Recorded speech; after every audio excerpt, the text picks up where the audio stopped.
Mara sitting on her bike on the other side of the tracks. Unlike me, Mara never cared about what others thought of her. Do I think Carson is weird? Yeah, but he should stand up for himself and own it. Insecurity is like catnip for bullies like Diego. Ooh, looky here, it's Mara, the other weirdo. And you're going to stop me? No, but my brother is. And like out of a superhero movie, Finn's bike sped up the road, stopping between me and Diego. He jumped off, standing face to face with Diego. Get out of here, Diego. If it isn't Finn coming to the rescue, why do you even care about him? Because I do. And if you want to get to Carson, you need to go through me first. Out of the corner of my eye, I saw one of Diego's friends recording all of this on his phone and suddenly realized what was happening. This was Diego's plan all along. I jumped to my feet to try and stop what was about to happen. I'm good, Finn. Thanks so much. I think this was a great bonding moment. Everyone can go home now. No, I'm done letting Diego bully you. Bully me? Don't be ridiculous. I was going to put my face in that dog poop anyway. I'll do whatever I want to your weird friend and your freak sister. And then Diego shoved Finn hard. Finn snapped and punched Diego, knocking him to the ground. Diego started laughing. You get that? Got it! The next day, Finn got called into the coach's office where he was watching Diego's video, carefully edited to only show Finn hitting his precious son. You punched Diego because you're jealous that he's team captain and you aren't? That's not true. He attacked my friend and then he shoved me. My son doesn't lie. You're off the team. Diego's plan was a total success.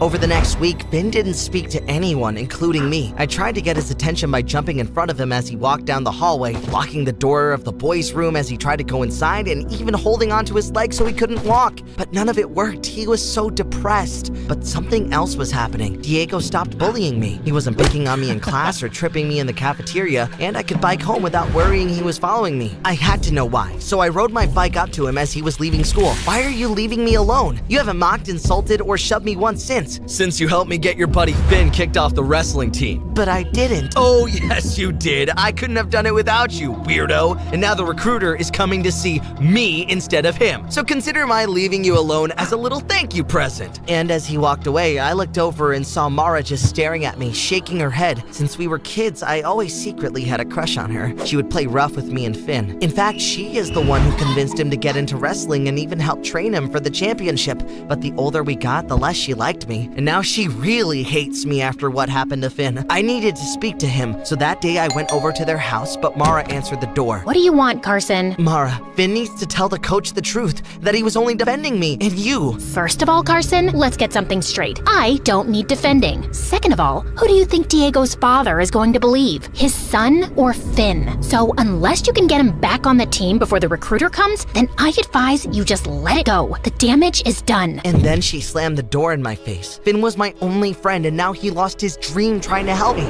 I knew I had to do something, but what could I do? That night at dinner, I sat silently as Brenda and Aunt Peggy piled on. So, how does it feel to ruin your friend's life? If I did that, I would never show my face at school again. I don't know how you live with it. I agree. That will haunt you forever. Maybe you should switch schools, but I doubt that will even make a difference. If only you could have stood up for yourself instead of having your friend do it for you. This would have never happened. As I sat there, I could feel my blood starting to boil, like I was about to transform into the Hulk. I know what to do. Maybe you could challenge Diego to a wrestling match, and if you win, he has to admit the truth. I stood up, slammed my fists on the table, and erupted like a volcano. That's exactly what I'm going to do! Yeah, right. Carson's gonna challenge Diego to a wrestling match? Talk about an epic humiliation. His mother should have gotten Carson a therapist a long time ago. But that night as I lay in bed, I knew that's what I had to do. Brenda was right. If I didn't try to fix this, I wouldn't be able to live with myself. I stormed up to Diego the next morning as he was talking with his friends by his locker. Diego, I challenge you to a wrestling match 2 weeks from today after school. Sorry, what now? You want to wrestle me? Yes, in front of everyone. The entire school. Diego and his friends burst out laughing, but I was dead serious. Wow, you're even weirder than I thought. This is like a dream come true. It would be my pleasure to embarrass you in front of the whole school. Sure, this is your opportunity to completely humiliate me in front of everyone, but if I win, you have to tell everyone the truth about what happened with Finn. Oh, you've got a deal. 2 weeks from today, this is going to be like Christmas coming early. Now, all I had to do was beat the captain of the wrestling team in a wrestling match. I had 2 weeks to prepare. I just needed someone to train me. Are you some kind of idiot? I couldn't think of another way to help Finn. And how do you help Finn by humiliating yourself in front of the entire school? Diego is going to destroy you, Carson! Unless you train me, please, I'll do anything to help fix this. I don't care if he humiliates me. My life can't get much worse than it is right now, so I at least want to try. Well, you weigh about the same as Diego. Okay, I'll train you, but he's still probably going to— Thank you.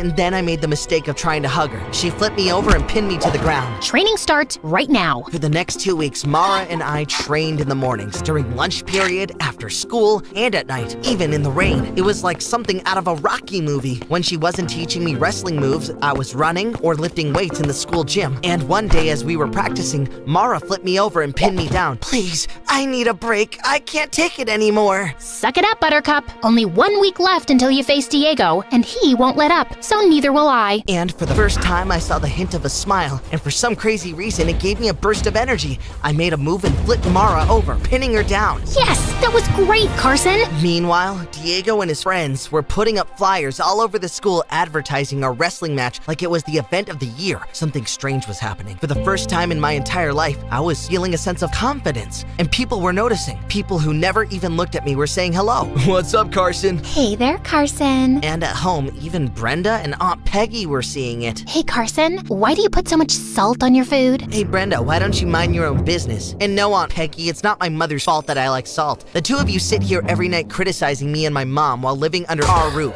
If you have a problem, go get your own place and stop mooching off of us. I thought their jaws were going to hit their plates. The day of my match with Diego finally came, and the gym was packed. I think every student and teacher in the school was there, ready to see me get humiliated. Mara was in the front row. Diego made his father the referee, which wasn't fair, but there was nothing I could do. You've got this, Carson. I believe in you. And then she gave me that smile that sent electricity through my veins. Diego's father blew the whistle. Diego immediately got me in a cradle and nearly ended the match before it began. It's over, weirdo. But I got out and flipped him. The crowd erupted in cheers. This infuriated Diego, who got me in a headlock. I couldn't get out.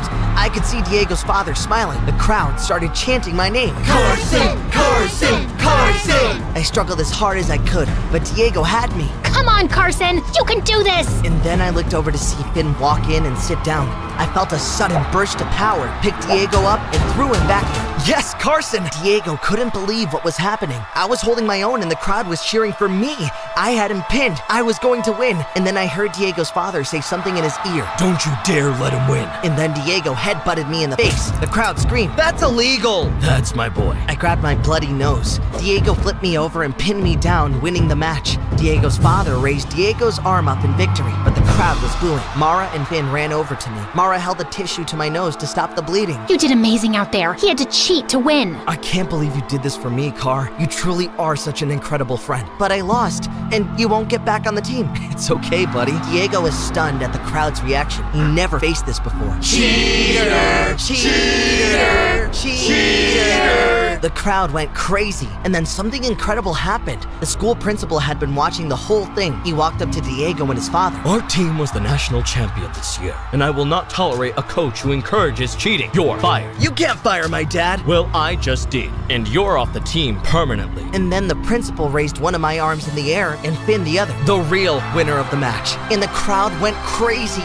Mara grabbed my shoulders and hugged me. Finn was back on the wrestling team, and a few days later, the recruiter came to see him and even offered him a full scholarship to the best wrestling program in the country. Car, I don't know how to thank you. None of this would have been possible if you didn't. You deserve this scholarship more than anyone. You truly are the best friend in the world. Finn, why are you making my boyfriend cry? Yeah, she said boyfriend. Mara and I finally started dating and became the most popular couple at school. We even ended up going to the same university. Who knew being weird would end up being awesome after all?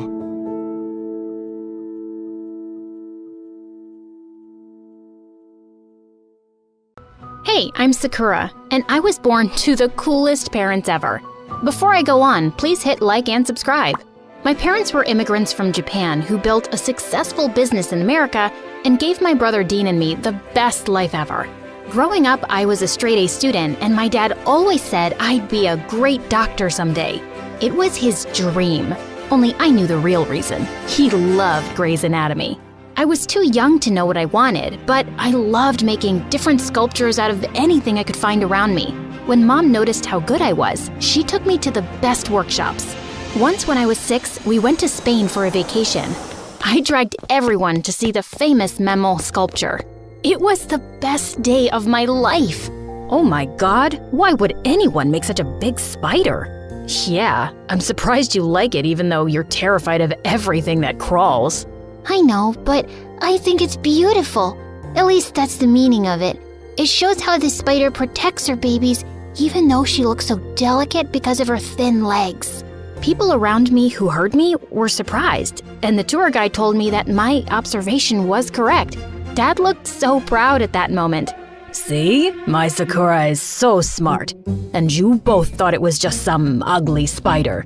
You should spend your free time with her and learn facts like this. While Dad treated me like a princess, we all know who the real royalty was. Dean. And he knew that as well. He was 10 years older than me and always got on my nerves. One time when I was 8, Dean caught me eating cookie dough and started to laugh like crazy. Your mouth. You stuffed it all in your mouth. You look like the panda from the movie Kung Fu Panda. Mom, Dean's making fun of me. He called me a panda. Then stop stuffing your face like that. And stop blaming your brother for everything. Now help me in the kitchen, will you? He always makes fun of me and you never tell him anything. It's like you don't love me at all. It's not that she doesn't love you.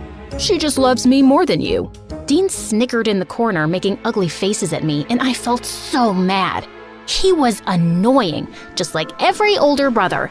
But he was also very protective of me and cared for me. Once I was getting ready for school when I saw the biggest lizard ever and let out an ear-splitting scream. Sakura, are you all— Lizard! Lizard! Big, fat, staring at me! Lizard! It's so creepy! Get it out! Save me! Really? Did you howl because of a lizard? And you liked that creepy spider statue? Wow. He did chase the lizard away, but kept making fun of the way I had screamed for days. When I was in the 4th grade, it was time for Dean to go to university, and Mom was a sobbing mess. I'll keep visiting, Mom, don't worry. And before you know it, I'll be here for Christmas. You better get your gift ready because I already have yours. Dean and I had a tradition of exchanging Christmas gifts on the roof with a cup of hot chocolate. When he visited for the holidays, I was over the moon. I was so looking forward to opening gifts with my brother. But 2 days before Christmas, I heard something crash in my parents' room. I ran upstairs and saw Dad and Dean having a yelling contest while Mom cried inconsolably. You have ruined my name, this family's name. You brought him up and this is how he turned out. Don't talk to Mom that way, it's not her fault. You have the nerve to talk back to me? You— Dad stopped mid-sentence when his eyes met mine. Seeing me, Dean rushed out of the room, but I followed him. Why were you fighting with Dad? It's nothing, Sakura. I failed my exam, so Dad was angry. I tried to talk to Dean after that, but he shut himself in his room. I knew what would make him happy, the present. I waited for him on the roof, but he didn't show up. The next day when I went to his room, Mom told me he'd left for his university while I was asleep. I couldn't believe he'd broken our tradition. How could he do this? I immediately called him. You left without saying goodbye. I'm sorry, Panda. Something came up, but I'll make it up to you, okay? With the best gift ever. Yay, cool. But what about your gift? Keep it safe with you for now. I'll take it when I come back home next. Deal? Deal. But Dean never came back. I waited every year for him, but he missed all the occasions. Every time I called him, he said he was busy. It broke my heart. With time, I got used to not having Dean around and started concentrating on making Dad proud. Soon, I was 18 and going to medical school. I was excited, but not as excited as my dad. He was over the moon. I tried my best, but being a medical student was tough. And before I knew it, I was failing my classes. Dad was gonna be so mad. I remembered how he was fuming at Dean for failing. My fear got the best of me, and I asked my tech-savvy roommate to make me a fake report card with an A+ grade, and she did a fab job. I wish I had this talent. That weekend when I went home, Dad looked at me with a poker face as he saw my result. Dad, look, I'm the smartest in my class. You could have done a better job, Sakura. I'll do better and get better grades, don't worry. No, I mean with this Photoshop work. Blood drained from my face as I saw Dad looking like he was going to explode. Your professor called me and told me you failed your semester exams. I got your original report card a few days ago. Dad, I'm so sorry. You better be. Do you know how much money I spent for you to get into that college? Not only did you fail, you're also lying. How could you? I flinched at how loud Dad's voice had gotten and saw Mom run into the room. It's just, medical school is really tough, and I knew you'd get mad at me if I failed. I got stressed out, Dad. I don't think I'm made for this. I want to drop out. Drop out? Have you lost your mind? Life is tough, Sakura. If I had to quit every time I was stressed, we would be homeless now. And what would you do if you quit medical school? I could get into sculpting. I'm really good at it. If you could just see that, maybe you'll agree with me too. You want to make clay dolls? No way. You better get your grades up soon. Listen to me carefully, Sakura. If you decide to leave med school, you will not come back to this house. Understood? His words really angered me, and I snapped. Loud and clear, Dad. Loud and clear. With that, I packed my stuff and went straight to my aunt's place. Aunt Lexi was my mom's younger sister. She was the cool aunt of the family and lived by herself in a big villa. I told her everything, and she gave me a big hug and sent me to my room. When she called me for dinner, my jaw dropped at seeing Dean sitting in front of me. Dean, what are you doing here? Hi, Panda. I missed you so much. Dean hugged me while I cried. Ew, you're getting your snot all over my shirt. Oh, I'm sorry, Dean. I then told Dean about what happened, and he looked sad for me. But I had only one question for him. Why did you stop coming over? I told you, I was busy with uni and stuff. It was because Dad and you fought, right? About your… What? Oh, yeah, because I failed my exams, yeah. The following week, Dean helped me get admission into the art college I wanted, and I was finally free from med school. Art school was everything I dreamt of, but I was still upset that I couldn't share this joy with Mom and Dad. Dean and Aunt Lexi always tried to cheer me up with visits to museums or art galleries and yummy food every night, but I still missed my parents. One night, I couldn't get any sleep and decided to get some water. As I tiptoed my way to the kitchen, I heard my aunt and Dean talking, and what I heard knocked the wind out of me. Dean, did you try talking to your father? I'm really worried about Sakura. She misses both of them so much. I know, Aunt Lex, it's just, you know how Dad can be. He's not answering my calls. I think he still hates me. I hope he finds it in his heart to forgive me someday. Forgive you? He should be the one to realize his mistake. How could he just kick out his own son for falling in love with a boy? He did what? Hearing my voice, Aunt Lexi and Dean turned to me with wide eyes. You're lying, right? Dad wouldn't do that. He even helped his assistant come out to her family. That's just for the world to see, Sakura. He's always been like this. He pretends to be this modern person, but he's not. It's just the way he was brought up, these traditions. My whole world came crashing down. I couldn't believe that my dad was capable of doing something like this. He was a completely different person for me now. I was furious, so I went home with Dean the next day to confront my parents. When Mom saw Dean, she hugged him tight. My Dean, I missed you so much, son. Just then, Dad walked into the house, and Dean moved away from Mom immediately. How dare you come back? I brought him here. Yes, I know you kicked him out. How can you be this two-faced person, Dad? You go around supporting others and being this modern person, but here you are, holding back your own children. Sakura, you have no right. But I do, Dad. He's my brother, and you kept him away from his family. How did you have the heart to do this to your own son? He was ready to ruin the name of this family. He is not my son. How can you say that? Why, it's the truth. Ask him or your mother. When I looked at them, they looked pale. What are you doing? You promised never to bring it up. He left me with no choice.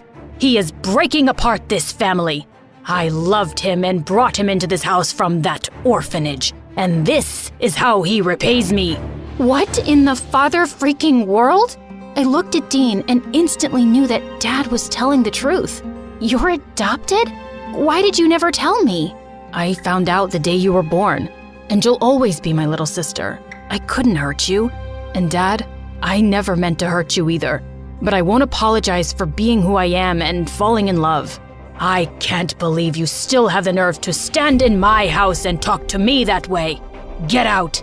His words made my head spin, and it was then that I heard Mom yell, for the first time. You are such a cruel person. Congratulations. You yourself broke this family apart. I'm going with my children. You can have all the traditions and your wealth and business, but we are going to live a better life, where we can breathe. Saying that, Mom took mine and Dean's hands and stormed out of the house. I'd never seen her this angry. We stayed without Lexi for a while until we could figure out what to do. One day, Dean introduced us to his boyfriend, and we loved him.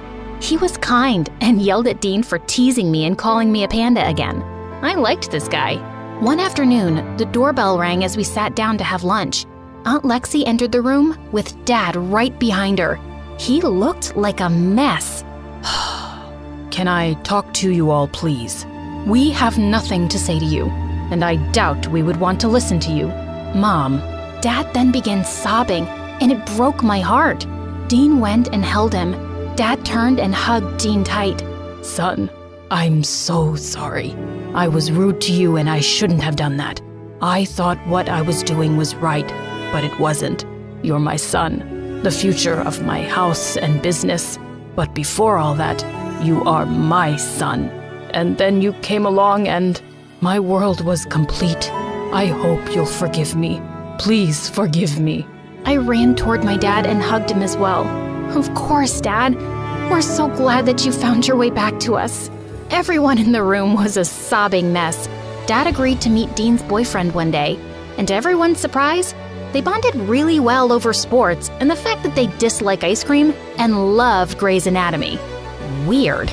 Our family was nowhere close to perfect, but it was much stronger, and that's all I could ask for now.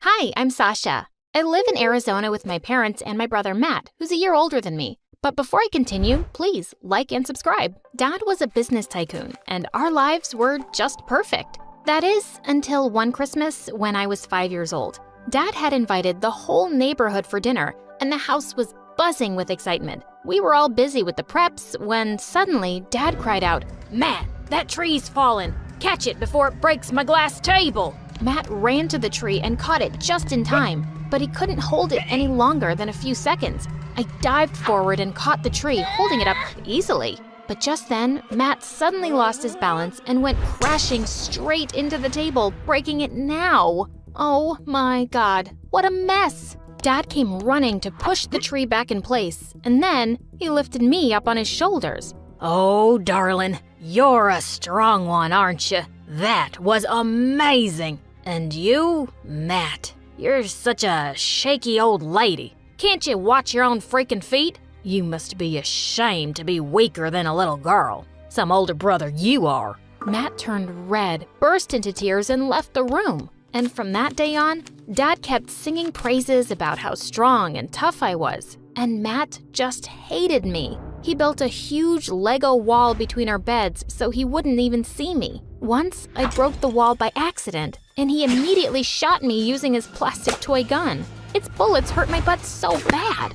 I couldn't sit on it for 2 weeks. One day at school, I noticed Matt wasn't in the cafeteria for lunch, and I went looking for him when suddenly I spotted a crowd surrounding him outside the boys' restroom. Are you gonna take all day, Maddie? It's so simple. Just use your tongue and lick the doors clean. I want to see my reflection in it when I come back. Come on. Matt looked close to tears, and I felt so mad. What do you think you're doing to my brother? Get away from him. Or you'll do what, little girl? I'll hit you so hard, it'll make your ancestors dizzy. As the boys laughed, I punched one of them and sent him flying. He got up to his feet and ran away like a scared mouse, and the rest followed. I turned around to Matt, and suddenly he pushed me away. Why'd you do that, you moron? Wow, is that your thank you, Matt? I just saved your butt. You just made everything worse. Now everyone in school will think I need my baby sister to fight for me.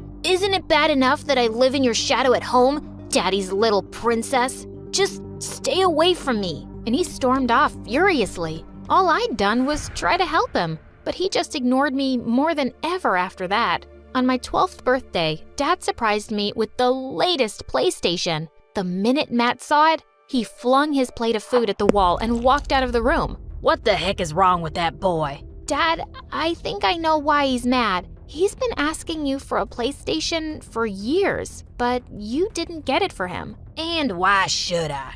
I got him Iron Man and Spider-Man figures on his birthday, and what did he learn from them? Nothing. He's just a weak, lazy couch potato staying locked up in his room. No, you deserve this. He doesn't. I felt bad for Matt, but my birthday gift was something new and exciting for me. I placed it in my room, and after dinner, when I went back, it wasn't there. Just then, I saw Matt passing by my room with a wicked smile. I knew he'd done something. I ran out and jumped on him, knocking him down. Where's my PlayStation, Matt? I know you took it from me. Give me back my gift. I will, if you give me some answers. Why do you spoil everything for me? Why did you get what I asked for? And why's Dad crazy about you? I just can't sit and watch all this. But it's not my fault, Matt.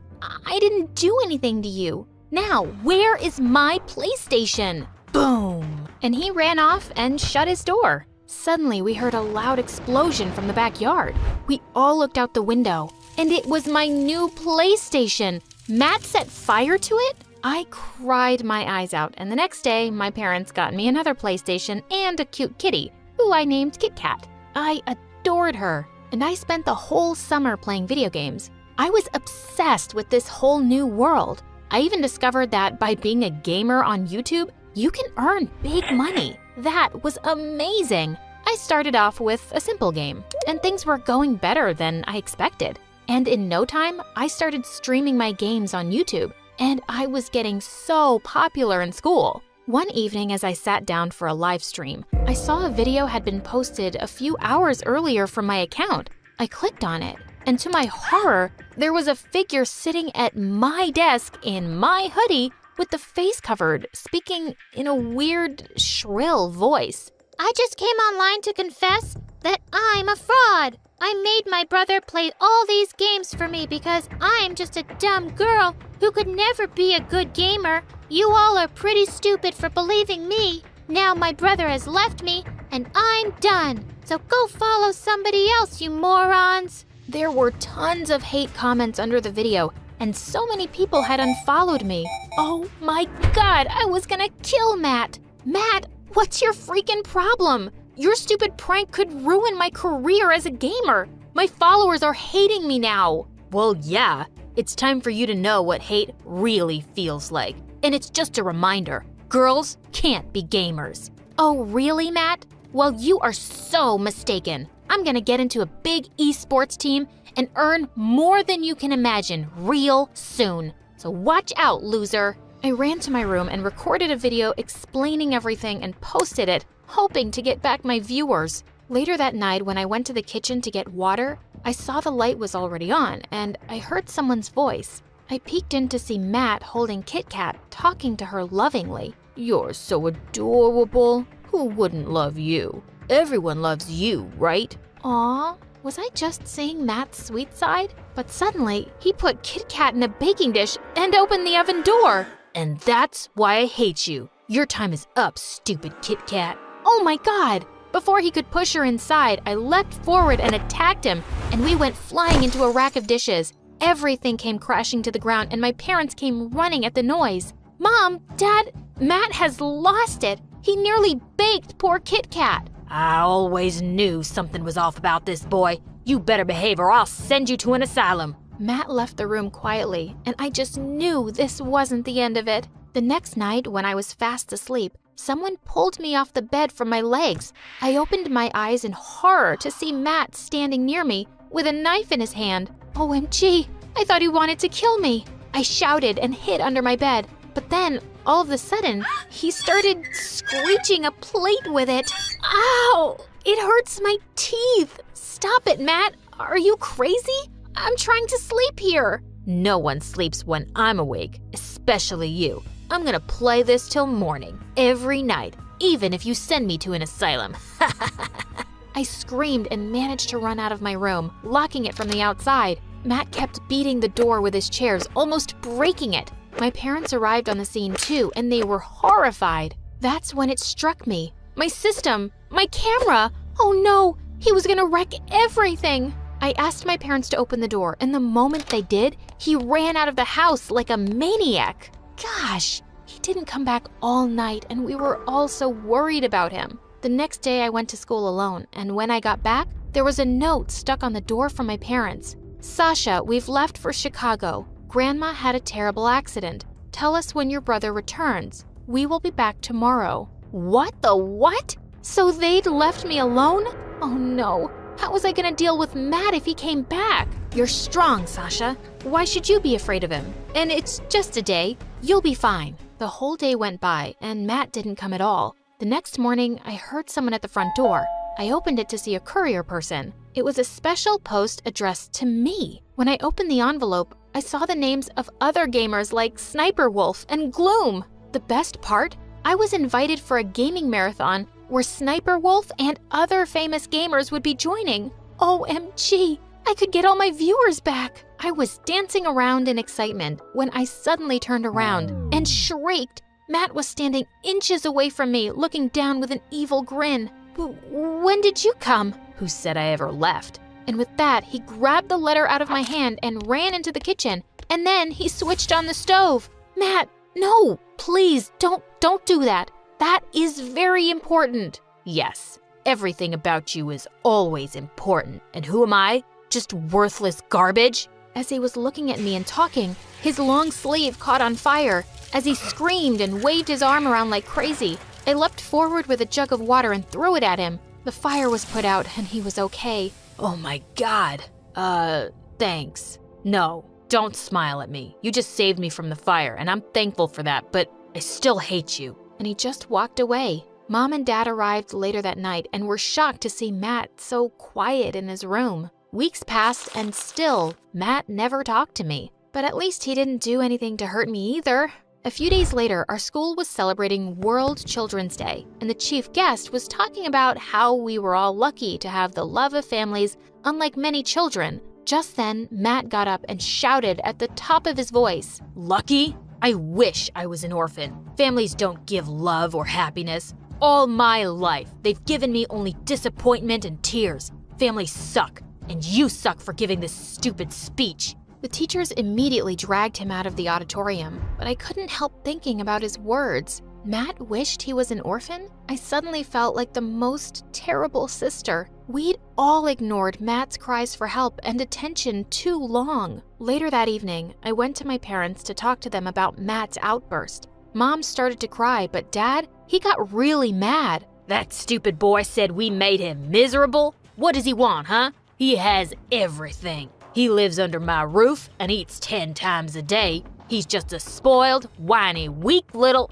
Dad, stop it. Do you think that's all he needs? A place to stay and food? You've never given him love or respect. All you've done is make him hate me and hate himself. You've made him this crazy, Dad, and you should apologize to him. And we should get him to therapy. I'm doing nothing of the sort, and therapy is for the weak. Suddenly, Mom rose up from her seat. That's enough. I kept telling you all those years to be kinder to Matt, but you didn't listen then, and you're being a jerk now. If you can't own up to your mistakes, you're the one who's weak and stupid. You want to pamper that little baby? Go ahead. I'm leaving. Suddenly, Matt barged in. You can leave, Dad. That would make me happy. You've ruined my life, and I won't let you do that anymore. I want to change. I know I'm a good person, and I want to say that I'm sorry for all the hurt I caused Sasha and Mom. I'm really sorry, and I just want to fix everything. Mom and I hugged Matt and said sorry to him for all the hurt we'd caused him as a family.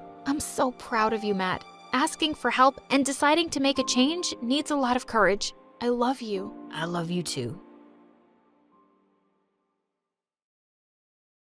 Hello, I'm Annabelle from Maryland. Please like and subscribe. My parents were both computer specialists who worked from home, so they were always around to shower me with their love. They'd throw me big birthday parties in our backyard and invite the whole neighborhood. Everyone around liked us because my parents were kind and friendly. I looked a lot like my mom, but I took my dad's curly hair, which I loved. But once in first grade, some mean girls started teasing me about it. Hey, Annabelle, how many birds live inside that nest on your head? Oh, God, you have spiders coming out of your nose again. What? No, I don't, but I made you look. The other kids started to laugh, and I kind of became popular after that. People thought I was funny. My life in Maryland was good until one day in the 4th grade, I got home from school to find my parents running all over the house and packing. Annabelle, go upstairs and take only your most important things. What? Are we going on holiday? Annabelle, just go. I packed my favorite sweater, some gadgets, and my favorite book. I fell asleep reading in the car while Dad drove miles away from our home. Hours later, I woke up in a cabin deep in the woods. Where are we? This is our new home. Huh? Yes. And tomorrow, you'll be starting a new day at your new school. What? I was so confused and angry. My parents had just moved without even telling me. All my friends were back in Maryland, and I left without saying goodbye. When I asked my parents why we moved so fast, they just said it was related to their work and left it at that. The next day, I joined my new school, and I made new friends, and my life went on. Until one day in the 7th grade, Mom and I were in the grocery store when I spotted a man who kept looking at us. I tried ignoring him, but then I saw him making a call, and I heard those words. I found him. Mom, see that man in black? He's been following us. Her face went pale, and suddenly she took my hand and ran out the door. I saw the man chase us, but we managed to escape. And that night, we had to move again. Are you guys gonna tell me what's going on? The kind of work we do, it makes us special. What do you mean? We're like undercover detectives. But detectives are always out searching for things, and you two are always at home on your computers. Then we're computer detectives.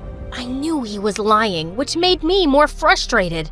And my parents even told me not to become close friends with anyone now. I didn't see the point anyway, since we'd probably just move again. One day in 10th grade, I was putting stuff away in my locker when this pretty girl leaned against the wall and kept staring at me. Can I help you with something? Hi, I'm Leela, your neighbor. We just moved in next to you. I think you're mistaken. I don't have any neighbors. Yes, you do. We moved into the old abandoned cabin. Oh, that place? I thought it was haunted. The ghost of the haunted cabin would like to be your friend. I laughed, and we started hanging out after that day. I could guess from her worn-out shoes and bag that she wasn't well off, but she always knew who was wearing which brand and seemed to be really into fashion. Her dream was to be a big designer in Paris one day. One day at recess, I caught her looking at the necklace I was wearing, and I asked her if she'd like to try it on. How does it look? Better on you than me. It really suits you. Keep it. Really? Oh, thank you so much. A few days later, we were walking home when I felt someone was following us. I turned around to see a really cute guy walking a few steps behind. Do you think that guy is stalking us? Oh, him? He's my brother, Kyle. Wow, he's cute. Not you too. Please, promise me that you'll never fall for my brother like the other girls. He's such a douchebag. I promised I'd ignore his existence, which was hard because he was drop-dead gorgeous. Just as Leela and I got to my house, my parents appeared at the front door. Who is this? She's my friend from school, and we're also neighbors. Mom and Dad looked at each other, then pulled me inside, slamming the door in Leela's face. We have to move again. What? No way! I'm not moving anymore until you guys tell me what's going on. And this time, I want the truth. Don't treat me like a kid. My parents finally told me everything. We are in witness protection. I testified against some mobsters when you were younger, and that's why we've been on the run ever since. What? So we're in danger? Not if we stay clear from people. We just can't trust anyone right now. My mind started spinning and I couldn't even eat dinner. The thought of being in danger made me sick. Later that night, I was half asleep when I heard some noise downstairs. I quietly crept to my parents' room, but it was empty, and I found the front door wide open. Mom? Dad? My heart was beating like crazy when suddenly Leela's brother walked in. What do you want? What did you do to my parents? What? My dad's van got stuck in the mud and your parents are outside helping him. They sent me to get a crowbar? Oh, it's by the fireplace. I followed him outside and saw Mom, Dad, Leela, and her parents pushing the van. Once it was done, everyone came to our house for coffee. My parents didn't look so scared anymore, so I guessed we were staying. Just then, Leela sprung up and asked me if we could go to my room. And when we entered, she threw herself on my bed. Oh, your bed is so comfortable. Okay, don't you have one? No, I sleep on the couch and my stupid brother gets the bed because he's older than me. I knew they were poor, but I didn't know things were that bad. Why do you hate your brother so much? Because he gets everything, and my parents are always favoring him.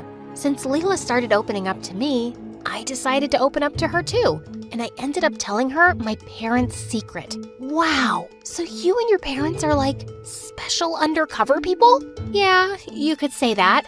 That is so cool.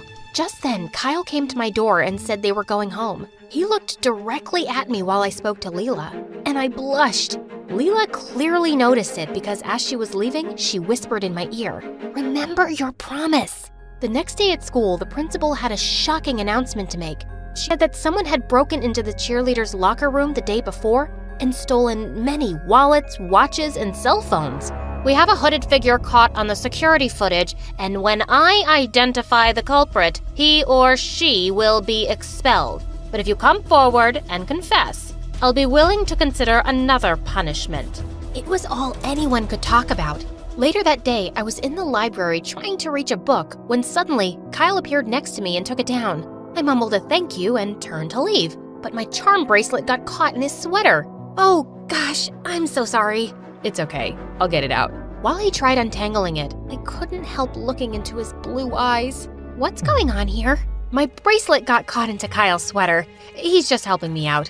After Kyle was done, Leela walked with me quietly down the hallway, but then she suddenly stopped. I have to tell you something, Annabelle. I think Kyle stole all the things the principal was talking about. What? Why do you think that? Because he's done it before in our old school. I was shocked. Leela stayed back for some after-school club that day, and as I was walking back home, Kyle suddenly joined me. We could walk together, if you don't mind. Okay, if you insist. He tried striking up a conversation, but I kept my answers really short. Just then, I tripped on a rock and he caught me before I hit the ground, but I quickly pulled away. Annabelle, did Leela say something about me? As a matter of fact, she did. Did you steal all that stuff from the cheerleaders?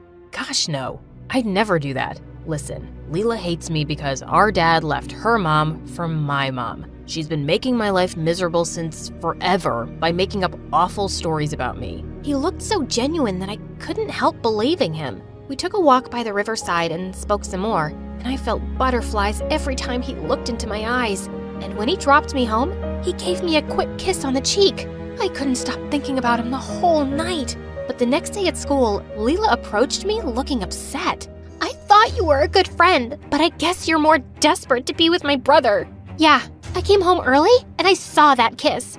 Wait, Leela, please. But she stormed off and ignored me the whole day. After school, I saw her by her locker and walked up to her, and she looked startled. Before she could shut her locker, a couple of watches fell to the floor. Where did you get these? And what else do you have in there? They're mine, of course, and none of your business. You stole those from the cheerleaders. No, I didn't. I found these things in Kyle's room, and now I'm returning them before he could sell them. And I'm covering his butt. See what a good sister I am? Stop lying. If you don't confess to the principal, I'll tell her. Suddenly, Leela dropped to her knees, crying. Okay, yes, I took them. I have a problem. I can't help it. I want to be able to afford beautiful things, and sometimes when I see the girls here with their branded stuff, it makes me feel crazy. I know it was wrong, and I'll go to the principal tomorrow, okay? But please don't tell anyone yet, especially Kyle. I promised that I wouldn't, and I said I'd go to the principal with her. And everyone had to bring their parents for the first class. As my parents explained their fake computer job to my classmates, Leela suddenly spoke up. You're computer specialists? Well, that's not what your daughter says. In fact, she makes up these tall stories about how you're undercover detectives who testified against the mobsters and now you're on the run? Clearly, Annabelle has a lying and attention-seeking problem. My parents' faces turned white, and I just couldn't believe Leela had announced my secret. They signaled at me to come out, and Leela leaned over and whispered, "See you never again." My parents were furious that I told Leela everything. I'm so sorry. I thought I could trust her. We frantically started packing, but just as we were leaving, we heard a screeching car coming towards our house. But it was a police car. We were alerted by someone that you might be in danger, but we came here to tell you that the threat to you guys is gone. The mobsters who have been after you were arrested earlier this week, and just today they were sentenced to life in prison. You're safe now. My parents and I were overjoyed. We didn't have to run anymore. But I certainly had some business to take care of in school. I went back and marched straight to the principal, and moments later she ordered Leela to open her locker. All the stolen items were found. Her parents were called in and she was expelled. She turned furiously to her dad. It's all your fault. You made me crazy by leaving Mom and by always giving everything to Kyle and not me. Your mom and I got divorced because that's what we both wanted. And Kyle works 2 jobs to help me. He has things because he earns them, while all you do is complain. As Leela was storming off, she suddenly leapt at Kyle, but I pushed her back. Her dad took her away, and soon after, I found out that Leela had been sent to live with her mom. Kyle asked me out, and we dated all throughout high school. After we graduated, I was going to study abroad. A few hours before my flight, I met Kyle at our favorite spot by the river. I got you something. Close your eyes. He put something around my wrist, and I saw that it was a silver bangle with our names carved on it.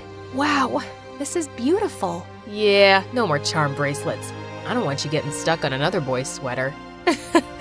Never. I like being stuck right here, and I'll be coming back to you, Kyle.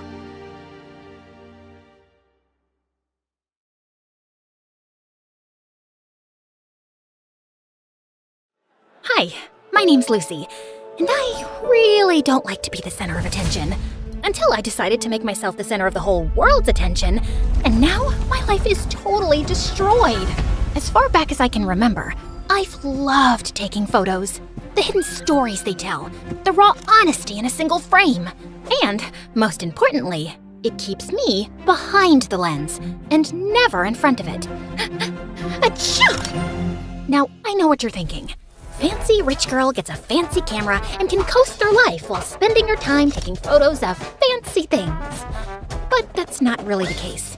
Sure, my dad is one of the wealthiest people in town, but you'd never know it from the way he treats me.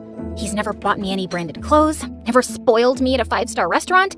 He's never even given me a birthday present, come to think of it. He'd rather use his money on his fat cat clients so they can keep making each other richer and richer. In fact, he didn't even buy me this camera. That was a gift from my best friend Taylor's mom, Miss Margolis. Wow, thanks, Miss Margolis. Are you kidding? Thank you for coloring our lives with such wonderful photography. And please, call me Regina. Miss Margolis, Regina, was like the mother I never had. My mom left us when I was 4. I don't remember much, but I know for sure that that's when my dad's heart started freezing over, until the man I once knew had become a full-grown yeti with a glacier for a chest. When are you gonna stop with this photography nonsense? How are you gonna ever make any money with that stupid stuff? Needless to say, I spent all my time at Taylor and Regina's. It didn't bother me that they could only afford an air mattress to sleep on, or that we ate microwavable meals every night. It was the one place that felt like home.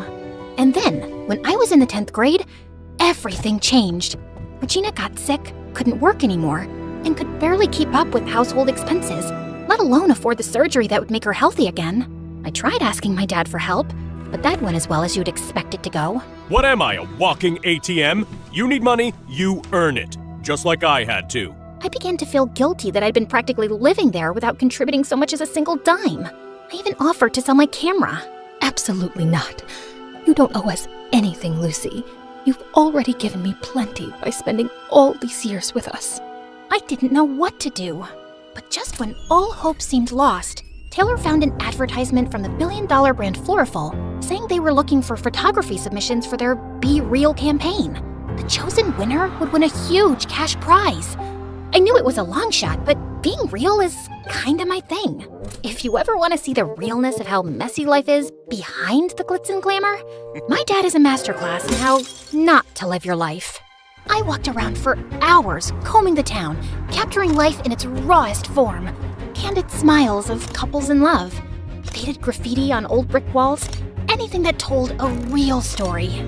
Then I submitted them to Floraful, and after 3 agonizing days of waiting, my heart exploded with excitement. I won! Or at least, I must have won. Those were my photos, front and center on Floraful's website homepage. But why hadn't I been notified? As I clicked on the article and looked closer, what I saw nearly crushed me to pieces. Someone else had taken credit for my work. I'm so humbled to know that my vision, my passion, my soul touched Floraful so deeply, they just had to pick me and didn't just settle for something amateurish. As I looked deeper, I found out that Fiona was the niece of Floraful's CEO. What a scam! I couldn't bear to tell Regina the news. I went to school the next day, hopelessly depressed. That's when I saw Eli walking in my direction. Now, normally, we would do our typical routine. Me, cowering beneath the shadows of his beautiful hair and massive brain. Him walking by like I was a particularly uninteresting ficus. But this time was different.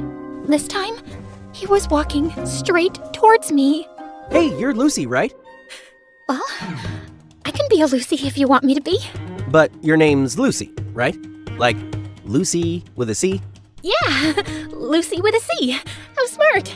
Some people think it's with an S. One guy thought it was a Q, but he was an exchange student, so I guess that doesn't count. Okay, Lucy. My name's Eli. I'm the editor for the school paper, and I saw some of your photos.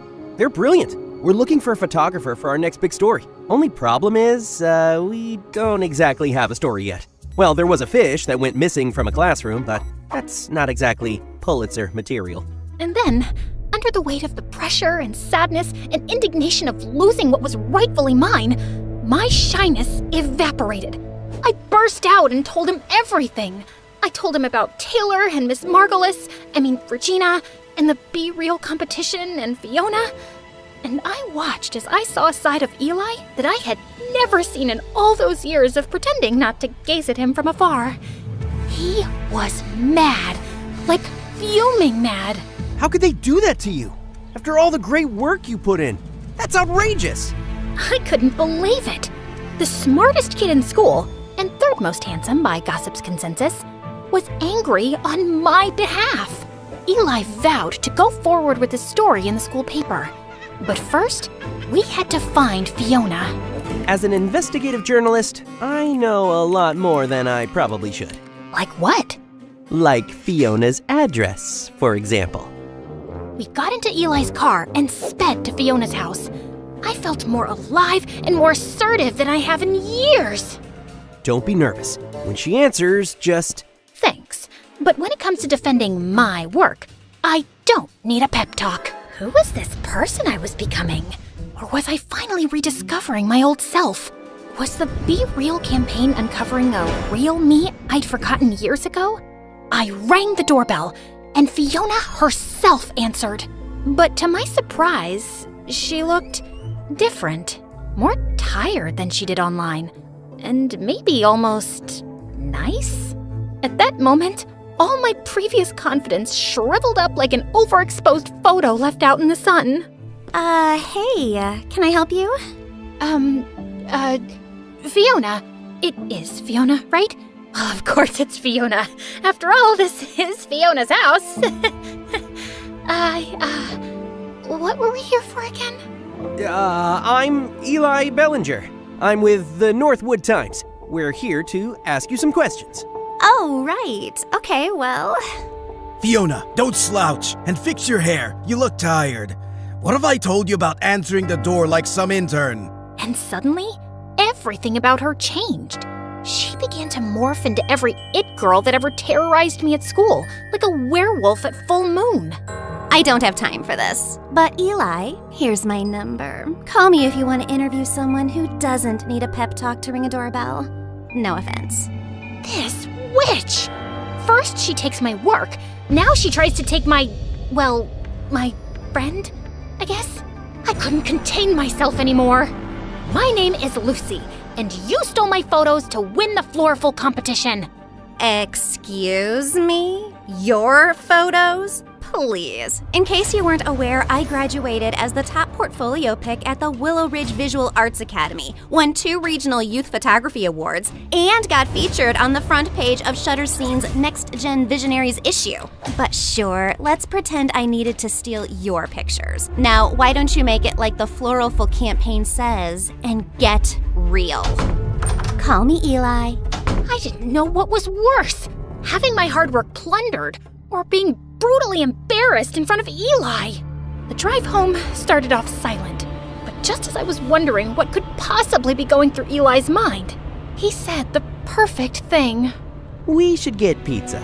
He took me to my favorite pizza joint, the same spot I would go to with Regina and Taylor every Tuesday.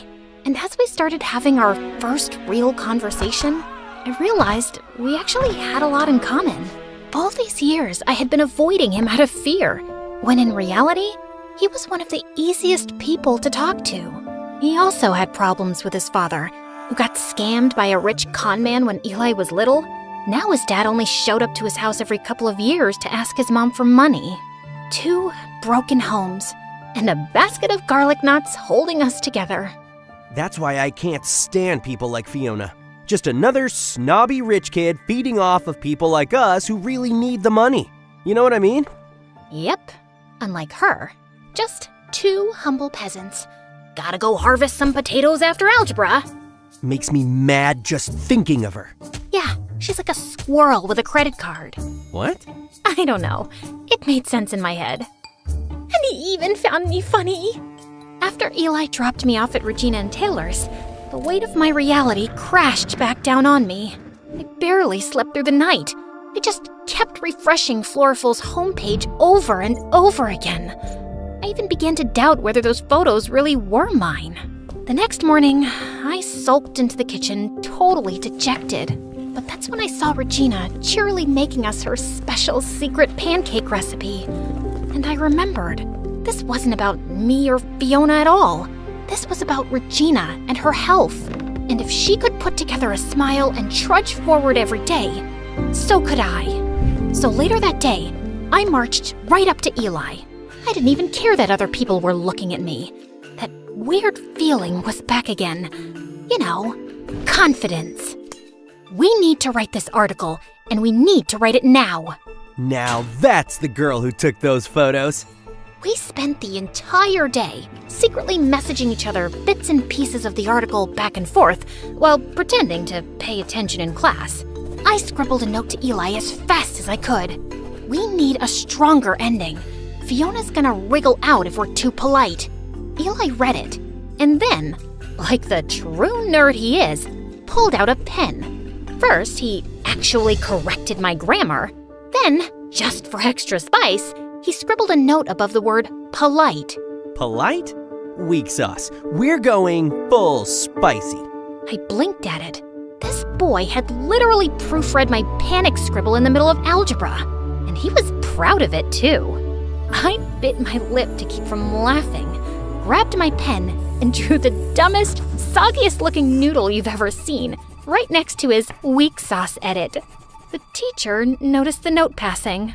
Lucy, is there something you'd like to share with the class? Just gratitude, Mr. Barnes, for algebra. Eli barely held back a snort. The teacher gave us the side eye, but moved on.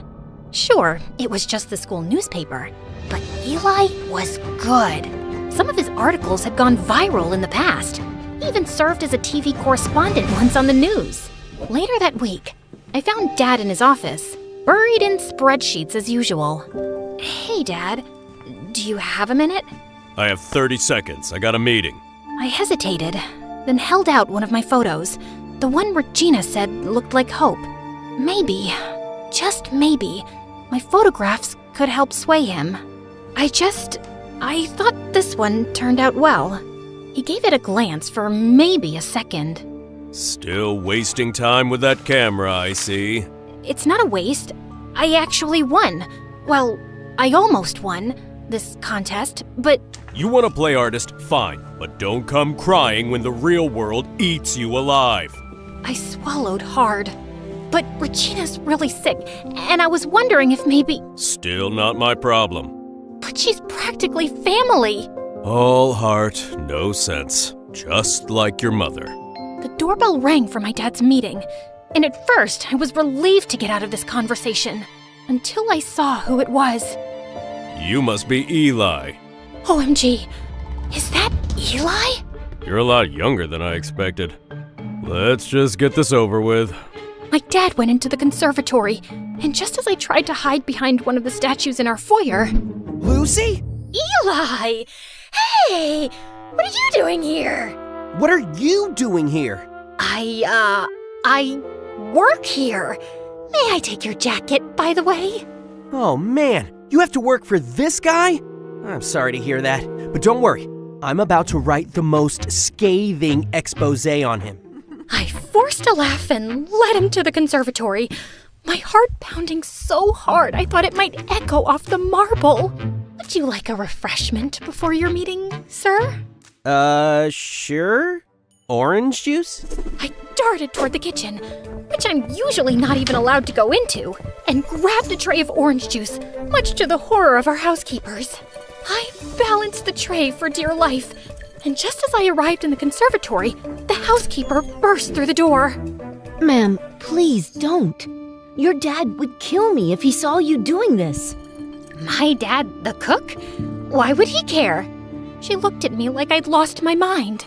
And then I did exactly what I was trying so hard not to do. I tripped and spilled the juice all over my dad's favorite antique rug. To my dad, this was a nightmare. To Eli, it was a bright, sticky confession. I'm a journalist, Lucy.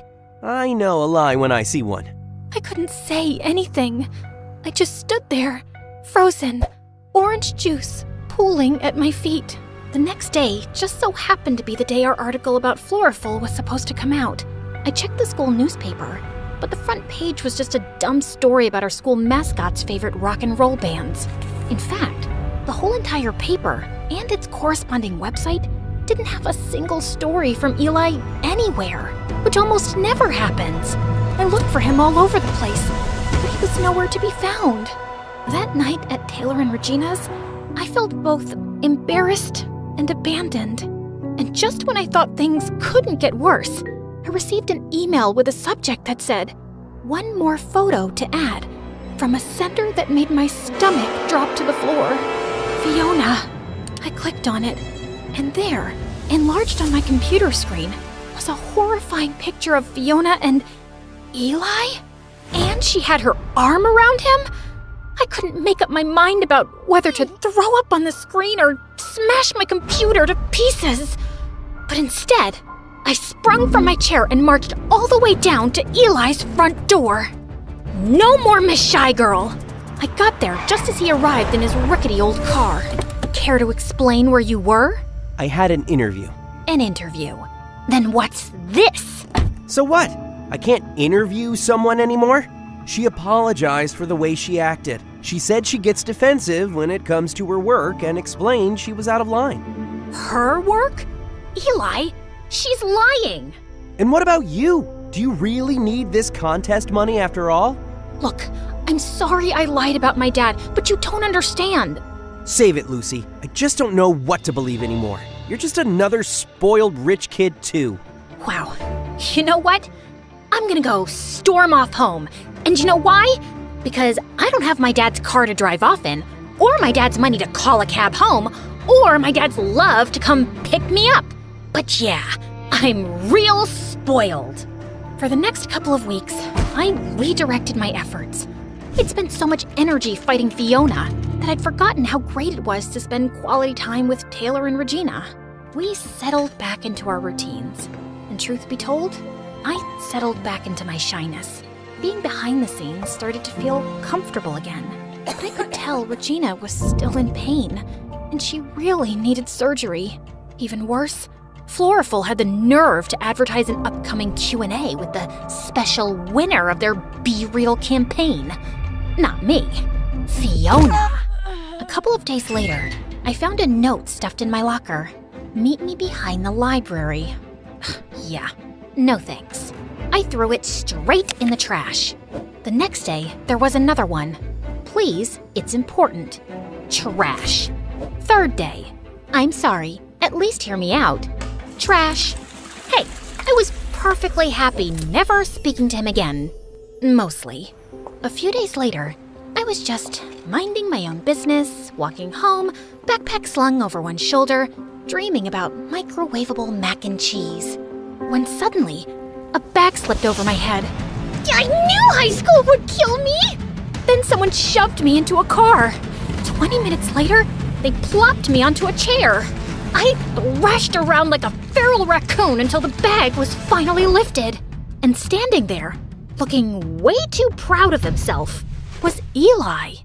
Relax, it's just me. You kidnapped me? You left me no choice. I glared at him, panting like a cornered cat. And then he pulled out his secret weapon. A sad, crumpled bag of garlic knots. Truce?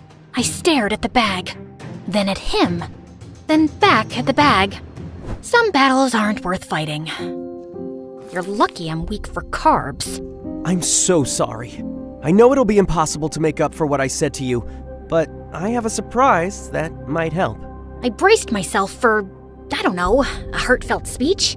Instead, he pulled out his laptop, and front and center was that same disgusting photo of him cuddling up with Fiona. Eli, if this is some sort of twisted joke, it is not funny. No, Lucy, seriously. Look closer. I was about 2 seconds away from hurling his laptop into the sun, but then he zoomed in, and there it was, hiding in the background of that gross photo, Fiona's email inbox. A whole page of messages, including one that said, "Like and subscribe to MSA, or I steal your work." Just kidding. But seriously, you should. Anyway, there, between all the junk mail and regrets, was a message from her uncle, the CEO of Floriful, with a subject line that read, "Be Real Contest Winner, Lucy Roth," dated 2 whole days before Fiona was announced as the winner. As much as I tried to stay mad, a tiny, smug grin betrayed me. Well, this doesn't excuse how you treated me, but I'll admit, that's a good catch. However, you're writing the article this time. I think we're gonna need more than just a photo. Otherwise, she'll be able to say it's fake. We need to catch her off guard. Well, lucky for you, your bestie Fiona is making a public appearance soon at the Floriful Q&A. She's not my bestie. Oh, could have fooled me. You two looked very cozy. I was investigating undercover. Sure, real deep cover operation there, Agent Bellinger. Focus, Roth. This Q&A might be our shot. Perfect. Let's blow her cover live. Eli used his journalism connections to get 2 press passes to the event, which was being held at the fanciest hotel in town. Seeing as how this is your plan and your work, I think it's best if you do the talking. What? Me? But there's so many people here, and so many cameras. I'm more of a behind-the-lens kind of girl. That's all in your head. You got this. I believe in you. But as the event started, and Fiona started lying her face off on the stage, it became harder and harder to stop myself from bursting. And for this next photo, I really wanted to capture the feeling of solitude, of inner peace. People were eating up her fake work like it was the second coming of Picasso. I had enough. I shot my hand up so fast and nearly dislocated my shoulder. I have a question. The whole crowd turned. Fiona spotted me, and for a half a second, she flinched. Then she slapped on that fake smile of hers. Oh, sure. You there, with the confidence. You talk a lot about solitude, but honestly, your photos just look lonely, not real. You ever think maybe it's because real friends can spot a faker from a mile away? I guess friendship's not really your thing. Oh, please. I have loads of friends. In fact, some of us are practically family. Right, Eli? I stood up fully, striding toward the front, feeling a fire I hadn't felt in, well, maybe ever. The rest? All mine. Lucy Roth. Hi. Nice to meet you. Gasp! Somewhere, someone actually dropped a wine glass. That's a lie! She's obsessed with me. She is like my biggest fan. Probably has a shrine to me in her closet made out of my Instagram stories. People started snickering. Fiona straightened up like someone had just pulled her strings. You know what? Maybe I did inspire her. Maybe if she spent more time working on her talent instead of obsessing over me, she wouldn't be crying in public like a little crybaby. And without missing a beat, I turned to Eli. Was that an inspirational quote? Should I embroider that on a pillow? The crowd cracked up. Fiona's face went purple, like an eggplant wearing mascara. And then it happened. Eli gave the secret nod. For our plan, it was go time. Suddenly, the big screen behind Fiona flickered, and boom, there it was. A blown-up screenshot of the email from Floraful's CEO, clear as day. Be Real contest winner, Lucy Roth. The whole room gasped like someone had let out a massive fart in church. Fiona didn't notice at first. She just kept talking, acting like the queen of authenticity.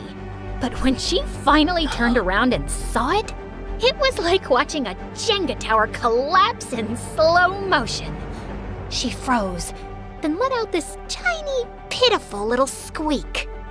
Oh, fudge. And that's when things got really chaotic.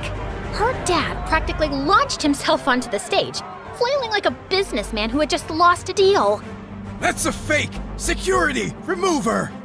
I barely had time to panic before a squad of security guards came barreling toward me like I was some kind of criminal mastermind. I braced myself to get dragged out by my hair, but then Fiona absolutely lost it. Stop! And when I say the whole room froze, I mean like a Disney movie where time just stops. Fiona stood there, shaking like a soda bottle about to explode, and croaked out. She's right. I stole the photos, okay? I stole them because I just wanted my dad to finally look at me the way he looks at his stupid golf trophies. I swear you could hear a pin drop. Even the security guards looked awkward. Then, and I'm not making this up, Fiona grabbed the Be Real trophy off the podium and shoved it into my hands like it was a hot potato. You're more real than I'll ever be. And then she ran off stage, sobbing into her overpriced designer scarf, with her dad stumbling behind her, yelling something about lawsuits and PR disasters. Meanwhile, I just stood there, on stage, holding the trophy. And for once, I didn't feel like hiding behind a lens. I stood tall. Cameras flashed. People clapped. And somehow, in the middle of all that chaos, I finally felt seen. By the next day, the story wasn't just in our school newspaper. It was everywhere. Suddenly, I wasn't the girl behind the lens anymore. Floraful's CEO scrambled to fix the mess, even doubling the cash prize. It was enough to pay for Regina's surgery, and maybe open a few new doors for me too. I got a scholarship to the Bernbart Journalism Institute. I was thinking you could, maybe you could apply too? Because, every writer needs a good photographer, right? When I got home, the last thing I expected to see was the school newspaper framed on my dad's desk, next to a cup of cold coffee and a spreadsheet, like it had always belonged there. That one, that's your photo, right? Yeah. He nodded, like he didn't trust his own voice.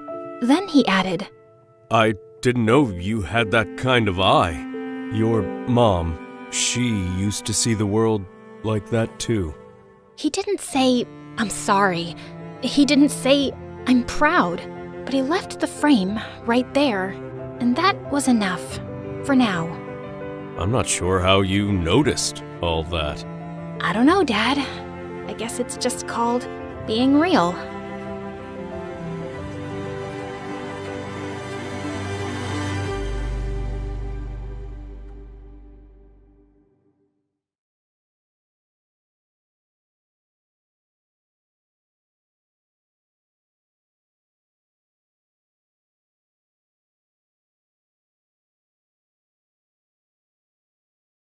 When I got home from school one day, I heard loud laughter and glasses clinking from the lounge. I got out of sight quickly before anyone spotted me. Ugh, it was Mom and her friends. They always sounded like a group of hyenas when they got together. I heard one of her friends say, "But seriously, you're so beautiful. Can't believe your daughter is that ugly." Mom laughed, and so did everyone else. In case you haven't guessed already, I don't like my mom. In fact, I hate her. She really seems like such an airhead. She enjoys nothing except gossip and shopping. And I hate the way she dresses. Once she came to school and I wanted to die of embarrassment. She was wearing the tightest, shocking pink dress and had a ton of makeup on. And she was strutting down the street like she was a runway model.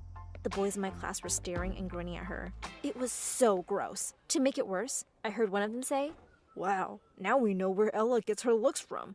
I should ask her out already." Yeah, great. Except they weren't talking about me. My name is Mallory. My sister, Ella, who's a couple of years younger than me, is one of the most popular girls in school. People are so shocked when they find out we're related. She looks just like Mom and acts just like her too. I told Dad about how Mom had turned up at school and how I hated the way she acted. He sighed and said she didn't used to be this way before, but she changed completely after her sister left. I didn't even know she had a sister, but her ditziness wasn't why I really hated her. I still couldn't forget that night when I had woken up in the middle of the night feeling really thirsty. I was on my way to the kitchen to grab some water when I heard Mom's loud sobbing and Dad's voice coming from their bedroom. What's going on? I wondered. I crept up to their room and peered in through the slightly open door. Dad was sitting on the bed, his head in his hands, and Mom was kneeling next to him, crying and begging him to forgive her. "How could you do this, Melissa?" Dad said, his voice full of despair. "And with my best friend, you ruined everything." "Please, please don't say that," Mom sobbed even louder. "Please say you'll forgive me. It was a terrible mistake." I couldn't listen to any more of this. My head and heart felt like they were going to burst. Mom had been cheating on Dad with Jack? God, I had never liked that scumbag. Dad packed his bags the next morning and left. He kissed me on the cheek and said he was going away on a business trip. He looked so heartbroken. I knew he wasn't going on any trip. He was moving out. I couldn't even say anything. I just choked back my tears and nodded. I couldn't stand to be around Mom. I could hear her crying in her room, and I just wanted to smash something in her face. It was all her fault Dad had left, and he might never come back. Just then, the door opened, and it was Dad. Oh, thank God. Clearly, he had decided to forgive Mom and give their marriage another chance. I was so relieved to see him, but I just couldn't look at Mom in the same way ever again. I had no respect for her. The secret had been eating me up inside. I hadn't told anyone except my best friend. If I told Ella, she probably wouldn't even have believed me. She was Mommy's little puppy dog. I could hear Mom calling me down for dinner. At the table, she asked me how school was, and I pretended I hadn't even heard her. I turned to Dad and started talking about an upcoming sports event at school. When I took the first bite of the meatloaf Mom had cooked, I made a disgusted face and pushed my plate away. Yuck! That tastes awful! I'm just going to make myself a peanut butter sandwich, again, I said. I could see the hurt look on her face, but I didn't care. I wanted to hurt her. "Mallory, it tastes just fine," Dad said sternly. "Just sit down and finish your food." "No!" I screamed, getting up from my chair. "Her food is terrible. I'd rather go hungry." And with that, I ran upstairs to my room. Before I slammed the door shut, I heard Ella talking in her sickly sweet voice. "Mommy, the meatloaf is delicious. Mallory is just going through a phase. Probably boy troubles." And then I heard them both giggle. I felt so pissed off. Gosh, could she ever stop sucking up? A couple of hours later, my stomach was growling so loudly, I was pretty sure the neighbors could hear it. I snuck into the kitchen and took a look in the fridge. Sadly, they finished the meatloaf. Ugh, I really would have to eat that peanut butter sandwich now. I was sneaking back upstairs when I heard my parents' low voices in the lounge. And I heard my name. Mom was telling Dad that she'd just had about enough of my behavior. Dad said he'd talk to me later, but it was probably just me acting out as a teenager. A couple of days later, I woke up to some shouting. "Too early to hear your screeching, Mom." Her voice was like nails on a chalkboard. I walked downstairs to find Mom waving something in Dad's face. "I just want to know how these got in your car. Who do they belong to?" she shrieked. Dad stood there silently, which seemed to make her even angrier. She threw whatever was in her hands to the floor. It was a pair of earrings, and I recognized them immediately. They were mine. I rushed over and picked them up. I felt so furious. How dare she accuse Dad of cheating? I turned to her, not bothering to hide my hatred for her one bit. Mom, you're such a stupid psycho! I shouted at her. They're my earrings! I probably forgot them in Dad's car. You have no right to talk to Dad like that. I don't even know how he puts up with you. No wonder your sister left you. Mom looked completely shocked for a minute, and then she burst into tears. Just then, Ella came running to Mom's side, and she glared at me and started screaming. Don't talk to Mom like that, you dumb cow! Seriously, what is wrong with you? Ella said. It was Dad's turn to be furious, also at me. Mallory, that's it! You are grounded for a week! Go up to your room, now! Dad said. I ran up the stairs, tears pouring down my cheeks. Thanks to Mom's drama, I was now grounded. Mom gave me the cold shoulder, and I was more than happy to not talk to her. On Sunday, I heard my family leave for church service, and I let out a big whoop. Great! Finally, I could go watch some TV in the lounge. I ran downstairs joyfully, grabbed lots of snacks, and settled down on the couch when I heard something from the basement, where Dad had set up his home office. I froze for a second. No one was supposed to be home. I tiptoed down the stairs, and as I got closer to the door, I heard Dad's voice. Phew! Relief flooded over me. I was about to go back to my spot on the couch when I heard a woman's laughter. Feeling really curious, I turned back around and peered in through the door. Dad was having a video call with someone on his phone. Emily, we have to be really careful. I have to make sure my wife doesn't suspect a thing, Dad said. I tiptoed back upstairs, feeling a bit sick. Suddenly, I lost my appetite for snacks and TV. Dad couldn't be, could he? Well, even if he was cheating, I couldn't really blame him for trying to find love somewhere else. Mom wasn't exactly wife of the year material. Later at lunch, Mom walked into the room with a bouquet of flowers and a wrap present, which she placed in front of Dad. She kissed him on the cheek and said, "Happy 15th anniversary, darling." Why thank you, Melissa.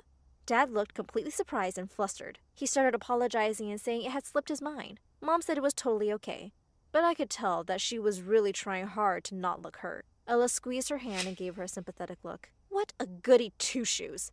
It made me feel sick. I was tired of being in the house around the two of them. I was dying to go to my best friend's house and vent. I walked downstairs to grab something from the kitchen when I saw Mom in the lounge, all by herself. She was curled up on the sofa and sobbing like a big baby. What now? Geez, Mom, your favorite soap actor died? I said sarcastically. She looked so dumb with all that mascara running down her face, but her sad face turned to a furious one in seconds. She jumped up from the couch and glared at me with bloodshot eyes. She was a small woman, but it scared me. I've had enough of your nonsense. I'm going to throw you out of my house, and your good-for-nothing cheating dad, too, Mom yelled. You're a paranoid freak. Dad would never cheat on you, I managed to scream back. Ella had heard our screaming and come running. To Mommy Dearest's defense, I'm sure. Oh, really? Well, take a look at this. And of all the people, Anna sent it to me. She'll make sure I'm a laughingstock. And with that, she thrust her phone screen in my face. I could tell in an instant that it was Dad, in what seemed to be a really fancy restaurant. Sitting next to him was a beautiful blonde woman dressed in red. They seemed to be having a good laugh. I fell silent for a few seconds, trying to take it all in. Could this be... what was her name? Emily? I just looked at her coldly and said, "So what if he is cheating on you? You deserve it! You cheated on him first!" Mom stood frozen on the spot, her eyes wide, her mouth slightly open. Ella looked equally stupid. Aha! I know you cheated on Dad with Jack, and I will always hate you for it! I was shaking now. Mom sank to the couch. After what seemed like ages, she looked at me and said, "Oh, Mallory, you've got it all wrong." She then explained that she had made a bad investment decision with Jack behind Dad's back. Jack had turned out to be a con man and had run away with all their money. It was a huge blow. Wait, she expected me to believe her nonsense now? Really? No. My dad was better than her, and we all knew that. Ella had the phone in her hands now, and she was staring at the picture. Finally, she said angrily, "How could he do this to you, Mom?" I looked at them and said, "No, he isn't a cheater, you idiot. Dad is innocent, and we can ask him together." Mom was hurt and said he wouldn't confess. Then I said, "You know what? I'm going to spy on him just to prove you wrong." So here I was the next day, a couple of blocks away from Dad's office, hiding out in Mom's car. She'd made me skip school and sent me off in her car. Half the day had gone by with nothing happening. I'd almost dozed off when I saw Dad walk out of the building. A shiny black car had driven up outside the main entrance. A leggy blonde in high heels stepped out of it. My dad kissed her on the cheek, and then he got into the car with her, and they drove off. I frantically revved up my engine and started following them. Where were they going? I wondered. We had been on the road for 2 hours now. We left town and were on an empty road between a stretch of fields. Just a few moments later, the car turned left onto a smaller road leading up to a huge mansion. I parked my car at a distance and walked up to it on foot. I quietly slipped in through the main door. I walked down the large hallway and heard Dad and that Emily talking in another room. Suddenly, I could hear her clicking heels getting louder, and in panic, I ducked behind the huge plotted plant near me. Wow, this really is a beautiful place, Em, Dad said. And it'll all be yours soon. Yes, thanks to you, she said, looking at him with a huge smile. As soon as you can get that wife of yours to sign the papers.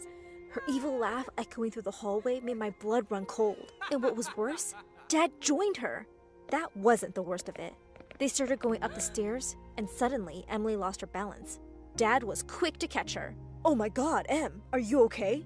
You really shouldn't be wearing such high heels, Dad said. Oh goodness, yes, I'm fine. You're right, I should be more careful. What with the baby on the way? She smiled shyly up at Dad, who smiled back and they went upstairs. My legs shaking, I bolted towards the door and ran to my car. I'd heard enough. Dad wasn't just replacing Mom, he was about to replace me with a shiny new baby. I felt so heartbroken. I drove back home like a mad person, rushed out of the car and called out to Mom. There was no reply. I ran up the stairs and looked in every room, and I couldn't find her anywhere. I had her car. Where could she have gone? Suddenly, I noticed a large note stuck on the fridge. Hey Mal, your dad sent a card for me to take somewhere secret. I have to go see what this is all about. Maybe I'll get some answers. Don't wait for me for dinner. I've taken Ella with me. Oh, no! I frantically tried to call Mom, but there was no answer. This was so bad. And there I was on the road again, driving another 2 hours like a crazy person to some unknown location. I knew exactly where that was. I parked my car at the gate and rushed to the mansion.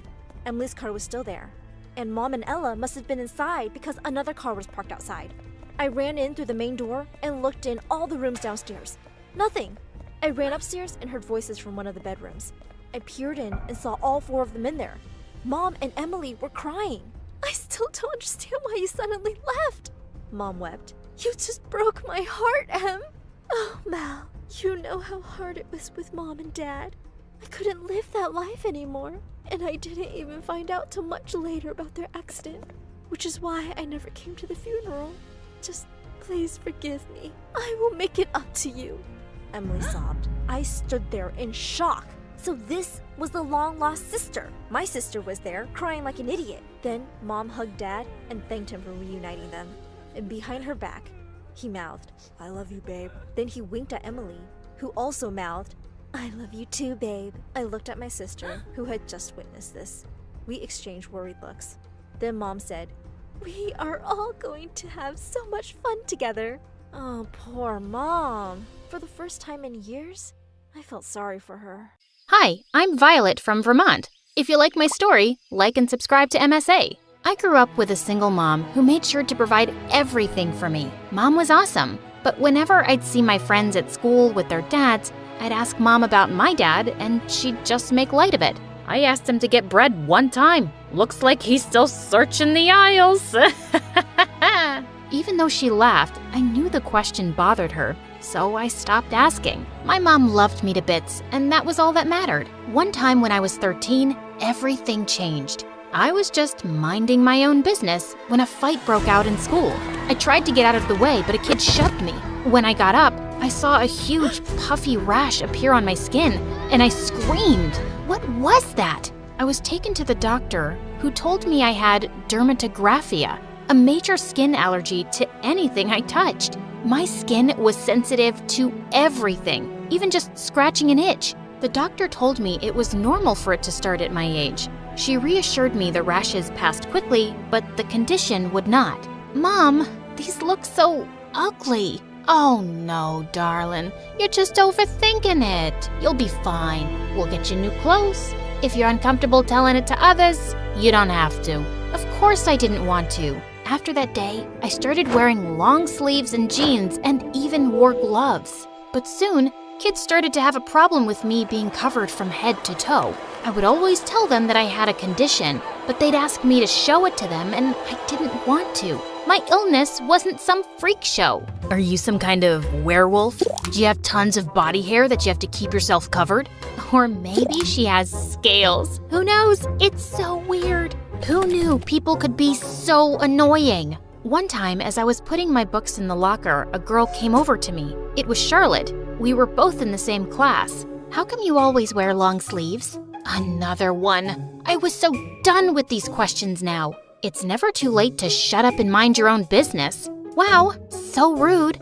I was just asking. 'Cause you know kids say so many things about you. But I know the reality, I think. Well, I know you have a tattoo. That's why you keep yourself so covered, right? Bingo! Whoa, really?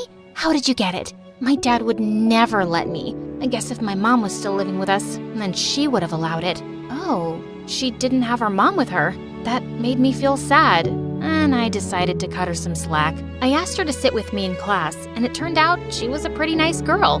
I liked her. Soon we started watching MSA videos and hanging out after school. My mom welcomed her into our home with open arms, and her dad was really nice to me. Nice to meet you, Violet. Dad, you're embarrassing. Thank goodness Violet understands how it is. What really solidified our friendship was when we went ice skating. I was so afraid of falling because my rash would appear, and when it did, I was so embarrassed. But Charlotte, she was so understanding. Ah, it's nothing. Come on, let's skate more. Over time, we became best friends, and we were super close. One time when I was in 9th grade, I saw Mom talking to someone in a hushed voice on the phone just as she saw me enter the house. Well, that was weird. I tried to leave it alone, but it became a routine. She'd be on the phone, and the moment I'd appear, she'd act on edge. One night, I heard her go out, and when I looked out the window, I saw Mom with Charlotte's dad. What the heck? I even told Charlotte about it, but she wasn't too concerned about it. But I was, 'cause it started to happen almost every other night. When I confronted Mom, she straight out lied. No, honey, I just went out to get some milk, nothing else. But when one night I heard Mom leaving the house, I decided to follow her. Suddenly, a car pulled up in front of me. Just then, I heard a familiar voice. You look like you need a ride. It was Ben. He was the new guy in school and a couple of years older than me. And since he was so active in the Students' Council, everyone knew him. He was someone I could trust. So I got into his car and followed Mom. So, who's in that car? My mom. I want to catch her red-handed today. She's been sneaking out a lot lately. That's a first. All of a sudden, Ben hit the brakes seeing a cat, and before I could jolt, he grabbed my wrist. Are you all right? I'm sorry. I didn't mean to hurt you. It's nothing. I just don't like being touched, okay? We found my mom at a small diner sitting across from Charlotte's dad. After Ben dropped me off, I barged into the diner. I knew it! You lied! Violet, it's not what it looks like. Please, sit. Honey, please. I didn't want to, but seeing Mom plead, I sat down. I should have told you earlier, but I wanted to wait for the right time. Violet, Charlotte's dad is also your dad. What? It's true. Darling, I am sorry. Leaving your mom was the biggest mistake of my life. Now, I want to make up for lost time. Apparently, Dad and Mom had dated but broke up after I was born, and Dad moved on to marry Charlotte's mom. And now, Mom and him wanted to get back together. My head was spinning. They both lied to me. Why now? Why wait all this time? Does Charlotte know? She doesn't know about this, and I'm afraid I can't tell her right now. The divorce from her mom has been tough on her, and I wanted to wait until the right time to break the news to her. Can you keep this a secret, please? No, none of this makes sense, and I hate you. I ran out of the diner with tears in my eyes, but Mom chased after me and drove me home. She begged me to give him a chance. Don't you at least think Charlotte should hear it from her own dad? She had a point, so I agreed. For now. The next day at school, I was feeling so nervous to face Charlotte. Hey girl, I tried to call last night. How about we catch a movie tonight at my place? At her place? No way! Right then, I saw Ben walking down the hallway. Before I could think of what to say, he came up to me. Violet. Ben! Charlotte, this is my date tonight. Date? Yeah, we're going out. Right, Ben? Yeah. I'll pick you up at 7. See ya. Vi, this is your very first date! I felt bad lying, but hey, it was a good save. But at home, Mom told me Dad wanted to talk to me. alone, and I had to see him. But in the evening, I found Ben waiting for me at my door with flowers.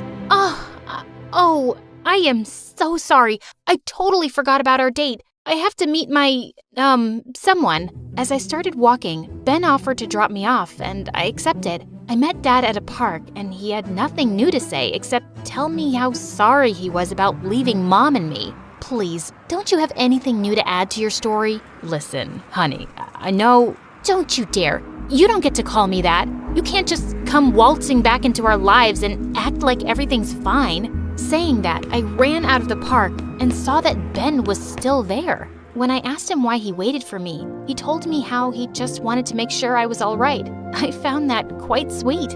On our way back home, Ben got me some ice cream and we talked. He sure was a sweet guy and I was liking him a lot. All of a sudden, Ben came near me and touched my nose. Got it. You were looking cute with some ice cream on your nose, though. Oh, I thought... I was gonna kiss you. That wouldn't be so bad, would it? It sure wouldn't. But the rash? Gosh, I couldn't tell him about it. What if he was grossed out by it? I told him I wanted to take things slow, and he nodded. After that day, Ben and I started to go out often, and I guess that's why avoiding Charlotte became much easier. Whenever she'd ask me to come over to her place, I just told her I was with Ben. So, does he know? I almost jumped, thinking she meant about Dad, but she was just talking about my skin. No, and you can't tell him. I just can't deal with that right now. Okay, how about I ask my dad to come pick us up and we can go to the mall? I feel like I'm not spending enough time with you. Maybe later. A couple of days later, I was having lunch when Charlotte joined me. But just when Ben came and sat next to me, her face twisted. She got up and walked away. I followed her, and when I asked what happened, she went bonkers on me. Ben, Ben, Ben! He's always around you. Do you know that you have a best friend too, who is missing you? I thought we were like sisters, but now you're ditching me like I'm some third cousin. You don't even come over to my place anymore. Well, that was 'cause I didn't like seeing her dad, our dad, but I couldn't tell her that. But I realized it wasn't her fault. After all, Charlotte was my best friend. So I decided to go to the movies with her after school, and she was ecstatic. We had loads of fun at the movies, but just when we got into the cinema's elevator, the door suddenly closed before others could get in, and the lights went off. Oh God, this wasn't good. Getting stuck in an elevator was my worst nightmare. Vi, you okay in there? I'm calling for help. Hang on in there. Charlotte, fast. I can't stay in here.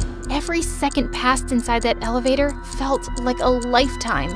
Finally, when the elevator door opened, I saw Dad. He instantly swept me in his arms. Oh my God, my baby. I was so worried. When Charlotte called, your mom and I rushed here. I just couldn't imagine losing my daughter again. What did you call her? What's going on? Dad had no choice but to tell her the truth. And when he did, Charlotte went completely ballistic. Out of nowhere, she transformed into a loud, angry monster. How dare you lie to me? You're ditching me, just like Mom did. Charlotte, please, at least listen to him. Dad had a reason. And you knew about this? How could you do this to me? You and your mom? Stay away from us. Saying that, Charlotte ran off and her father followed her. I was so shocked, I didn't know what to do. I was sure that Charlotte would understand eventually. After all, she loved me and always considered me a sister. I was really expecting Charlotte to apologize at school, but she just stared at me. The last thing I want to do is see your face, you liar. Charlotte, you always wanted us to be sisters, right? Can't this be a good thing? I don't anymore. Why did you have to lie to me? Right then, I saw Ben walking towards us, and seeing him, I saw a vicious look on Charlotte's face. Maybe it's because you're a natural-born liar. You lied to me. You even lied to Ben. Did you tell him your secret? What is she talking about, Violet? Charlotte, stop right now. Oh no, I'll tell you, Ben. Better yet, I'll show you. Suddenly, she pinched me hard on my arm. By the time she was gone, a huge allergy spot had appeared where she pinched me. Everyone stared at my arm, including Ben. He didn't say one word, but the look in his eyes made me realize nothing between us was going to be the same anymore. Because of the stunt Charlotte pulled, she got detention while I called Mom and she picked me up. I just couldn't be at school. I refused to talk to Mom and didn't even go to school for over a week and just locked myself in my room. I even turned off my phone. I just wanted to be away from everything and everyone. Thank God winter vacation started and I had some time to deal with the whole drama. One day, Mom entered my room and hugged me. I felt like I hadn't hugged her in a million years. Mom, can we move away? I don't want to go to school, see Charlotte, her dad, Ben, anyone. Honey, that's not the right thing to do. I know what Charlotte did was very wrong, but put yourself in her shoes. I never told you, but when Charlotte's mom left, the poor girl was completely traumatized and depressed for months. She totally lost it. Oh my God. Turned out, Charlotte had had a huge breakdown when her mom left. She needed years of therapy and only stopped going recently, which is why Mom and Dad thought she could finally be ready. But perhaps they were wrong. That would explain her reaction. She went through so much. You should have told me, Mom. I should have known about her condition. Honey, we thought to tell her when the time was right, but the way things unfolded left her shocked. The entire night, I kept thinking about Charlotte. Her mom had already left her. No wonder she was freaking out about me stealing her dad from her. I needed to make things right. First thing in the morning, Mom drove me to Dad's. He had Charlotte standing up front, who was so angry, she was shaking. Why are you here? To tell you that I love you and that won't change. I love you both too. Even before you knew about Violet, I loved you both, sweetheart. You don't love me, Vi.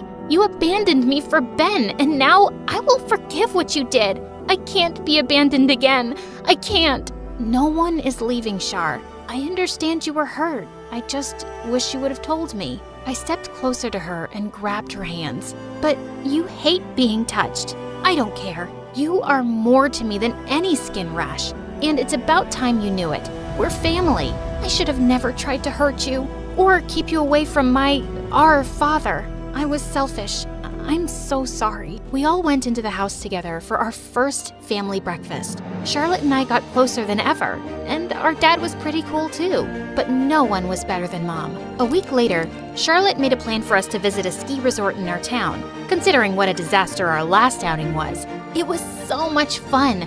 We both went for the ski lift, and just as I sat, I saw Ben next to me instead of Charlotte. Talk, you two! Well, it was awkward, considering how hard I was avoiding Ben lately. I'm sorry. I then showed Ben my skin condition, and he just smiled, saying how it only made me cool. Charlotte, your arms are beautiful. I can't believe you'd hide something so cool from me. You know, I think so too. May I? Ben drew, "I love you, Violet," with his finger, and it appeared quickly in big, puffy letters. But it was the most beautiful thing I had ever seen. He kissed me on my lips, and I didn't have an allergic reaction. After that, I learned to listen, trust, and be proud of who I was.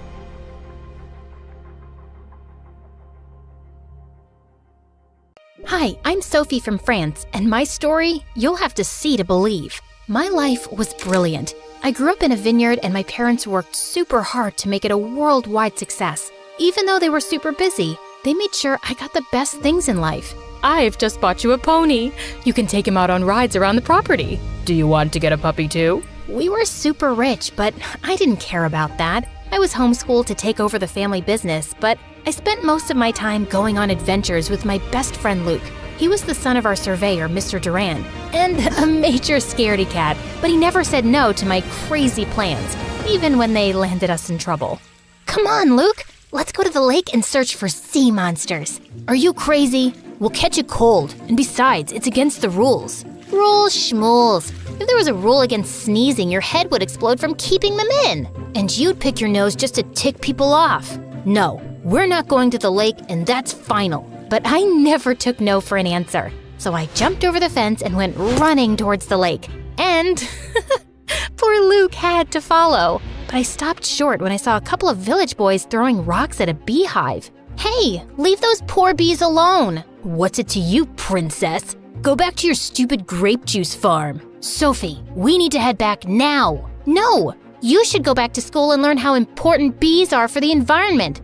What, Luke? Those aren't bees, Sophie. They're hornets. Just then, a rock tore through the nest, and all the hornets flew out, and they were pissed. But instead of going after the village brats, They attacked Luke and me. We ran for our lives, but we got stung so much that by the time we got home, our faces resembled beach balls, and it hurt. And Luke went ballistic. I told you we shouldn't go. You never listen to me. I'm sick and tired of being your babysitter. Babysitter? The stings really mess with your head. I'm your friend. Friends listen to each other. You're not my friend. Your parents hired me to keep you out of trouble. Luke, stop it. We're honored to serve in any capacity. You might be, but I'm not. She's a reckless maniac.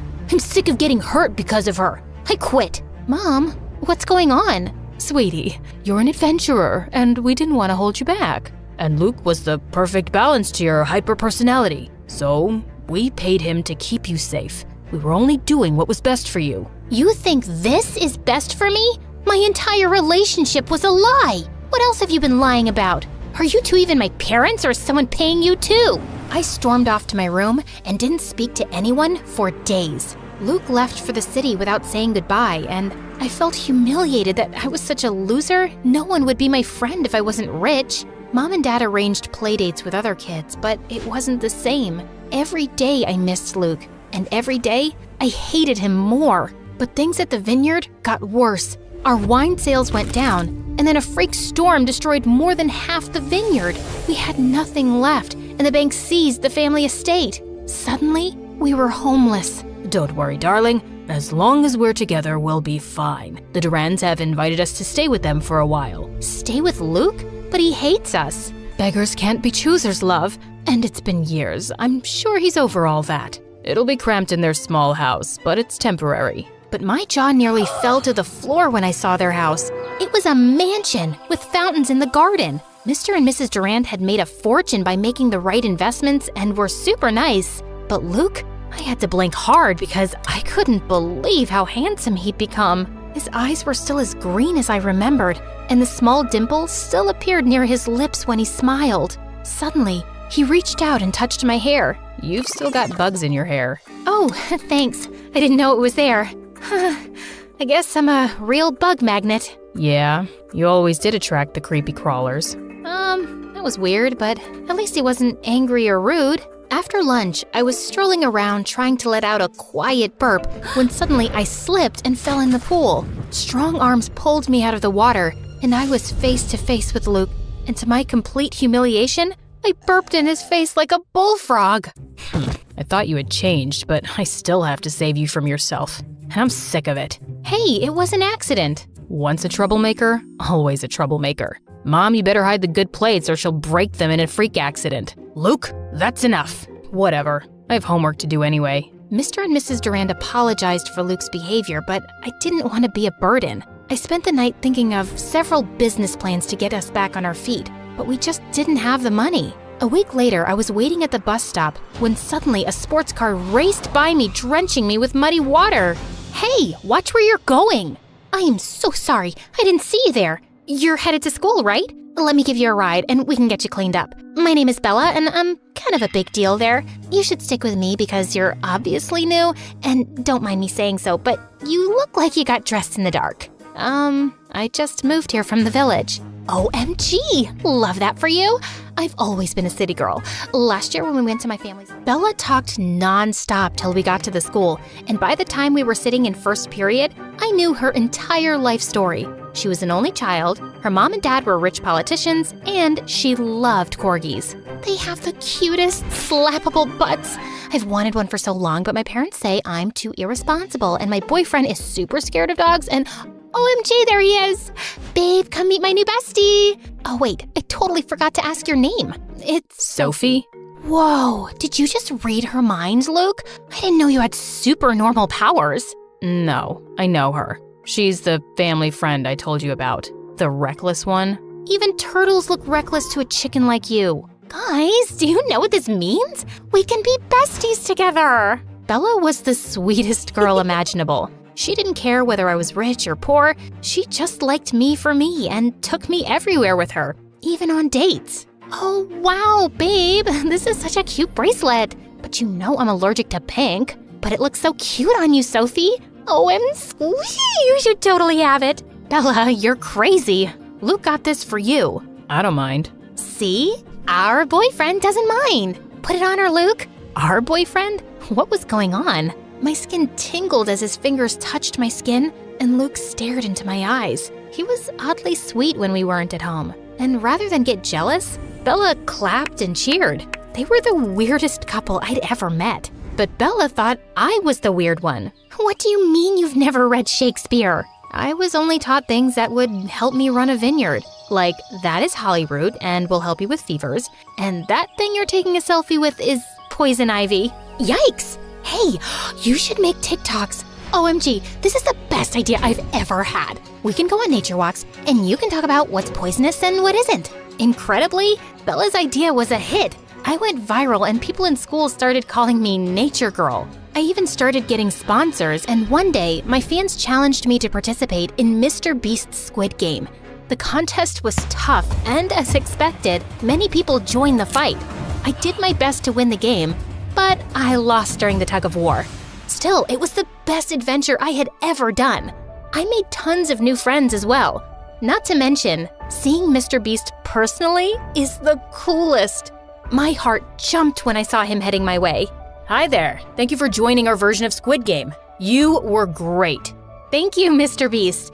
We all had a blast, even though we lost. Just being part of your content alone is an experience of a lifetime. Well, making people happy is what my content is all about. I'm glad you had fun. I really did, and it's been quite a long while since I had fun like this. Really? Why is that? Well, sometimes life could get rough all of a sudden. Things happen without warning. That is so true, but no matter what, never stop walking the road to happiness.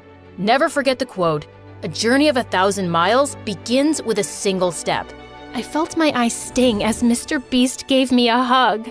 And just like what Mr. Beast said, I never stopped walking the road to happiness. I kept on seeking adventure, teaching my fans about plants through TikTok. Bella supported me 100%. Eventually, the money I got from my sponsors were used to set up a small grocery shop in the city. And little by little, we were saving up to move out. Life was getting better, but Luke's behavior at home was getting worse and worse. He was rude to his parents and ignored them all the time. One time, Mrs. Durand asked them to pass the bread, and he accidentally dumped them all on the floor. What is wrong with you? That's no way to behave with your parents. You have no idea what you're talking about. Stay out of it, please. This isn't you, Luke. You used to be so sweet and caring, even if you were pretending. His eyes softened, but then he shook his head and pushed past me. I'm not the boy you used to know. It's okay, Sophie. It's just a phase. I didn't get what his problem was. He had everything he could ever want. Loving parents, a roof over his head, and a great girlfriend. But things with Luke and Bella were getting weirder. The old feelings were coming back and made me nervous. So when Dad announced we'd be moving to our own apartment at the end of the month, I was relieved, but also bittersweet. Late one night, I was packing up my things for the move when I heard footsteps on the roof. I freaked out and picked up a baseball bat to investigate. There was so much crime in the city. We never had this problem in the village. What if there was more than one burglar? But it was only Luke. You scared the farts right out of me. Oh, great. Just what I need. A damsel in distress. I'm the one holding the bat, smart Alec, and I was always the brave one while you were scared of your own shadow. I sure was a coward back then. Remember that time you couldn't sleep and you made me push all those sheep from a fence so you could count them? They were goats, and Farmer Jack was so mad. He made us shovel horse poop for weeks. You have to admit, it was fun pretending to be my friend. I was never pretending. He looked at me like there was so much he wanted to tell me, but he couldn't. His lips were so close, and my heart beat like crazy. I wanted him to say more, but I also wanted him to shut up and kiss me. But Luke pulled away suddenly, looking angry. Forget it. You won't understand. Had I almost kissed my best friend's boyfriend? What was wrong with me? It was a good thing we were moving out in a few days anyway. On our last day in the house, Mr. and Mrs. Durand held a farewell party for us. They invited all their friends, including Bella and her parents, and held a mini promotion of our little grocery store and even showed my videos on a big screen. Luke looked handsome in a suit, but I had to look away. I still felt guilty about the other night and confused by his hot and cold attitude. But suddenly, he was standing right in front of me. Hey, wanna dance? I shouldn't. Why? Do you think you'll trip and fall? No, then come on. He whirled me onto the dance floor, and I felt like I was dancing on air. It was magical and thrilling. Then his lips came close, and all the voices in my head fell silent, but the music suddenly stopped. Luke, what are you doing? Bella's parents are watching. You should be dancing with her, not The poor grocery girl? Yes. Sophia can't bring you any connections or wealth. I'm sorry, dear, but we have to think of Luke's future, and that is with Bella. I was so shocked my mouth fell open. My parents were furious. Is this how you feel about us? Why did you invite us to stay with you? Why throw us this party? Because they want to rub in your faces how rich they are now. They always envied you, and they didn't throw you this party. Bella and I did. It was all Luke's idea. He's been planning this party for weeks. I just helped with the decorations. Suddenly, all the guests left saying they were disgusted, and Mr. and Mrs. Durand looked panicked. What's going on? I'm so confused. Let me explain. When we were kids, I loved being your friend. You were awesome and brave, but my parents wanted to cash in on that friendship and started charging your parents for protection services. I hated it. We did it for you, son, so you could have everything rich kids had. I never wanted any of that. And even here in the city, you insisted I date rich girls so you can make connections with their parents. You two have always used me for your own gain, and I'm sick of it.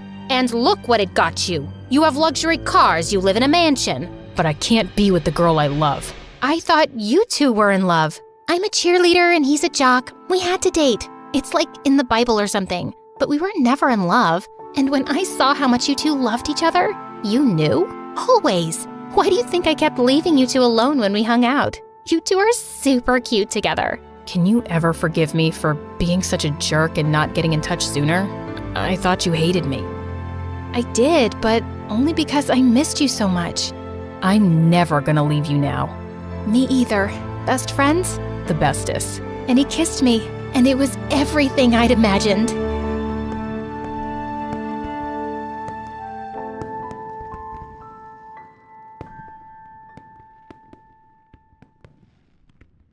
Hi, I'm Ashlyn from Argentina, and before I continue, please like and subscribe. My brother Carter is my twin. We don't look anything alike, but we've always been competitive. On the day we were born, we even fought to be the one to come out first. My dad was a professional soccer player, and my mom was a really successful business executive. They were both super competitive and encouraged us to be the same. Everything was a competition. My brother and I competed to see who could crawl the fastest, who could walk first, hold their breath the longest, and draw the best picture. The winner always got a reward. At the time, it was friendly and fun. We just loved to try and outdo each other. Sometimes, the boy next door, Nico, would come over and be the judge. He had a cool camera and loved to take photos, mostly of me making weird faces. Carter thought he could make even weirder faces. So, of course, it became a competition. And Carter wins again! What? Come on, Nico, why are you always siding with Carter?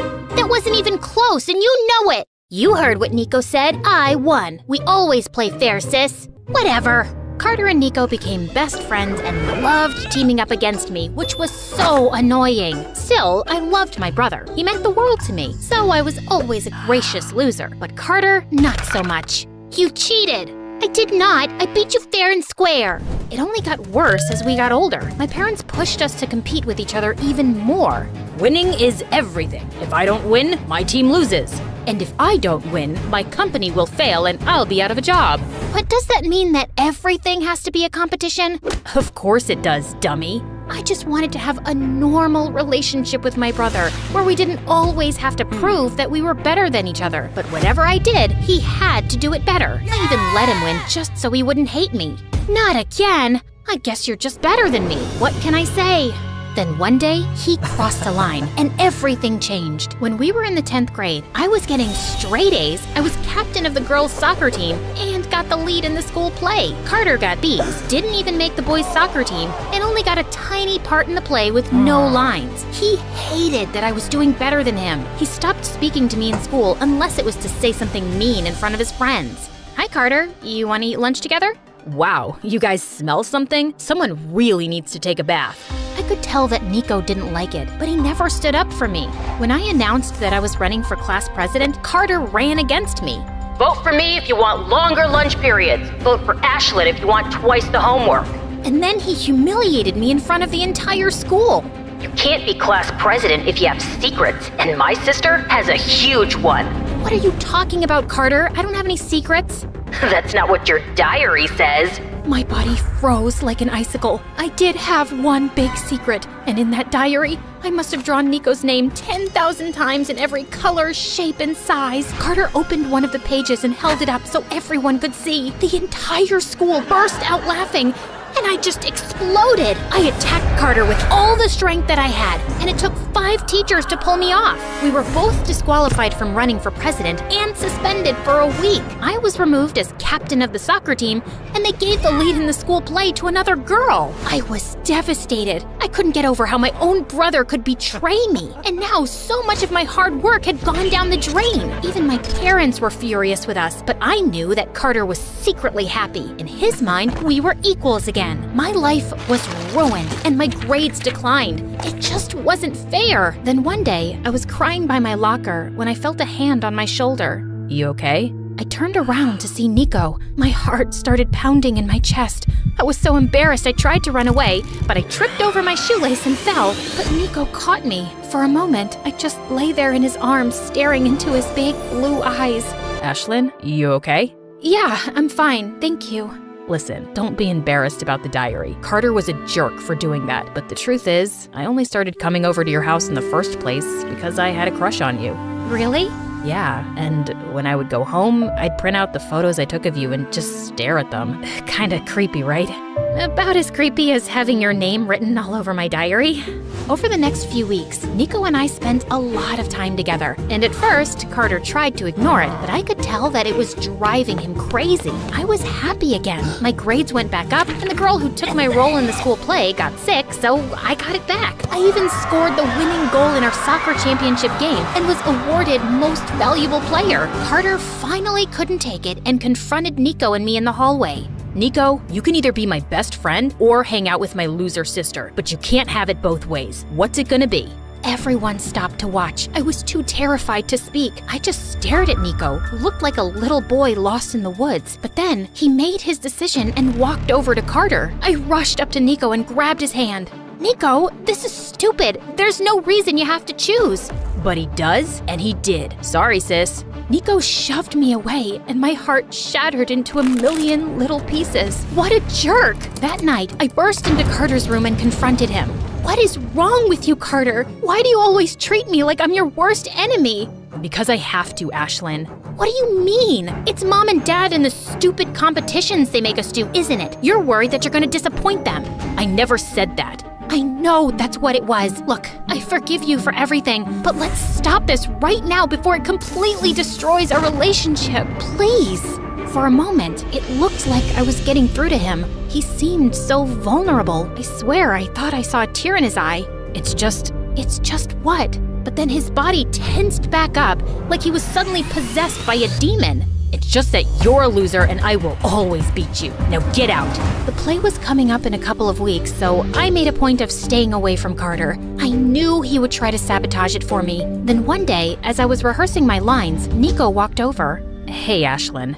What do you want? I want to apologize for my behavior. Carter is my friend, but he has no right to control who I talk to. I went with him that day because I wanted to help him see that what he was doing was wrong. But I was a real jerk, and if you never want to talk to me again, I deserve it. At that moment, I realized how much I truly loved Nico. So I let my anger go, and from that point on, Nico and I were inseparable. On the night of the play, I heard that there was going to be a huge talent agent in the audience. This was my big chance, but when I got up on stage, I completely forgot my lines. I had been so lost in my thoughts about Nico that I lost focus on the play. The theater was silent, but I could see Carter sitting all the way in the back next to Nico, and he was laughing. Then it hit me. This was his plan the whole time. He sent Nico to distract me. I was furious, but I wasn't about to let Carter win. So I gathered myself, took a deep breath, and suddenly,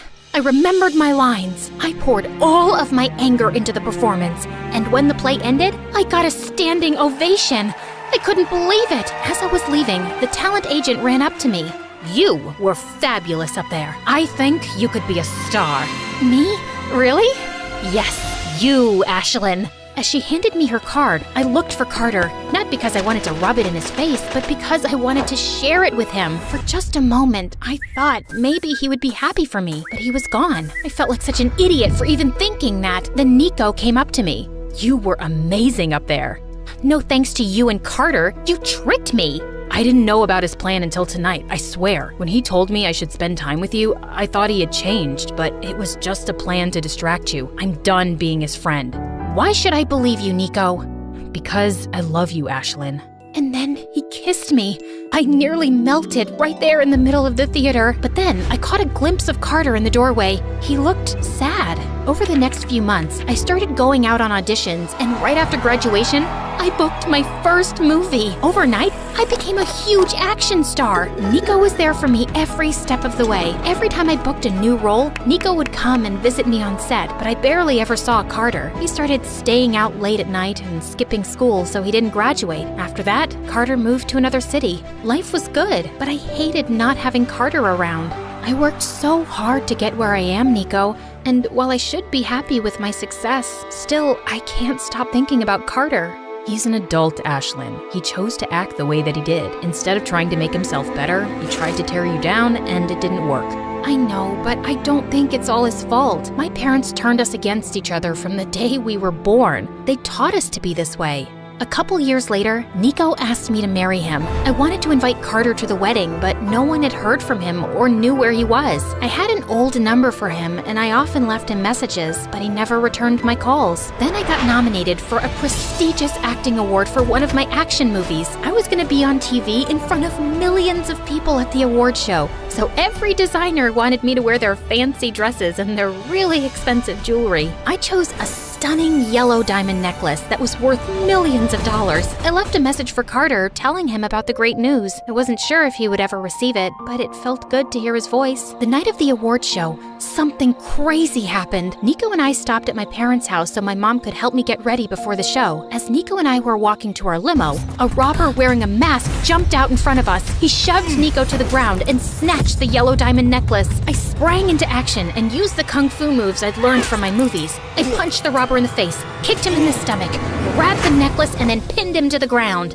Ouch, that hurts. I recognized the robber's voice. I snatched off his mask. It was Carter. My parents heard the commotion and ran outside. Carter, what are you doing?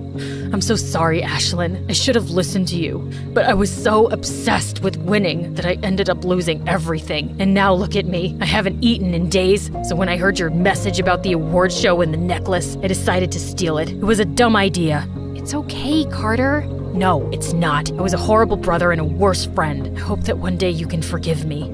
This is all our fault. We were wrong to always push you two to compete against each other. We didn't realize the damage that we were doing. We are so sorry. We've always been so incredibly proud of both of you. I forgave Carter and my parents. Carter and Nico held my hand as the host took the stage. Then, the host called my name.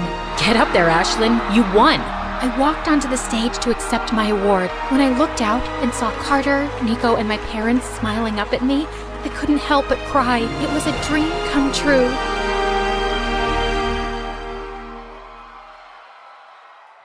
Julie shouted at me as I packed my bags.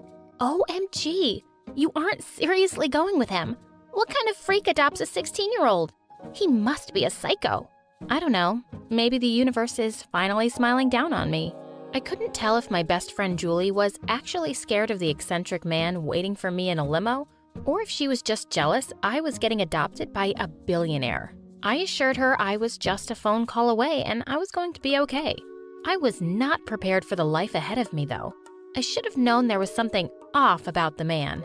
See, just a week ago, I saw a disheveled old man crying in the park. All I did was ask him if he was okay, and he gave me a huge hug. I thought he was homeless, so I offered him a chocolate bar from my purse. He ate it so messily, I thought he hadn't eaten in days. He insisted he would make it up to me. I told him not to worry about it. The very next day at school, one of my classmates started shouting at us to look out the window. There was a huge banner. It said, "To the girl who gave some chocolate to the homeless-looking man in the park yesterday, please call this number as soon as possible." All of my classmates were asking questions. I was going to call the number myself after school, but my principal called me into the office a few minutes later. There, waiting in the chair, was the man from the day before. He wanted to thank me for everything and didn't know how else to find me. You could have tried Facebook. Sorry, I don't know how to use that. I don't know what I was thinking, but I agreed to let him take me out as a thank you for the chocolate bar. I agreed to meet him outside of the orphanage after school. For sure, I did not expect a limo to pick me up. Well, here we are a week later, and I'm driving to our mansion.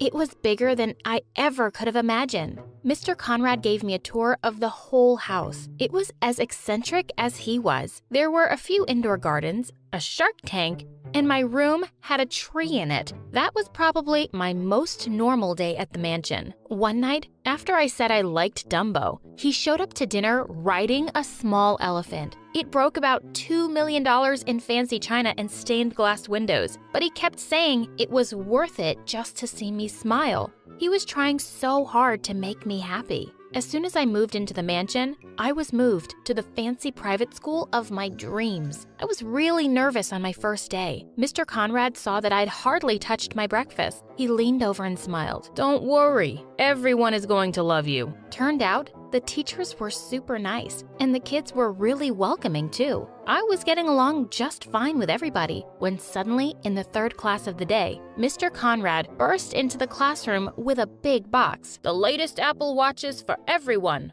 from our sweet, sweet Dana. All the kids oohed and awed with excitement as he hopped around the class, handing everyone their watches. They looked really happy, but I was so embarrassed. I really didn't need his help to win everyone over. I really started enjoying going to school and everything was perfect, except for one other student, Amber. Amber was the heiress to some tech company. She was the richest girl in school until I got there. She was super annoying and threatened by the fact that I was richer than her. She was always making jokes about me being an orphan or not knowing about the latest fashion trends. This one time, I thought she was being nice and gave me a gift basket full of free jewelry and clothes. I was so confused why she was laughing. I thanked her for the gift and she started pointing and laughing with tears in her eyes. Those are from last season. OMG. That night, I called Julie and told her about it. Julie and I thought Amber was the weirdest, meanest girl ever. I mean, the basket was worth more than $80,000. I could live with it. I found it all so stupid and funny and loved telling Julie about how the stupid rich girl was trying to get me today. Most of the time, it just involved giving me a bunch of free stuff that I gave to Julie later when I visited her at the orphanage. I told Julie today, Amber told me, I bet she doesn't know a Gucci bag from a Coach purse, and handed me a bunch of free handbags. Mr. Conrad overheard me talking to Julie about my problems with Amber, and he immediately offered to help. I told him it was okay. I was doing fine with it all. I can buy her father's company. That'll show her. I told him I appreciated it, but I was used to doing things my way, and ruining her life because she made fun of my clothes seemed a little extreme. I told him that teenage girls can get catty. He gave me a really weird smile and said he heard me loud and clear. I probably should have asked what he meant. The next day at school, Amber came up to me in the courtyard and started making jokes about my shirt while I was talking to this guy Xander. All I did was ask, what are you gonna do? Give me free clothes? That'll show me. Xander and I laughed and Amber got very red in the face. Amber asked him why he was hanging out with a loser like me and how he could have a real girl like her. Before I could say a word to her, I heard something I'd never heard before in my entire life. Amber screamed and ran, and I dropped my book and fell over. Xander went running in the opposite direction. It was Mr. Conrad and a tiger. Everyone was staring at us with a mix of horror and confusion. He laughed and said, Get it? Because girls are catty? Where did you even get that? Oh, I had a buddy fly her in from Hollywood. She's harmless. Look, I can ride her like a king. Then he said to the tiger, Roar, babe, roar. And the tiger roared and rubbed his knee with her head. He looked so ridiculous, and everyone was laughing at him.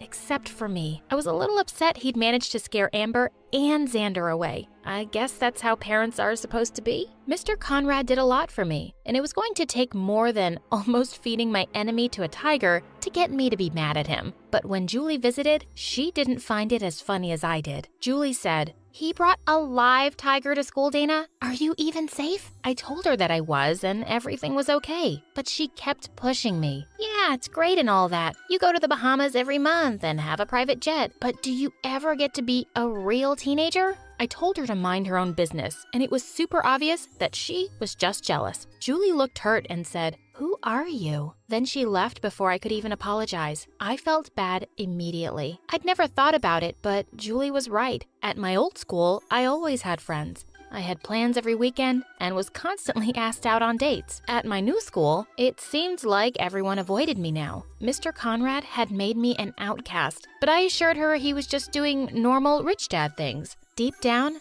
I knew though, he took it to some incredible extremes. One night, I'd stayed up really late doing homework and went to school feeling like a zombie. I was really tired and my limo driver was late, so this guy from school offered to drop me home. Boy, I would have said no if I knew what was waiting for us at the gates. Mr. Conrad saw us and yelled, "Who are you? And what are you doing with my daughter?" He pulled a bunch of crazy-looking interrogation tools out of his briefcase. I managed to pry him away long enough to explain that I was just tired and a boy from class had offered me a ride home. He went from treating the boy like a criminal to treating me like a hospital patient. He whipped out a flashlight and asked me to follow his finger and if I was dizzy and if I thought someone had poisoned me. Without even waiting for a reply, he hopped in the boy's car and drove us all to the hospital. It was so embarrassing. I didn't think it was ever worth bringing a boy into my life again. That was until Xander. After that boy told the whole school how intense Mr. Conrad was, everyone avoided me like the plague, all except for Xander. He literally brought me a bouquet of flowers just in case it was more than a lack of sleep. How cute! I decided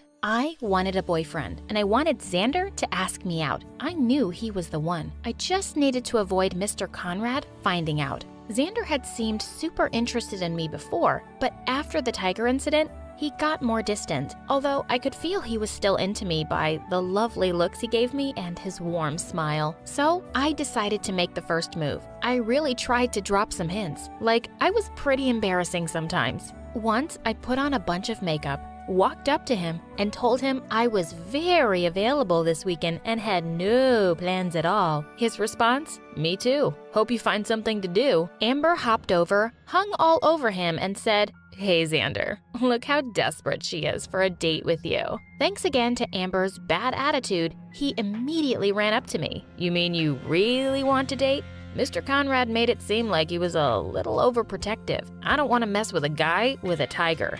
"What? No, he wants me to date super badly." "Well, only if your dad's okay with it." That's when I finally got asked out on a date, and Amber was fuming. I know I said Mr. Conrad was cool with it, but the guy brought a tiger to school because a girl gave me free clothes. I decided to keep Xander a secret, just for a bit, and only tell Mr. Conrad when the time was right. Until then, I told him I was visiting Julie for the night. He insisted on flying us out to France or letting us use his yacht, but I insisted we just wanted a fun, girls-only evening at the orphanage. I drove down to the city and met Xander at a comic convention. It was the easiest way for us to have fun while keeping my secret. We hit it off super well. He was a little weirded out that I made us wear costumes, but figured it was just a fun Comic-Con thing. Our date went so well that we decided to go on even more. We couldn't dress up in costumes every weekend, so I needed to find ways to be creative. Every time, I convinced Xander to go somewhere far away or in disguises,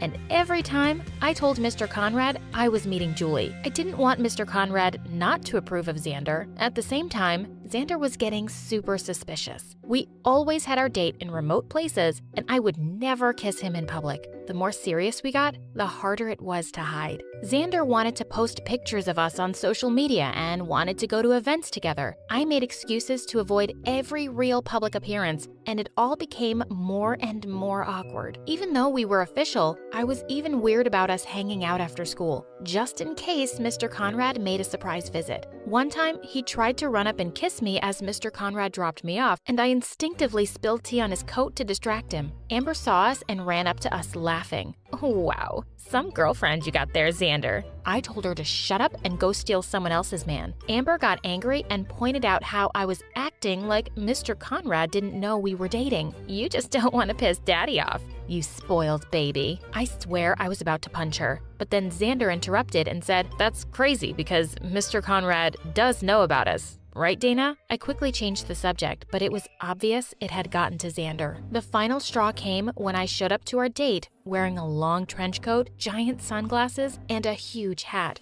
I told Xander it was the latest fashion, but he stared at me with a hurt look. Are you embarrassed of me because my family is only millionaires? I assured him it was all fine and told him I was just nervous about telling Mr. Conrad. He was perfect and I loved him just the way he was. He said with a broken voice, "Then why do you want to hide me?" I tried to explain how Mr. Conrad was a little sensitive and I wasn't sure how he would respond to everything. He told me that he wasn't some secret. He wanted to be a part of my life. I told him that I would slowly introduce him to the important people in my life. I decided to take us out on a double date to introduce him to my best friend. The next day, Mr. Conrad asked if I wanted to join him on a weekend trip, but I told him I couldn't. I told him I was seeing Julie again, which wasn't a total lie. I just left out the part that we were on a double date. He seemed hurt, but understanding. He said he felt like I was always going over there, and he hardly saw me anymore. He explained she was always welcome to come here, but I insisted that I liked visiting the old orphanage. "You really miss her, don't you?" He gave me a huge hug and told me to have fun. I kind of felt guilty leaving him and lying, but I would tell him about Xander soon enough. I called Julie and apologized for what I said. She forgave me and was happy I was enjoying a bit of a normal life with Xander. Julie was so excited about our double date. Julie, her boyfriend, Xander, and I met up at the train station. We went to a small cafe far away from the mansion. It was all going really well, and we decided to show Xander around the town I grew up in. Everything was going perfectly fine until we decided to take a walk in the park. Wow, is this like a special festival or something? There shouldn't be. There were crowds of people on the street. It was like someone was throwing a parade. There were fireworks, singers, and to top it all off, a giant float with a picture of me and Julie that said, "Best Sisters Forever." On the top of that float was Mr. Conrad. I tried to cover my face, but it was too late. Mr. Conrad hopped off the boat and ran over to us cheerfully. He looked genuinely surprised to see me with a boy, and his face dropped when he realized Julie and I weren't alone. "I thought this was girls' evening." I explained I was too nervous to tell him I had a date, and I didn't mean to lie. He started crying and ran off. I felt horrible. As good as my date with Xander was going, I needed to take care of this. I insisted that everything was okay and I would call them all in the morning. "Sorry, Xander, it's just family problems." Xander said it was fine and that I should fix things with Mr. Conrad first. I ran to apologize to Mr. Conrad, but he kept trying to get me to go back to Xander and said I didn't need to apologize. "But I lied to you, and now you're crying." "It's not you, it's me. If I don't need to apologize, then what's the problem?" He explained he was just so happy to see me pursuing love and happiness. He said he was too busy working and never had kids, and by the time he realized he wanted them, he was too old. He explained that he didn't want to die alone, and the world smiled on him when I came into his life. He wanted to give me everything he had and more. "Why did you come here anyway?" "I figured you missed Julie so much, it made sense to adopt her too. My offer still stands if you want." That week, our mansion got a little more crowded. We had a party, and Mr. Conrad brought 2 golden statues of me and Julie hugging each other and put them on our outdoor water fountain. Julie and I loved living in the mansion. Mr. Conrad got us into some crazy adventures, but it was always fun together. Xander and Julie's boyfriend even joined us in some of our antics. I don't think Mr. Conrad will ever worry about dying alone again. I don't think the mansion is ever empty. Hey, introducing the Harmonica bottle. Hydrate, play, and surprise your friends. Be the star of any party, exclusively on Amazon. Grab yours now and let the fun begin. Link below. You know those stories about karma? How people will do bad things and then horrible stuff happens to them as a result? Baloney! I don't believe it for a second. Why? Because I try my hardest to be a good person, and I'm still riddled with bad luck. Take one day my freshman year, for example. My alarm didn't go off, so I overslept and was late for school. As I pedaled frantically on my bike, my backpack unzipped itself and all my books and papers flew out. I had to stop and pick them up.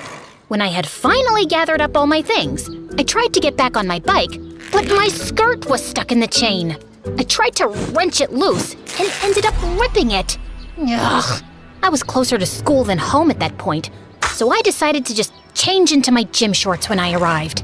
I got on my bike and pedaled as hard as I could. I was so late. All of a sudden, I felt a bump and heard a popping noise. Then my back tire started to sink. No! Anything but this! I had run over a nail and got a flat tire. Dejectedly, I walked my bike all the way to school. I was more annoyed than angry at that point. When I finally arrived, I grabbed a tardy slip from the office, quickly changed into my shorts in the locker room, and went to my first period class, which I had almost missed entirely. Could this day get any worse? Evidently, it could. I had a big assignment due for second period. It was something I worked all weekend on. But when I went to grab it from my backpack, it was missing. I must have missed picking it up when my backpack exploded on the ride over. What did I do to deserve this? I felt like I might cry, but since that wouldn't help solve my problem and would only serve to embarrass me, I held back the tears. Instead, I went to my teacher and explained the problem. I'm afraid I'll have to dock points for tardiness. Yes, ma'am. I trudged back to my desk. The rest of class seemed to pass by in slow motion. I sighed in relief when it was finally over. As I headed back to my locker, I heard some girls whispering from behind me. Wow, what a fashion statement. Think those shorts were on sale at Walmart? Do you think she'll be trying out for the next top model? They giggled and walked by me. I felt my face getting red. I knew what a disaster my outfit was, but it was out of my control. A girl from my class, Becca, stopped by me and put a hand on my shoulder. Hey, don't listen to them, Leah. Personally, I like the outfit you've got. It's pretty bold to pair red athletic shorts with a lime green blouse. She winked at me to let me know she was joking. Thanks, but it wasn't intentional. My skirt got ripped on the bike ride to school. Oh, why didn't you say so? I always have a sewing kit on hand. Give it to me and I'll have it back to you by lunch. Thanks, Becca. Don't mention it. I have to admit, the good thing about having rotten luck is that you find out who the nicest people are. I smiled to myself and managed to make it to lunchtime. I didn't see Becca in the cafeteria, so I decided to grab a bite and save a spot for her. I passed through the lunch line and got a salad. As I was walking to an empty table, I slipped on a banana peel. I wasn't aware people could actually do that. I thought that was only in cartoons. I fell down, my food spilling all over my shirt. Great. Not only was I publicly humiliated, but even if I got my skirt back, my blouse was still ruined. You okay? Becca helped me up, and we sat down together. Here's your skirt. I tried to fix it up as best as I could. The stitching on the rip is slightly visible, but I tried to hide it as much as possible. I really appreciate it. Not a problem. I needed something to do in study hall anyway. I sighed. Becca looked at me in sympathy. Tough day, huh? I pointed to my ruined blouse. Well, at this point, it really couldn't get any worse. But this is just par for the course for me. What do you mean? Oh, I've always just had bad luck. You'd better watch out. It might be contagious. Aw, you don't really believe that, do you? I shrugged and put my head on the table. It was quiet for a while. Then Becca nudged my arm. I saw you dropped your lunch. Would you like some of my food? My stomach growled as a response. Becca and I locked eyes, and then started to giggle. We finished eating just as the bell rang. I was feeling a little better about life after that. Maybe this day was salvageable after all. The rest of the afternoon passed by without anything major happening. I did get hit in the face during dodgeball, but that wasn't necessarily bad luck. I just lack any coordination or athleticism. When school was over, I gathered up my things and was ready to head out. That was when I remembered that I'd have to walk my bike all the way back home. Oh well, At least the day was almost over. I trudged to the bike rack and fumbled with the lock. Suddenly, I heard a car honk behind me. Leah, do you need a ride? I do.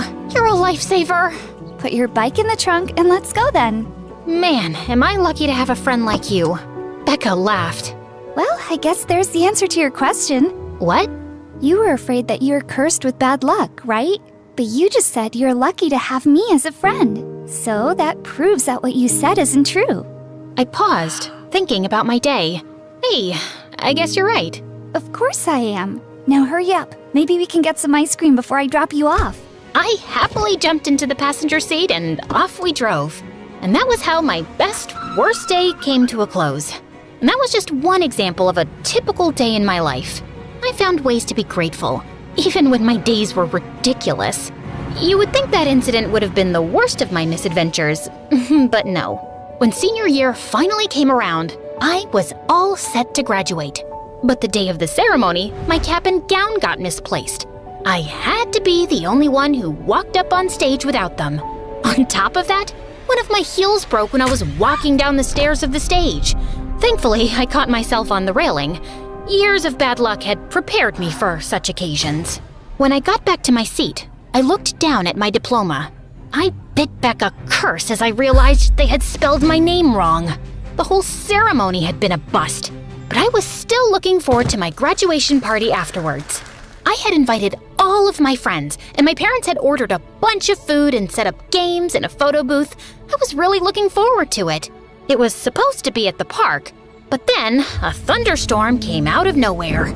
We tried to salvage what we could and move the party inside to the local community hall, but we had to share the space with a group that was having a retirement party. That was when my dad got a phone call from the catering service we were using. They wouldn't be able to deliver our food due to the bad weather. I was so disappointed and couldn't hide my feelings. My mom tried to cheer me up. She set up a few games and tried to keep the party going.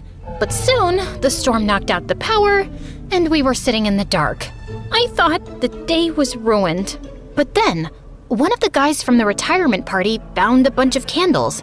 Our two groups joined together and played Mafia, told scary stories, and waited out the thunderstorm. I have to admit, it was kind of fun. Though my graduation day didn't turn out like I expected, I was bound and determined to view it in a positive light. I kept that feeling going right up until I left for college. No matter what, I was going to make those coming years the best of my life and shake off that nasty bad luck that had plagued my childhood. My dorm room was okay, just a little small, and I had a nice roommate. We didn't really see much of each other because our schedules were so different, but I didn't mind. I figured I'd make a bunch of friends in my classes and in the clubs I planned to join. I was about halfway through the first semester before my bad luck returned with a vengeance. It was a particularly cold day, and I decided to grab some coffee before my next class. There was a really long line, so I knew I'd be cutting it close, but I was so tired that I didn't care. When I finally got my drink, I rushed to class, but I wasn't paying attention to where I was going and tripped. I crashed into another person, spilling my drink all over the both of us. Thankfully, it wasn't piping hot, or we both might have gotten burned. Oh my gosh, I am so sorry. No big deal. I wasn't fond of this shirt anyway. I can pay for the dry cleaning bill. I swear, it's fine. Are you okay? Yeah, just embarrassed. I tried to walk around him so he wouldn't notice how red my face was, but when I took a step, my ankle throbbed in pain. I fell back, and the guy caught me. Looks like you hurt your foot. Let me take a look. I'm studying to be a nurse. I sat down on a nearby bench and let him inspect my ankle. I grew more and more anxious as I realized that I probably would have to skip my class. I hoped I wouldn't miss anything important. It seems to be a light sprain. If you want, I can drive you to the nearest doctor. He was so earnest and concerned that I momentarily forgot about how horribly my day was going. And for the first time, I noticed how cute this guy was. I think I'm just gonna get some ice for it. He unleashed his smile on me, and I felt my heart melt. Okay, stay here, and I'll get some for you. He did just that, and we ended up sitting next to each other and talking for the next half hour. So, what's your name? Sammy. Thank you for all your help today, Sammy. I'm Leah. It was my pleasure. Honestly, it was nice to be able to use what I've learned to help someone. He fidgeted for a bit, then gave me a nervous smile. Would it be okay if I got your number? Sure. If my ankle hadn't hurt so much, I would have jumped for joy. After a while, I was feeling better, so I decided to head back to my dorm for the rest of the day. Sammy instructed me to elevate my leg and promised to text me later and check up on me. I spent the evening giddily awaiting his text. And then, I realized something. Becca was right all those years ago. I wasn't cursed with bad luck. I was blessed by it. If all these things didn't happen to me, I never would have had the experiences I did or met the people I know. My phone chimed. It was a message from Sammy. How are you feeling? I hesitated, then texted him back. Pretty lucky.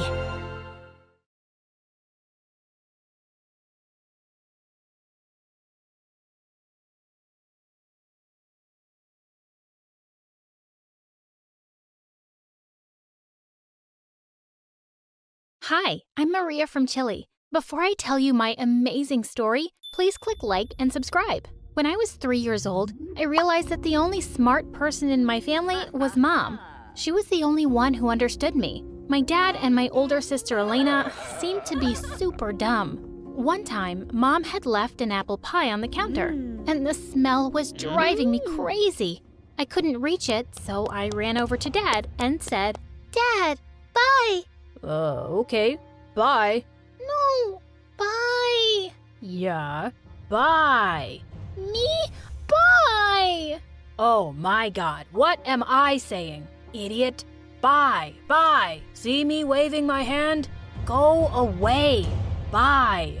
I burst into tears and threw his slipper at him. Luckily for me, Mom came in just then. "You want pie, honey? Come with me." Mom realized that I had some trouble with my speech because I mixed up sounds and words, but Dad was just really mean about it. He said that girls should be perfect, and if not, they should be boys. One day, Mom took me to this nice doctor she worked for as a maid. He offered to give me free speech sessions for some months, and after that, I couldn't stop talking in perfect sentences, which also annoyed my dad. Girls are meant to be seen and not heard. So, shut up. Soon after I turned 5, Mom announced at dinner that she'd enrolled me in a school.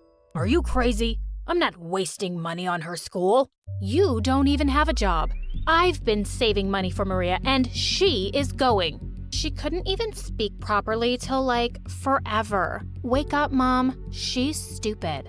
But Mom completely ignored them, and I was off to school the next day. Of course, Dad and Elena became even bigger jerks.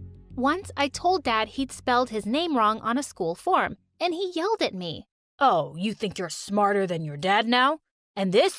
It's not a mistake. I was planning to change my name tomorrow. Wow, that was the stupidest thing I'd ever heard. But to be honest, I didn't think I was smart.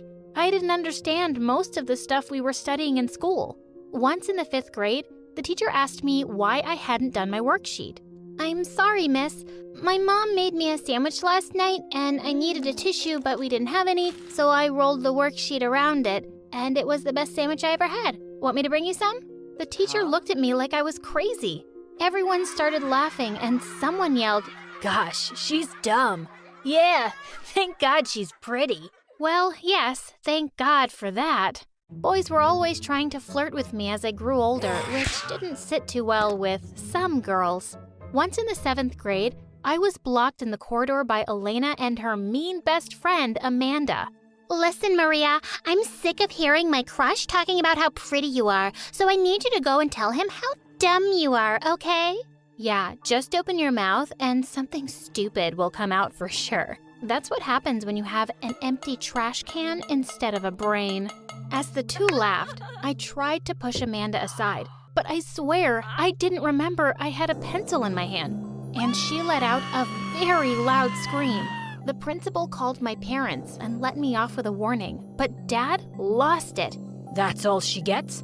I knew this school was for losers. This girl is insane and useless, and I'm putting her in a zoo. The only person who's useless in our house is the one who sits and eats all day and hasn't earned a penny in 10 years. Wait, are you talking about me? You suck. Good luck with your dumb daughter. With that, Dad left us for good, and our lives became better. I wish he'd taken Elena too. I had a secret I really wanted to hide from her. You see, since I wasn't good at anything, I randomly signed up for the school's music club. But it turned out I was really good at singing. Now I was spending even less time studying and was learning songs instead. If Mom found that out, she would kill me. In the 8th grade, I was chosen to sing 3 songs on our cultural day, and I was so excited, I started singing. Who run the world, girl? I clapped my hands on my mouth. Why did I sound like a freaking man? I cleared my throat and started again. Who run the world, girl? And there it was, this deep, manly voice I'd never heard before. What was wrong with me? As everyone started laughing, I ran off the stage and went home in tears. I skipped school the next day, pretending to be sick. Later that evening, Elena came to my room with a food tray. Aw, poor Maria. Here, I got you some hot soup for your throat. Oh, thank you. Maybe it'll help you sound less like a man. You heard me? I wish. I wasn't there, but it's all anyone in the school can talk about. So what are you now, Maria or Mario? Shut up, Elena. Hey, watch it. Because if I tell Mom you've been spending all your time singing with other losers, she's gonna take you out of school.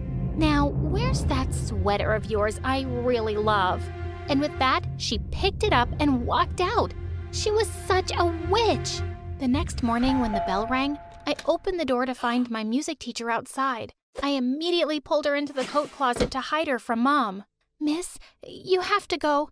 My mom can't find out I've been singing. But my teacher insisted that my voice was special, and I had to come back to school to join a competition. She wouldn't leave till I said yes. When I went back to school, I was the butt of all the mean girl jokes. But suddenly, none of the boys wanted much to do with me either. Hey Mario, can you return that love poem I wrote for you? I want to give it to a real girl. I'm canceling our date, but you can come watch the game with me and the guys at boys' night. As I sat down in the corner to eat alone, Elena and Amanda walked over to me. Wow, I never thought I'd see the day when you'd be sitting alone. Aw, we'll have lunch with you. And with that, Elena dumped a whole plate of spaghetti on my head. OMG, what is wrong with you two? Why do you hate me so much? Oh, you need a reason? I'll give you 100. Number 1, you are dumb, but pretty. And the other 99 are the same. You're even dumber than I am because all you want is the attention of some stupid boys. Well, they're all yours. Go marry them. Have their idiot babies. Whatever you do, just leave me alone. I stormed out of there angrily. I was walking down the hallway when I heard my favorite song from the music room. It was my teacher on the piano, and I started to sing along. And this time, it was just my usual voice. After that, I started training with my teacher for the competition, and she taught me how to tune both my voices to perfection. She was convinced I would win with my unique talent. But one day, when I was alone at home, I was practicing in my room when suddenly, Mom barged in. Where's the boy? What boy? Mom, the boy who was just singing that cheesy song to you, and you were singing it right back. Stop acting, Maria. I heard you both. I had no choice but to tell Mom about my singing and the dual voices. Just then, Elena came in and Mom was super mad at us both. I don't break my back cleaning people's toilets, so you can go and be a dumb singer, Maria. I'm going to take you out of school if you keep getting such bad grades. And you, Elena, you knew all along and you hid this from me? You're both grounded for a week. No matter how much we protested, Mom wouldn't hear another word. But there was no way I was missing that competition. A few days later, I sneaked out and my teacher drove me to the venue. To my delight, I won first prize and I was given a $1,000 check. And that was a lot of money in my country. Mom couldn't be mad at me now. But when I got home, I was in for a shock. There were 5 men in the lounge, twice as big as Mom. This house isn't yours anymore. Your husband mortgaged this property long ago, and we're taking over now. Get out.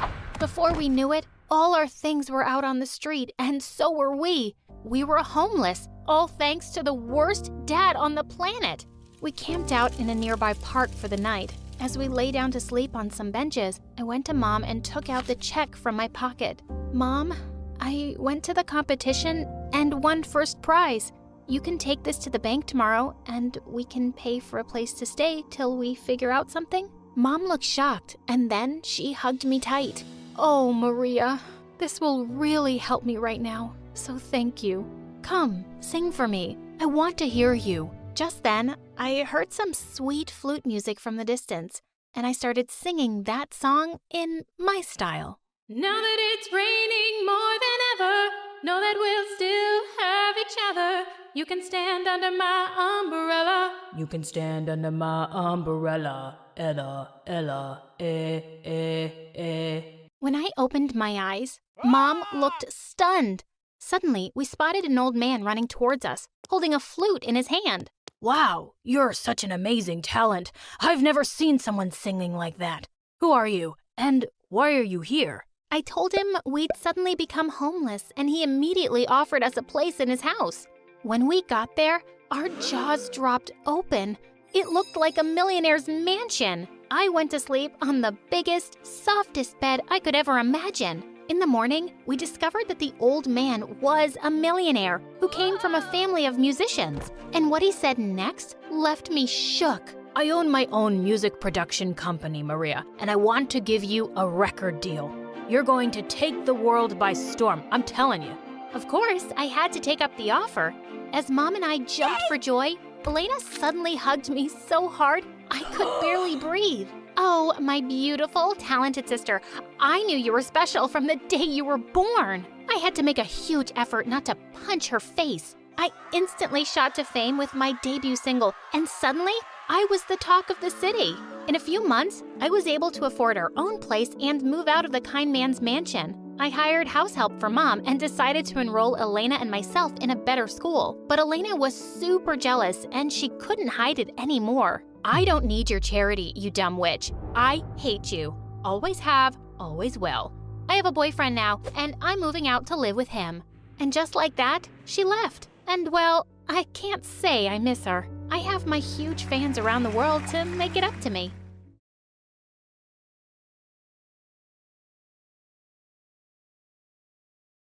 I stared at the horrors in my mother's basement as I realized the truth.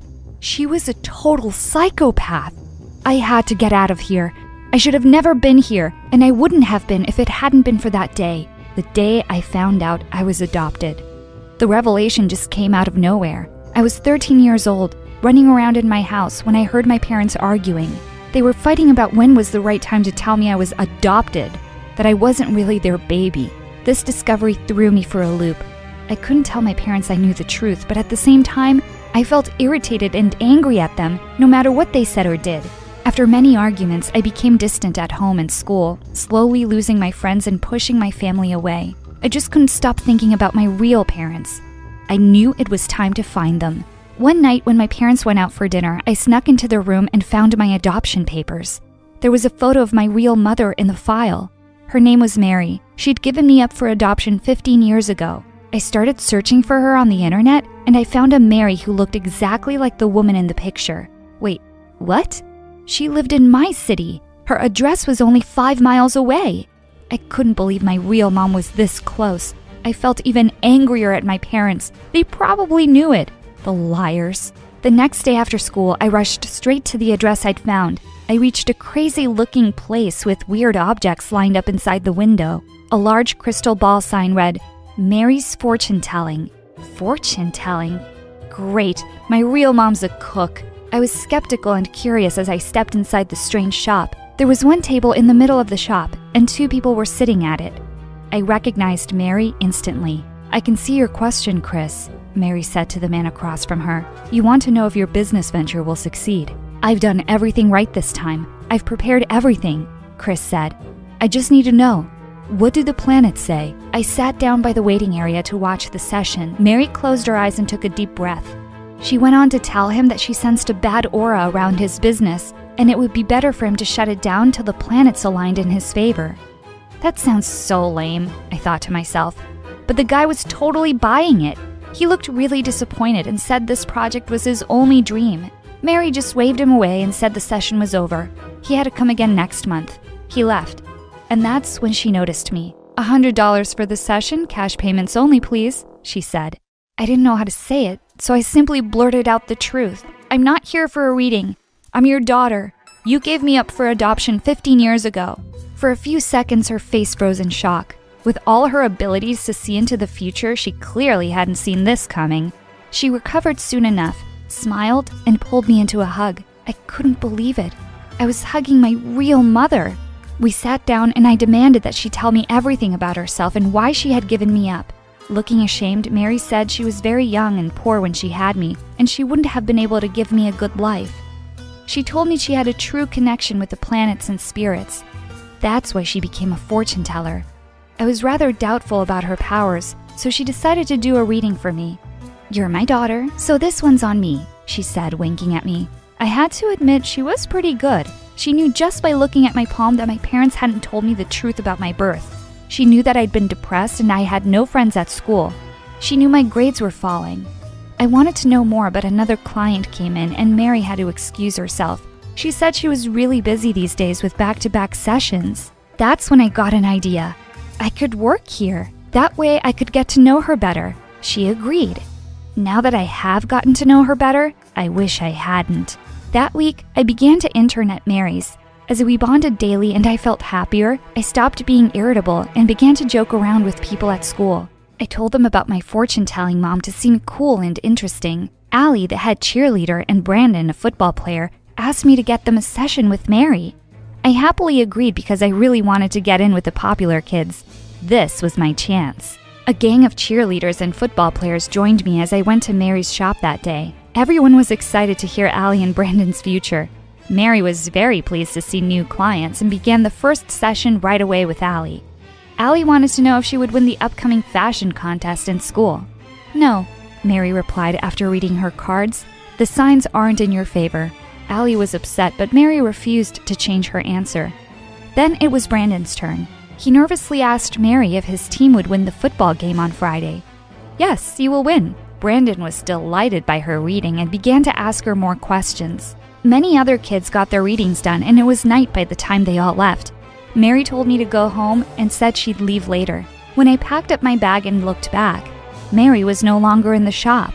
I looked around, but I couldn't find her. Was this one of her powers? News of Mary's abilities spread around school. It was all everyone was talking about when the day of the fashion contest came. The contest began, and one by one, girls started to walk on the stage in high heels and dresses, smiling and waving to the crowd. Allie walked in with confidence.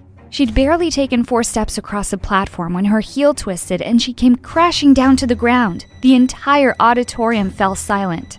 Mary's prediction had come true. Allie had lost. I was amazed that Mary had been right. I rushed out to the parking lot to call her and tell her the news.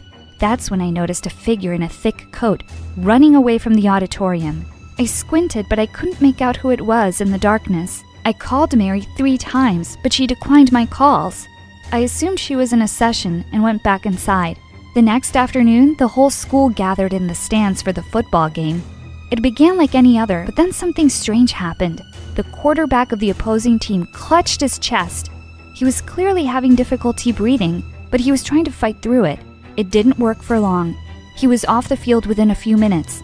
His replacement was brought in from the bench. The other team had no chance without their star player, and our team thrashed them. It was an easy victory, and Mary had been right again. While the whole school screamed with joy, I stared at the field in amazement.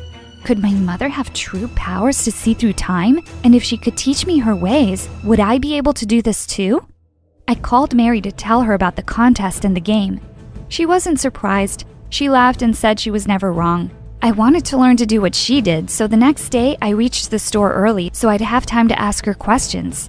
2 people were shouting loudly in the front of the shop. They were Mary and Chris, the first client of hers I'd met. "You predicted that my business would be ruined," the man yelled. "And then you set my shop on fire to make it true. That is nonsense," Mary snapped. The man screamed that neighbors had seen someone outside his shop just minutes before the fire. Mary wore a creepy smile and said that she never predicted that his business would fail on its own. Then a large man appeared. He seemed to be a friend of Mary's. He threatened Chris until he finally fled. When Mary realized I'd seen the whole fight, she looked very displeased. "Why are you here early?" she asked me harshly. "I didn't mean to interrupt," I said. After a pause, she relaxed. "It's fine. Some people just can't handle my gift," she said. "I want to learn," I told her. "All your predictions come true, and I was hoping you could teach me how to do this." "It's not something that can be taught," she said. "There had to be some way that you knew about the game and the fashion contest. You somehow knew that guy's business would burn." "How?" I asked. She refused to answer. She said I wouldn't understand. I was disappointed, but I thought that was all there was to it. Until Monday at school. Allie came to me during lunch. She said she wanted to show me something. She took me to a room where Brandon was waiting with a laptop. They played a video for me. "This is the day of the game," Brandon said. "That's the opposing team's bench. Look at what happens to the quarterback." The quarterback was drinking a sports drink. When he went to go warm up, someone sidled over to the bench. It was the same person I'd seen the night of the fashion contest, running away from the school. They wore the same trench coat and their face was mostly hidden by the collar. The person put something in the bottle. "The quarterback is allergic to ginger," Brandon told me. "He went into shock on the field. Someone basically poisoned him." I told Brandon I'd seen this person in the trench coat after the fashion contest too. That's when Allie played the next video for me. It was the same person walking into Allie's dressing room minutes before the performance. "She broke my heel," Allie said as we watched the hunched figure handling Allie's shoes. "I was sabotaged too." I was shocked, but I could see it was true. Both predictions Mary had made came true, but not all on their own. I remembered Chris, the man who accused Mary of burning down his shop. Could he have been right? I told them what I thought. Allie and Brandon told me to call the police, but I refused. There was no way to prove that it was Mary in these videos. If my mother was truly a fraud, more than that, a dangerous criminal, I had to find out myself. I went to work that day and pretended everything was normal. Mary went out that afternoon to get supplies, which is when I began a full search of her shop. If she was using some kind of trick to make her predictions seem right, there had to be some proof in her workspace. I was right. I found a secret trapdoor hidden under her carpet. I yanked that door open and stepped inside the dark basement. The moment I switched on the flashlight on my phone, I saw why Mary had kept this secret. Pictures and detailed information about all her clients covered the walls. So many intimate details about their lives were here, ready for Mary to use. There were even police files. She knew about every single parking ticket these clients had ever gotten. I went through the papers on the table and found a report on the opposing team's quarterback. The police had driven him to the hospital once due to an allergic reaction to ginger. I also found notes about the fashion contest and a detailed diagram of the layout of my school. This was so creepy. The last file I found was mine. It clearly showed my school test results along with pictures of me fighting with my parents at home and sitting by myself at school. Mary had clearly been stalking me long before I even knew she existed. Just as I was about to faint under the weight of what I'd just discovered, I heard Mary speak behind me. "So you have found out the truth," she said. There was no way to hide what I'd found. I turned to confront her. "You were stalking me? I gave you away. I can check up on you," she said. "You gave ginger to that quarterback?" I asked. "That's how you made sure we won?" "Yes," she admitted. "It was easy to slip it into his drink." "And Allie?" I asked. "A simple broken heel," she said. I wanted to weep now. This was my mother? "Did you really set that guy's shop on fire?" I asked her. "You already knew the answer," she said with an evil grin. "You won't get away with this," I told her. "I have to report you. I have proof, and soon everyone will know what you've done." She literally cackled at me and rushed out of the basement. "I do what I have to do to survive," she said from the top of the stairs. "I always have." She slammed the trap door shut. I froze. Was I locked in? I rushed to the trap door and banged on it with all my strength. It didn't budge. I checked my phone for a signal but had nothing. I went back to banging on the door, feeling more and more frightened with every passing second. Why had Mary locked me in here? What was she going to do to me? Was she just going to leave me here to starve and die alone? That very thought terrified me so much that I screamed. I screamed and screamed, but no one heard me. I spent 4 days in that dark hole. During that time, the trapdoor only opened twice. Once when Mary threw in some candy bars and bottles of water. Before I could get up the stairs, it shut again. The water and scraps of food kept me alive until the door opened again 4 days later. It was the police. They pulled me out and I found my parents outside sobbing with relief. They hugged me tightly and wept as an officer updated me about the situation. Mary was gone. She'd packed up all her things and disappeared. Her con was up in this town, now that I knew the truth. The cops asked me to tell them how I met Mary and what I knew about her. I told them all the whole truth. My mother was crushed to hear that I'd been suffering alone. I cried at my foolishness, knowing now that I'd ignored my loving mother for a psychopath. The police officers asked my parents for my adoption papers so that they could get more details on Mary. We were all shocked when we learned that Mary had given up 10 babies for adoption in the past 15 years. She had done this under various fake names. 10 babies in 15 years? These numbers were ridiculous. If they were true, that meant I had 10 siblings out there somewhere. I wanted to track them down, and this time my parents helped me. We found one of my half-sisters, Elaine. She said she knew Mary. She'd met Mary, and then Mary had broken into her house, robbed her parents, and skipped town. I was horrified by this, but the true shock was yet to come. Elaine told me that after Mary disappeared, her parents had gotten a DNA test done. She just couldn't accept that she was related to that psycho. The test came back negative. Mary wasn't her mother, and chances were she wasn't my mother either.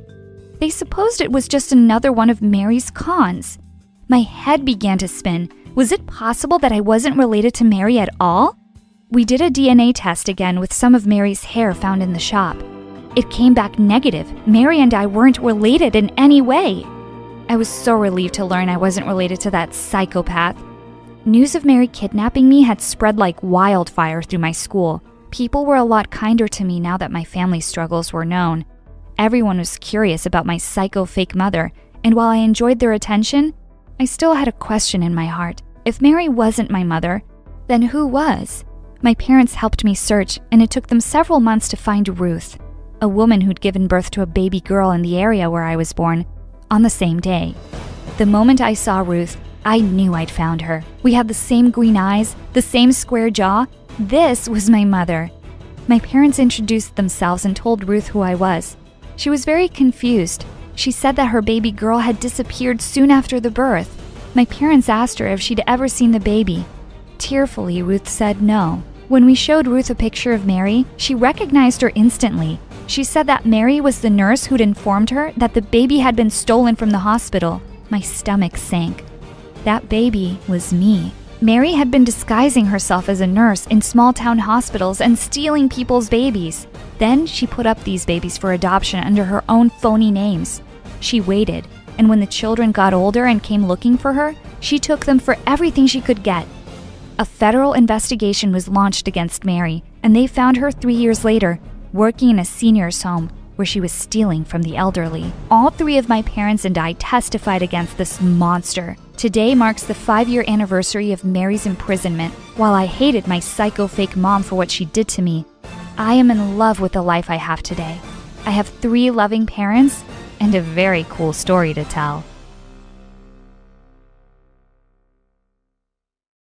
I turned over in bed and reached for my phone. Hello? Is this Stephanie? Yes. Do you have any idea what time it is? Sorry. This is an emergency. See, your uncle has vanished and left you everything. I hung up immediately. It was obviously a prank call. I didn't even have an uncle. I didn't have any family at all. Me being an orphan is why I was so surprised that a visitor asked for me at the orphanage the next day. I looked over at a tall butler with a stern face. We need to talk about your inheritance, child. I followed him into a limo parked outside to meet with a lawyer. And just like that, I went from a poor orphan to a billionaire. Is this an airport? No, child. This is your new house. House was a bit of an understatement. The manor had over 400 rooms. I had to use a GPS just to get around the place. Luckily, I wasn't alone. My 5 cousins, my uncle's children, were there to help me out. The food was actually the hardest thing to get used to. At my first meal with the whole family, I was so hungry. I finished an entire bowl of what I thought was soup. When I looked up, everyone stared at me with disgust and horror.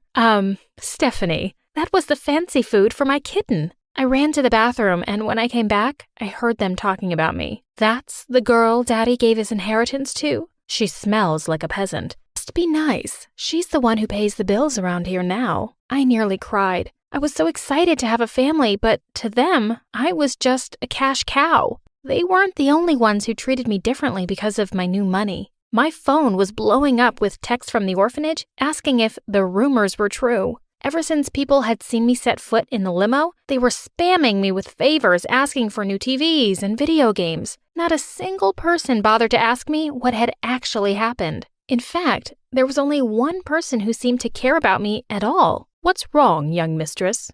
Why did my uncle do this to me? He did it for you. He didn't even know me. Miles led me up a dark corridor to a giant room with a huge canopy bed and a large portrait of a woman who looked just like me. After your mother's disappearance, he couldn't bring himself to see you. You had a hard life. You having all this money is what he would have wanted. Well, I was happy with my old life. You never had to leave it, miss. Just like that, I was on a train back to the orphanage. Despite all the Gucci jackets and Coach bags I now had at home, I decided to just be me. All the other orphans were waiting to greet me. Once I stepped out and they saw that I was wearing poor clothes, the crowd disappeared. Hey, where are you all going? We thought you were rich.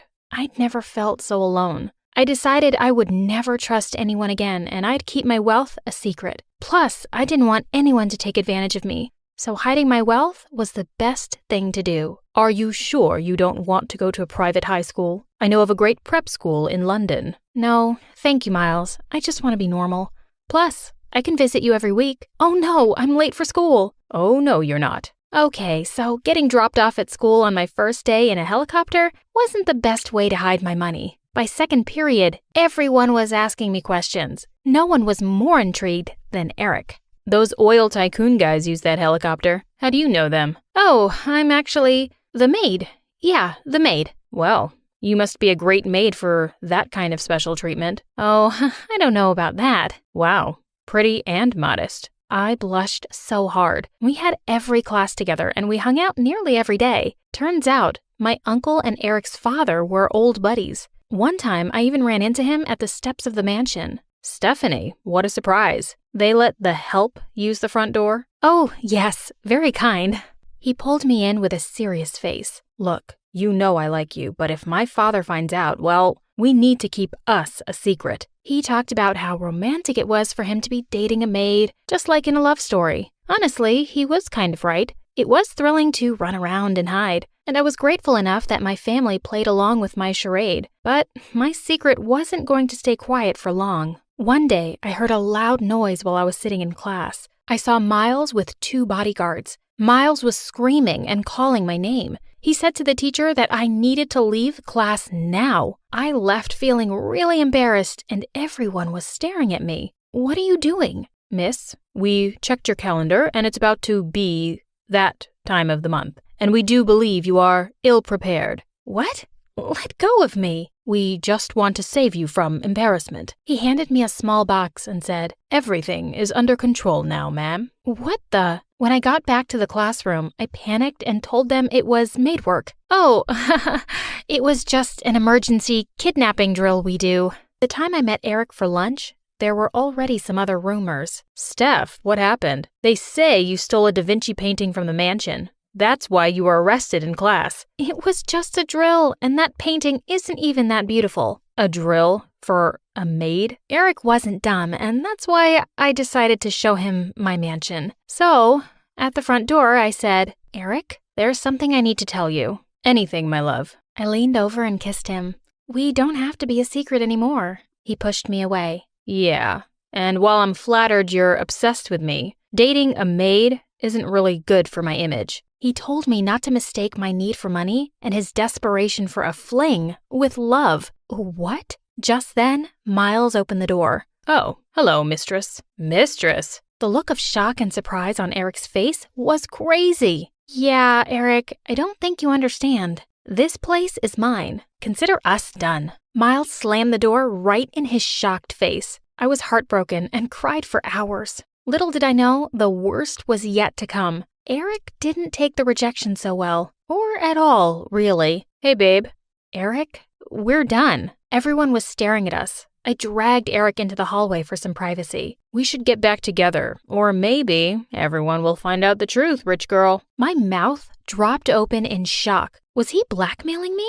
Look, I already told my dad we were dating, and he was thrilled. This is how rich people do their business. Now everyone is happy. I get the perfect wife, and you get the romance you were so desperate for yesterday. Let me assure you, there was nothing romantic about us being together. I couldn't believe I agreed to it. How stupid. He made us hold hands in public and wear matching clothes. He made me get him an internship at my cousin's firm and everything. After all his criticizing and telling me to smile and not embarrass him, I found out he was dating one of the other girls at school. She texted him, "I love you, babe, call me tonight," while he was at my house. Wait, you're seeing other girls? I thought I was your perfect wife. For my father, maybe. But you're not being passionate at all. What if I dated another guy? Well, I'm the one with the dirt on you, so I guess you're stuck with me. The next day at recess, a pretty blonde girl came over and sat next to him after kissing him on the cheek with a,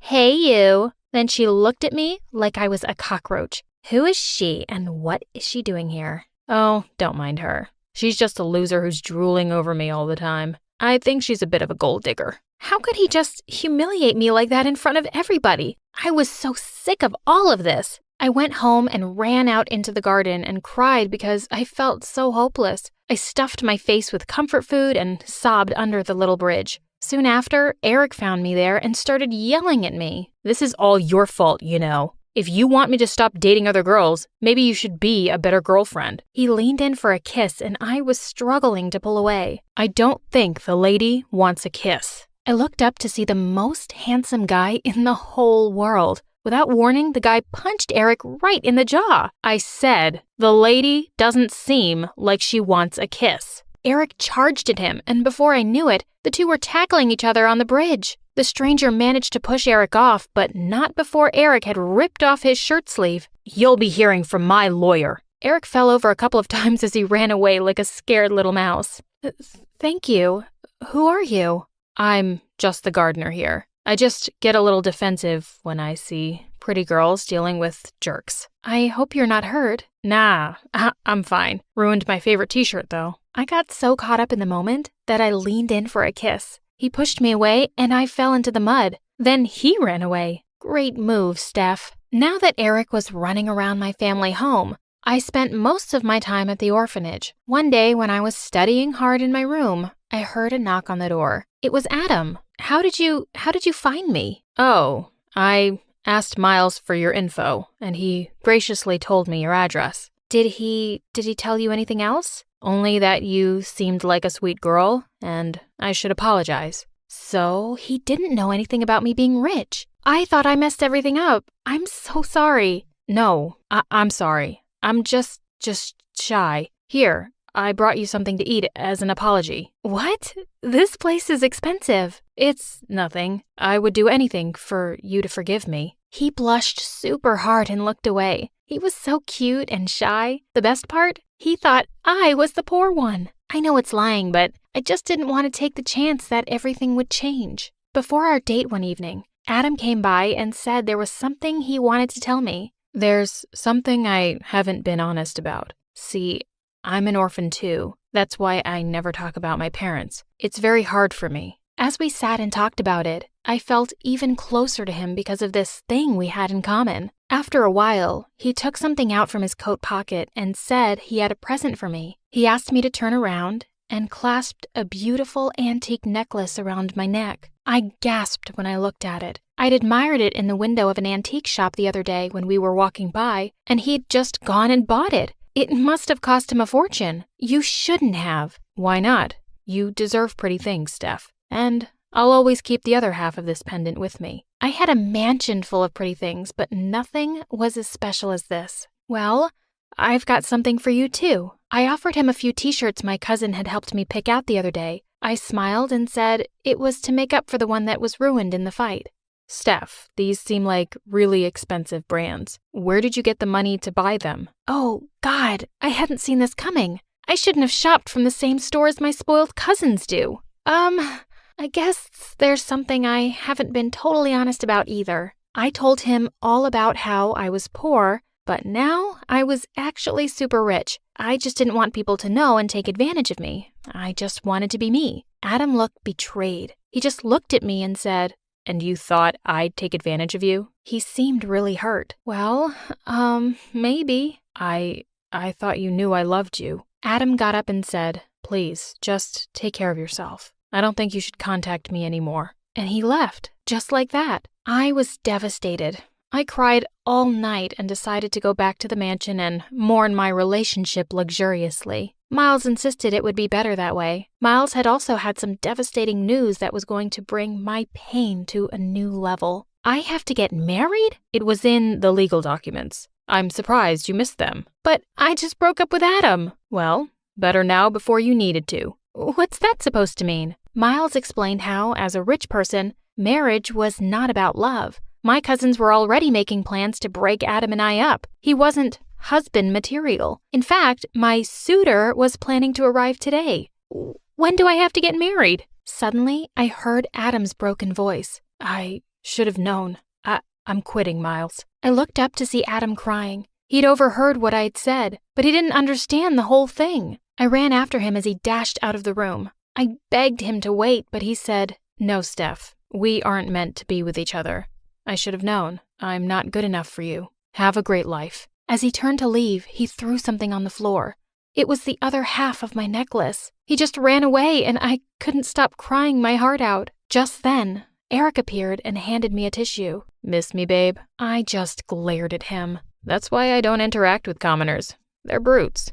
"What are you doing here?" "Didn't your cousins tell you? I'm your fiancé." I tried to run away from him, but he grabbed my arm. He told me he was sorry, and if he knew who I was, he would have treated me better. You don't get it, do you? I'm under a lot of pressure from my parents to marry someone wealthy. I was not hearing it, at first at least. My wounds were fresh from the breakup, but he didn't make it easy to reject him. "I brought you a present, my turtle dove." "Is that?" "Of course. A baby elephant." A baby elephant wasn't even the most extravagant gift he gave me. He bought me a private Justin Bieber concert, a solid gold statue of instant noodles, and my very own village. I felt bad, but the whole time he was courting me, I was spamming Adam's phone. I left him about 1,000 messages, and he didn't respond to me on anything. It was time I moved on. If I wanted my inheritance, well, there are worse guys I could be in an arranged marriage with. Will you marry me? Yes. Our wedding was not a private affair. Every TV network, newspaper, and billboard in town had a story about my wedding. It was all happening less than a week after the official proposal. It really was a fairy tale wedding. I should have been happy, right? When everyone saw me walking down the aisle, they made comments about my happy tears. In reality, I was crying because I was devastated. You look stunning, Stephanie. I love you. I guess I'll learn to love you. Right when we were about to say I do and lean in for a kiss, the unthinkable happened. Stop the wedding. You? Oh, Adam. He ran up and kissed me while we were on live TV. Eric and all my cousins positively fainted. Look, I'm sorry. Shut up and kiss me again. There was a wedding that day, but it wasn't between an heiress and a spoiled brat. It was between two best friends. Hi, my name is Mary. Please like and subscribe. I never knew my parents, but I grew up with my cranky old grandma who didn't even send me to school. So when I was 8 and she left me at an orphanage, I was ecstatic. As I joined the other kids at dinner and introduced myself, they all stared at me. And then a girl started laughing. Look at that mop on your head. Maybe the warden can use your hair to clean the floors. How about I try first? As she came towards me, a tall girl suddenly stepped in. Get away from her, or I'll knock your teeth out.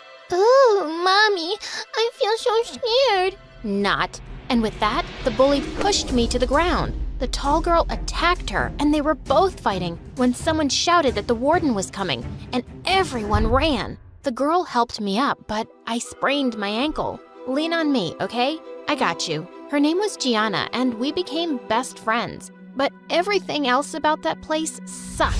The only good thing in my life was Gianna. When we were 13, we started talking one night about how much we'd like to leave this place, and we made a plan to escape. But just when we'd reached the back door, the warden caught us. We weren't allowed to leave our room for 2 weeks. But I was determined to try once more. What if the warden catches us again? Let's forget about it, Mary. Maybe we're better off here anyway. What if it's terrible out there? But what if it's not? What if it's amazing? And as long as we're together, it'll be fine. A few weeks later, we set a spot where we would meet and run off. But I kept waiting, and she didn't show up. Just then, I heard some footsteps, and it was the frickin' warden. And I ran.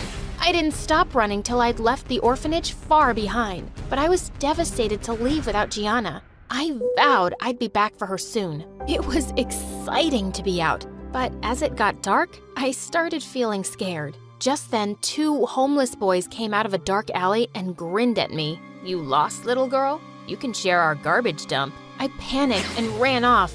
As I turned a corner, I crashed straight into someone. I looked up to see a kind-looking lady who asked me why I was all alone. When I told her everything, she offered to take me to her place, and I felt I could trust her. A blonde girl my age opened the door. Her name was Zoe, and she looked really happy to hear that I'd be staying with them. Ooh, a sleepover. I love slumber parties.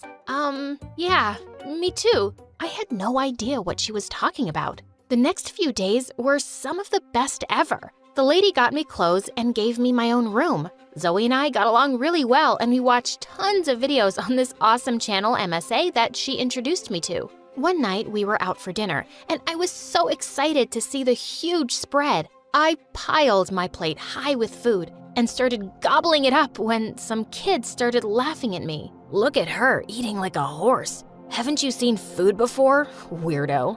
Oh, I guess some nice people brought this homeless girl here for food. Look how skinny she is, and her wild hair. Before I could reply, Zoe had returned to our table, and she smacked her plate in the kid's face. Mind your own business, you limp noodle. I loved the way Zoe stood up for me. She reminded me so much of Gianna. I soon discovered that Zoe's mom owned a beauty salon. One day, she gave me a makeover, and I was shocked at the results. She even managed to tame my crazy hair. Whoa, are you some kind of magician? Oh, I didn't have to do much. You're a beautiful girl, Mary. And it felt amazing to hear that. And a week later, I was officially adopted by them. I had a real family. Soon after, Zoe's mom got me enrolled into the same school as hers. One day when we came back, I was shocked to see so many guests at our place. Mom had organized a surprise party to welcome me into the family. She introduced me to everyone, and they were all so nice, except for this one nasty relative. Do you even make enough from your awful makeup business to take care of another child? Oh God, I can't forget the horrible makeup you did on me once. That made me mad. Well, sometimes all the makeup in the world can't fix some faces. Mom and Zoe laughed out loud while the lady turned red and stormed off. I wasn't letting anyone be a jerk to my family. The only thing that was bothering me now was thinking of Gianna at the orphanage. Mom said she'd help find a home for her too, and we went to see her. But I was shocked when the warden told us she'd been adopted. She wouldn't tell us where Gianna had gone, but in my heart, I was satisfied. She had a family like me. Life was good, and over time, I picked up Mom's love of makeup, and she taught me everything she knew. When I was in 10th grade, Mom took me to a shoot once, and the model I worked on absolutely loved her look. The next day, Zoe woke me up excitedly and showed me my Insta account. I had thousands of followers, thanks to that model who had tagged me in her picture. I started attracting tons of clients to Mom's salon. Then one day at school, I saw a familiar face in the corridor, and my heart skipped a beat. Oh my God, it was Gianna! I ran to her and she screamed in delight as the two of us hugged and jumped around. I feel like I'm dreaming. I thought I'd never see you again, Gianna. I can't believe it myself. I'm so happy to see you, and you look amazing. Gianna and I had so much catching up to do. We were in the cafeteria when Zoe came and sat next to me and started eating my food, and Gianna snatched the tray away from her. Hey, what are you doing, weirdo? Get your own lunch. Excuse me? Who are you and what's your problem? Whoa, guys, calm down. This is my friend Gianna. I've told you about her, remember? And this is my sister Zoe. Sister? Yeah, her favorite sister in the whole wide world, and also her current best friend. So get in line, Gianna. The two were smiling, but I could sense the tension. And now the three of us were hanging out together all the time, but I just knew they didn't like each other. Zoe and I were both in the football club, and a few days later when we had a training session, I was surprised and happy to see Gianna was there too. But Zoe clenched her teeth and ran out to the field. We had such an intense training session, and Zoe and Gianna were being so aggressive. Suddenly, Zoe was racing towards the goalpost with the ball when Gianna tried to take it from her, and Zoe crashed to the ground. That's a foul. This cheater pushed me. No, I didn't. You just slipped. Don't be such a crybaby. They were about to attack each other when the coach stopped them and told everyone to take a break. As we rested in the locker room, we suddenly heard screams from the bathroom next door. We went running to see Zoe standing there and Gianna on the floor. Mary, stop your crazy sister. She pulled my hair and flung me against the wall. What? I barely touched you. Zoe, are you insane? It's just stupid football. Just then the coach walked in, and when she saw everything, she suspended Zoe from the club for a month. Zoe stormed off in tears while I helped Gianna up. What had gotten into her? I decided not to tell Mom anything yet and went to Zoe's room to talk. And she was furious with me. How could you take her side, Mary? Zoe, she was hurt and lying on the floor. What did you expect me to do? She came into the bathroom and kept mocking me, and I only pushed her aside to get out of my way. I never pushed her that hard or pulled her hair. She's lying. Why would she do that? Because she's a psycho. But if you want to believe her, go ahead. She pushed me out and slammed the door shut. I didn't know what to believe. I thought I'd talk to Gianna the next day, but I found her limping on crutches. She said she'd sprained her ankle during the fall, but Zoe said she barely pushed you. So, you think I'm faking all this? Why would I do that, Mary? Zoe attacked me in your life, and you know it. I did know Zoe was unhappy since Gianna had arrived. Later that day, when Zoe saw me and Gianna sitting in the cafeteria, she turned away furiously and went to sit at the farthest corner. This was a nightmare. A few days later, our English teacher, Miss Amy, was getting married, and she'd invited all her students. She'd even hired me as her makeup artist, and Gianna came along to help. Just when I was done with her makeup, I finished it off with a setting spray, and Miss Amy started screaming. Oh my God, my eyes, they're burning. And my skin, what have you done, Mary? I stood there in shock as Miss Amy ran off to wash her face. I use this spray every day. I was about to test it on my skin when Gianna stopped me. Hey, don't. Didn't you see what just happened? Give it here. And with that, she opened the bottle and sniffed it. Mary, this is frickin' pepper spray. What? How could that possibly get mixed up with my makeup? Just then, Zoe and some kids walked in, asking why Miss Amy had gone screaming to the bathroom. Oh, I think we have our answer, Mary. There's only one person who could have switched this out for pepper spray. Zoe, are you frickin' mental? Mary, don't listen to her. If anyone would do something that crazy, it's Gianna. And how would I do that? You live with her. You had every chance to mess with her makeup. I've just had it with you. And with that, Zoe pounced on Gianna. As the two wrestled, they didn't even notice when Miss Amy walked back in and went crashing straight into her. Get out, all of you. And you, Mary.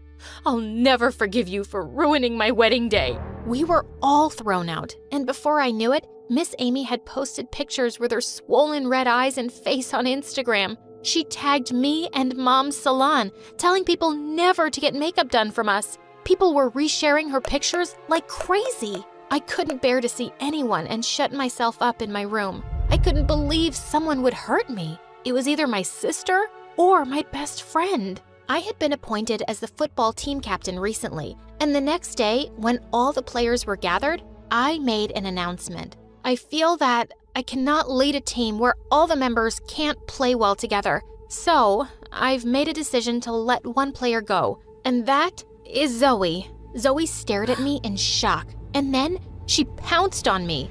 Seriously? You pathetic jerk. I welcomed you into my home. I made you my sister, and this is what I get? I hate you, and I'll never forgive you. I wish we could throw you back in that orphanage. As some kids pulled her away, she stormed off furiously, and I ran off to the bathroom. Gianna came running after me. Wow, Mary, I can't believe you actually chose me over your stupid sister. Now, you've lost her, and that makes me really happy. What? What do you mean? I mean, I want you to suffer. Just like you made me suffer when you left me at the orphanage. That night, when we were running away, I didn't come to the meeting spot thinking you wouldn't go without me. But you did. You just abandoned me. You didn't come on purpose? I thought the warden had caught you. And I didn't abandon you, Gianna. I came to the orphanage again looking for you. I don't believe you. You just left me and got yourself a sister. You replaced me. Yes, I did fake being hurt in the bathroom, and I did mess with your makeup, so you could hate her. And now, she hates you. Oh no, I don't. I heard everything and recorded it too. Zoe stepped in just then, and I turned to a shocked Gianna. You see, I wasn't sure about the bathroom incident, but after the makeup thing, I decided it had to be you. Zoe would never do something to hurt me or Mom's business. We faked the fight outside, hoping you'd be really happy and admit something. Why are you like this now? What happened to you, Gianna? Gianna snarled and leapt at me, but Zoe pushed her off and we locked her in the bathroom. We told the principal everything, who then called in her adoptive mother. And we found out from her, apparently, modern people prefer conventional medicine. I'll give it a B for boring and boo! I knew that marrying a count would be a game changer for us, like going from, so I did it for my family, under the condition that we wouldn't get married until I was 18. Still, I had to go to the count's castle, known as the Dracon Castle. Well, the place was absolutely huge, like a super mansion. It had rooms on rooms on rooms on rooms, but almost all of them were completely empty. Then I met my mother-in-law. If this were a Disney movie, she would be the wicked stepmother. Let's just say we didn't start with the right foot. I must say, you have a massive place. Imagine losing your remote control here. You would have to call a rescue team to find it. Or you'd need a GPS. By the way, I have a potion for removing wrinkles. I can see that you really need it. Stop talking, Kiara. I beg you. We'll have the engagement party tonight. Get ready. Tonight? But my family isn't here. That's a shame, but this isn't the kind of party for people like your family anyway. I wanted to punch her, but before I knew it, I had already been captured by the maids who did my hair, makeup, and dressed me. The final result was horrible. I look so horrible. My hair looks like Marie Antoinette's, and this dress is the ugliest one I've ever seen. That's the dress I and my mother and my grandmother got engaged in.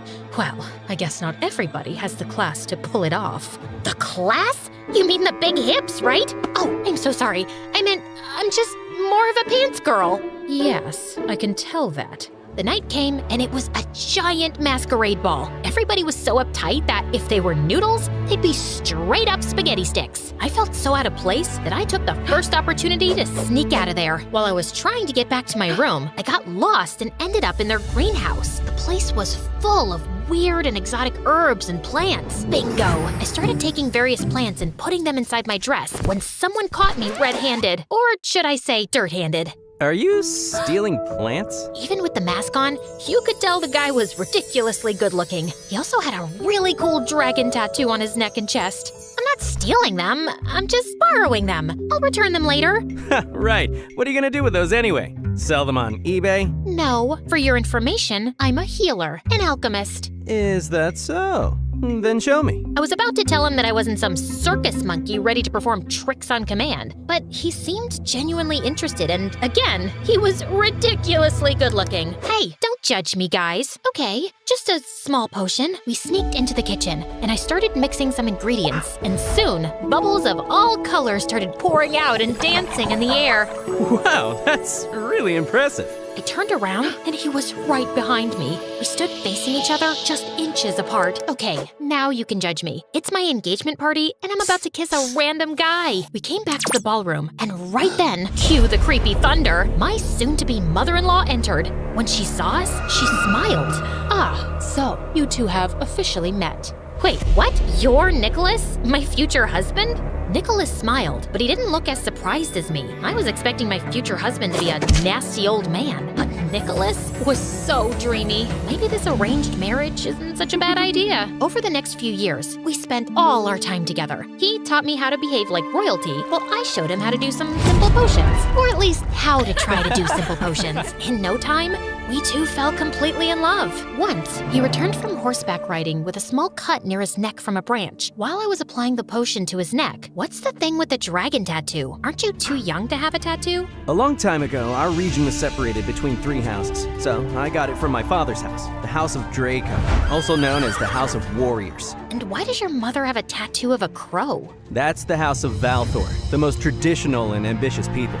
Royalty of the royalty. Right. And what about the third house? Who belongs there? Nobody. That's the House of Zoria. That was the house for people of the darkness. That's why it was portrayed with an owl. But that one disappeared centuries ago. Nobody belongs to the House of Zoria anymore. I didn't say anything back then, but it was clear why his mother's house was represented with a crow, because she was as creepy and mean as one. Really, she was so controlling and overbearing. She separated me from my family after sending them a TV and some monthly tributes. It was like they had bought me. Not only could I not visit them, but I couldn't even speak to them. They favored letters. You know, the traditional way. I just want to tell her that Master Chef is on right now. This will take weeks to reach her. My house, my rules. Your rules make as much sense as your interior decor style. 0. A big fat flashy 0 with a capital Z. Babe, I know she can be difficult sometimes, but she wasn't always like this. After we lost my dad, she became scared of losing those she loves. That's why she's so controlling. Back then, we only had each other. Now we have you too. So I really hope our love can endure this. What do you say? How can I say no to that? Of course, babe. What can I say? Love is my only weakness. Oh, and doing potions. Oh, and the truth. Oh, and those videos of dads giving their kids new puppies. Those are so emotional. Soon, it turned 18, and we had the biggest wedding of the century. I had never felt happier. But after that, things really went downhill. My mother-in-law got worse. She had servants follow me around, even when I went to the garden. Well, granted, the garden is about 1,000 acres. More than once, I tried to lose them, but there always seemed to be a pair of extra eyes on me. It was as if she was afraid that I would run away. But run away from what? From my handsome husband or from my new castle? Something is off here. The next night, I sneaked into the reading room while they did their Shakespeare reading hour. I settled under a desk. For the first 45 minutes, they just read, but I remained fully focused on my mission. Finally, they started talking. The time to do the ritual is here. Ritual? Mother, how come you are so sure that the witch is Kiara's great-great-great-grandmother? Witch? She has the necklace. My necklace? That moronic little girl is the key to lifting our curse. Moronic? I mean, curse? My head was spinning. Oh my god, these people are completely insane. I couldn't believe that Nicholas had used me like that and was planning to betray me. I felt devastated. I need to escape right away. Before I left, just to show Nicholas how angry I was, I snuck into his room, transformed his underpants into origami, and spread red chili on all of his wardrobes. Then, I jumped out of my window and tried to sneak through the garden, but one guard spotted me. Soon, I was surrounded by guards. However, I had an ace up my sleeve, my explosive powder. I just grabbed some and boom! I started running, but the guards soon caught up with me. This time, led by her. Leave me alone, you monster-in-law! At that moment, Nicholas, driving a sports car, came to my rescue. Come with me! I got in the car and we drove away, but as soon as the castle disappeared from sight, I reached into my bag to grab something to get him talking, but all I got was mint leaves. These aren't just any herbs. I just have to rub it on your head and poof! You'll go bald forever. Now start talking, you liar, coward, deceitful snake! Okay, please calm down. It turned out Nicholas believed I descended from an ancient witch who had cursed his great-great-great-grandfather after he stole her magic necklace. This one? Yes. It was supposed to make him a fair and just ruler, but he took it by force, and that unleashed a curse on my family. He tried to return it, and when that didn't work, he spread the word that your great-great-great-grandmother and her families were witches to exile them. His great-great-great-grandfather doesn't sound so great. Still, the curse stood. From then on, all the males in my family died prematurely, like my dad. So my mom groomed me all my life to marry the witch's descendant, the new necklace's owner, to break the curse. That was my whole purpose in life. But then I met you, and I completely fell in love. Everything sounded completely mental, but somehow I knew he wasn't lying. After watching how stubborn you are, my mom realized you would never give us the necklace voluntarily and planned a horrific ritual to force you to do so. I just couldn't let that happen. I'd rather have a short life with you by my side than a long one without you. Aw, trust me, these are all tales and you're not cursed. I feel it. That is an ending worthy of a romantic fantasy, right? Unfortunately, things in real life are not that simple. After escaping from there, Nicholas and I lay low for months, traveling non-stop to escape his mother. Eventually, we settled in a big city to go unnoticed and start a new life. I tried to leave the past behind, but I just couldn't. I felt Nicholas wasn't trustworthy. And when I hit a vending machine, the police got involved, and seeing our fight there, they advised us to see a therapist. So that's why we're here. No matter how much I do to show her that I really love her. Nicholas, I want to believe you, I really do. But how can I trust someone who lied for years and was about to sacrifice me as a pawn? If you want my professional opinion, Nicholas is absolutely right. I don't think you're supposed to take sides. Kiara, you need to let go of the past and trust people. And how can I do that? Let's start with something simple. Give me the necklace. What? Just for a moment, show us that you can trust. No, I'm not giving you my necklace. Okay, so we are gonna have to do things the hard way. Mom?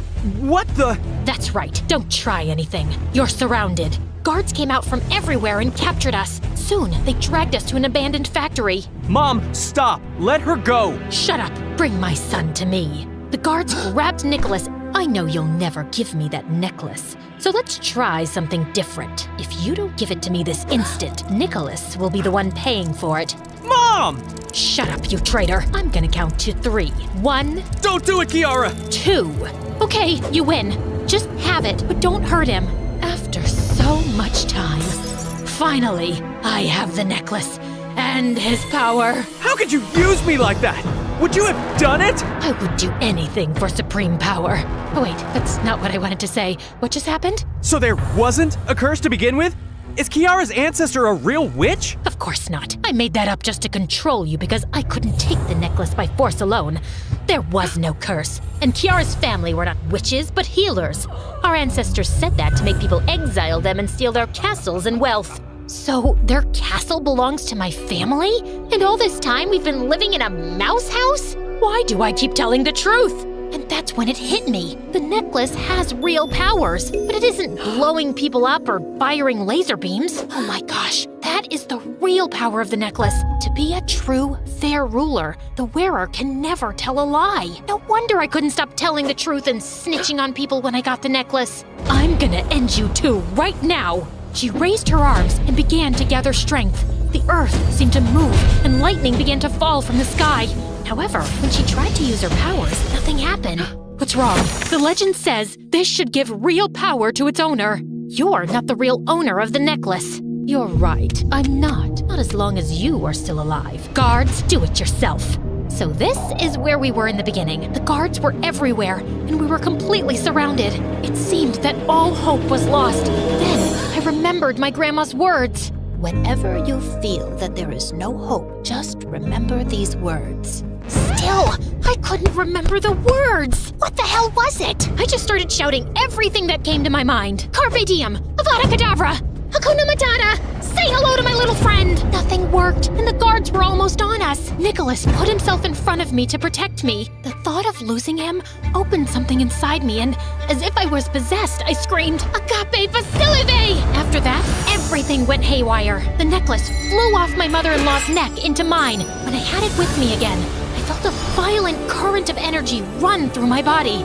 It's hard to explain, but it was as if I was part of the earth, part of the air, and I could control it. As the guards lunged at us, a mere flick of my wrists sent them hurling through the air. Soon, I found myself suspended in midair, while lightning bolts crackled around me. Nicholas grabbed a sword and helped me defeat them. Not that I needed much help, honestly. When all the guards were either defeated or had escaped, I went back to normal. Nicholas ran to me and hugged me with a smile. Remind me to never make you mad. My mother-in-law was crawling to get away, but we caught her before she did. Disagreements are normal in any family, right? Yeah, right. We put her in prison so that she would never hurt anyone again. And then we moved to our castle. Of course, my family came along. There were so many of us that even there we were cramped. But we didn't care. You know what they say. True happiness is about being close to the people you love.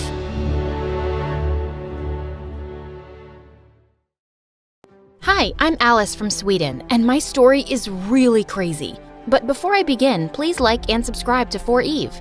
I lived in a creepy old house with my parents. It used to belong to my grandma, who was a very odd woman. She studied tribes in Africa and the Amazon forest and brought back crates full of strange masks and knickknacks. And most people around thought our house was haunted. Walk faster, or Ghost Girl will catch you. Just then, I leapt out from behind a bush wearing a scary mask. Ah! I was just trying to be funny, but people thought I was the weird girl who lived in the scary house, and no one wanted to be my friend. And my parents never had much time for me either because they were always working. This old house is a money pit. I need to work 2 jobs to keep it.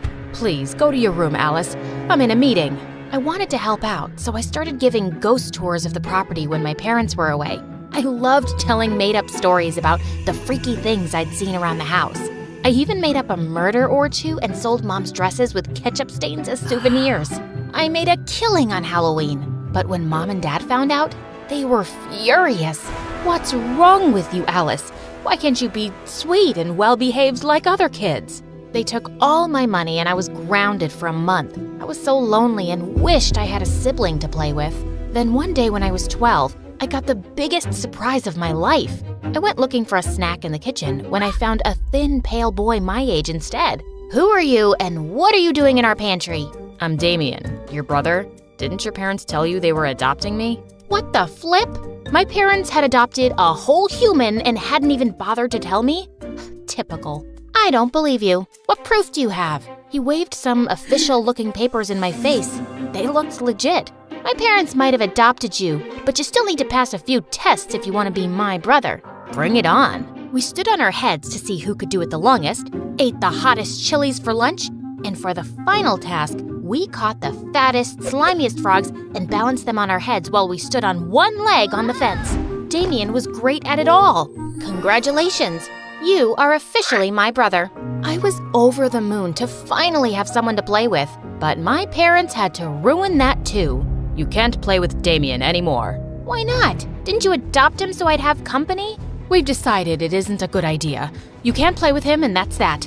But why? Because we said so. And we're sending him away. It was so unfair. I felt angrier than I'd ever felt before, and I smashed the toy I was playing with into the wall. But suddenly I felt dizzy, and moments later I blacked out. When I opened my eyes, I was in a hospital bed with a bald doctor and my worried-looking parents next to me. Alice's blood pressure shot up suddenly, and she fainted. She's fine for now, but try to keep her as calm as possible. I'd also suggest you homeschool her for now. Mom and Dad took me home. They were being very nice to me, which was suspicious. Now they said I could play with Damien as much as I wanted. But when I ran to his room to tell him the good news, he was glaring at me angrily. What's wrong? Aren't you happy we can be friends again? Friends? I just found out that your parents didn't adopt me because they wanted to love me or give me a nice home. They just brought me here for you, like I'm some kind of toy. And they might just send me away at any time. I hate you, and I'm gonna make your parents hate you too. They'll realize they're better off having me as a kid. Trust me, I'm not going anywhere. Damien, don't be like that. I've always wanted a brother. I'm not your brother. I was both angry and heartbroken by his changed attitude, but I hoped he'd change over time. But it was the complete opposite. Damien kept messing with my parents. He dropped the pearl earrings I borrowed from Mom down the drain, smashed Dad's laptop, and put dye in their body wash. They had shocking pink skin for weeks. And somehow, my parents were always upset with me and thought I was acting out. They never seemed convinced when I said it was all Damien. Was he really turning my parents against me? Stop being a jerk. These things cost money and Mom and Dad work really hard. And stop making them think I'm doing all this. Then just give up and go away yourself. There's only space for one of us here. I'm not going anywhere, pal. But then, the most terrible thing happened. A few days after my 13th birthday, we were visited by some people from the museum. They wanted to use Grandma's tribal masks and vases for a display, and they said they'd pay us a lot of money if we allowed them to borrow it for a few weeks. Mom and Dad were over the moon that the dirty junk around the house was worth something. We can buy a new car. And replace the laptop Alice trashed. We can pay off the mortgage and finally be debt-free. This could change our lives for the better. But minutes before the people from the museum arrived to collect the things, I heard a huge crash from the basement.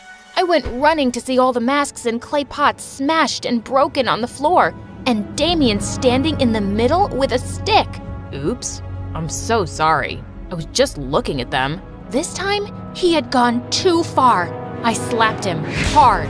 You did that on purpose, you jerk! Just then, my parents came running in and looked at the mess in horror. And then they looked at me like I was the crazy one. Why are you looking at me like I did this? He's ruined everything and you're still gonna have him around? Why don't you send him away? You want us to send your brother away? You got so upset before. I was wrong about him, okay? He's not my brother. He's crazy and he's dangerous. Mom and Dad exchanged a weird, long glance and nodded. Fine. We'll send him to a special facility so he can get better. That night, I locked my door, but I could still hear Damien screaming and crying in his room. The next day, he was gone. Mom and Dad looked sad and broken. They tried to be nice to me, but I saw right through them. They were sad because Damien had left, and I could never make them happy. In the fall, the doctor said it would be good for me to restart regular high school.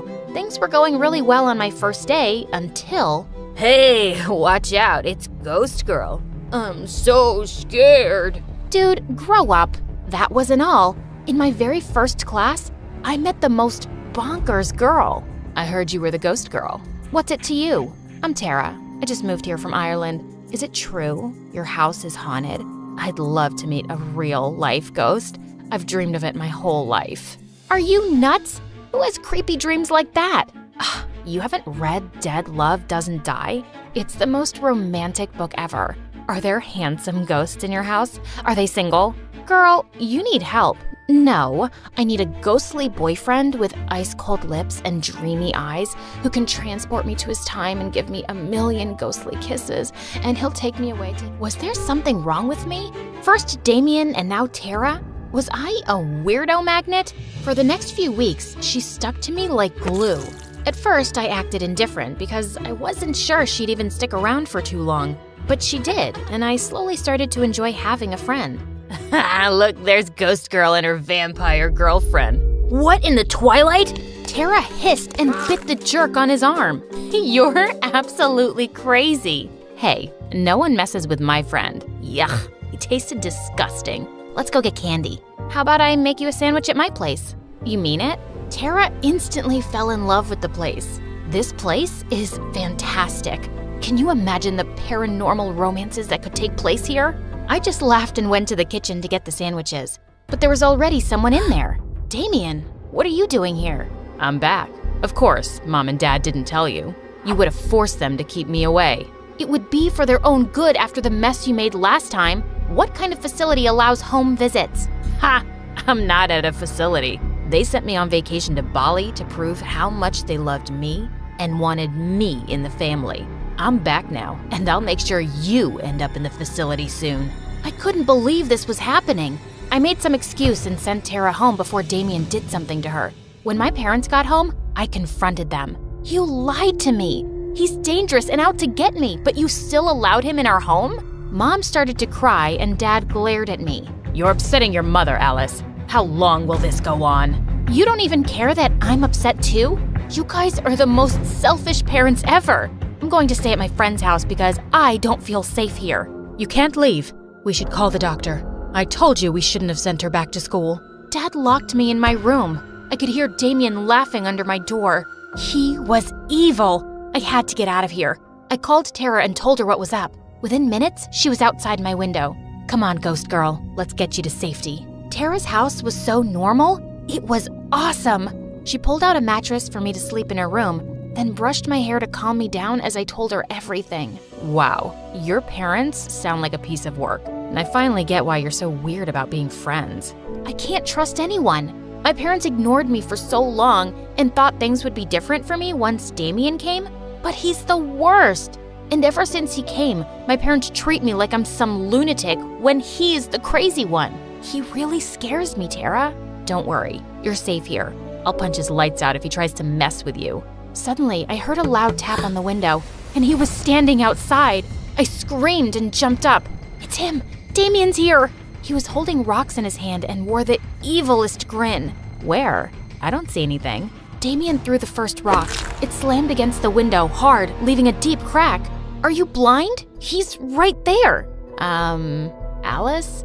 Are you sure you don't, see ghosts or something? Because I can't see anyone. Didn't you hear the rock hit the window? Look, it's left a crack. What are you talking about? What? Why was Tara suddenly lying to me? Suddenly, the door slammed open, and my parents were standing there looking worried. How did you find me? Did you tell them I was here, Tara? I thought you were my friend. No, Alice. Tara didn't tell us. We saw you sneaking out of the house and followed you. Let's go home. No, you're just gonna lock me up in my room again. What's going on? Tara says she can't see Damien. Is she lying?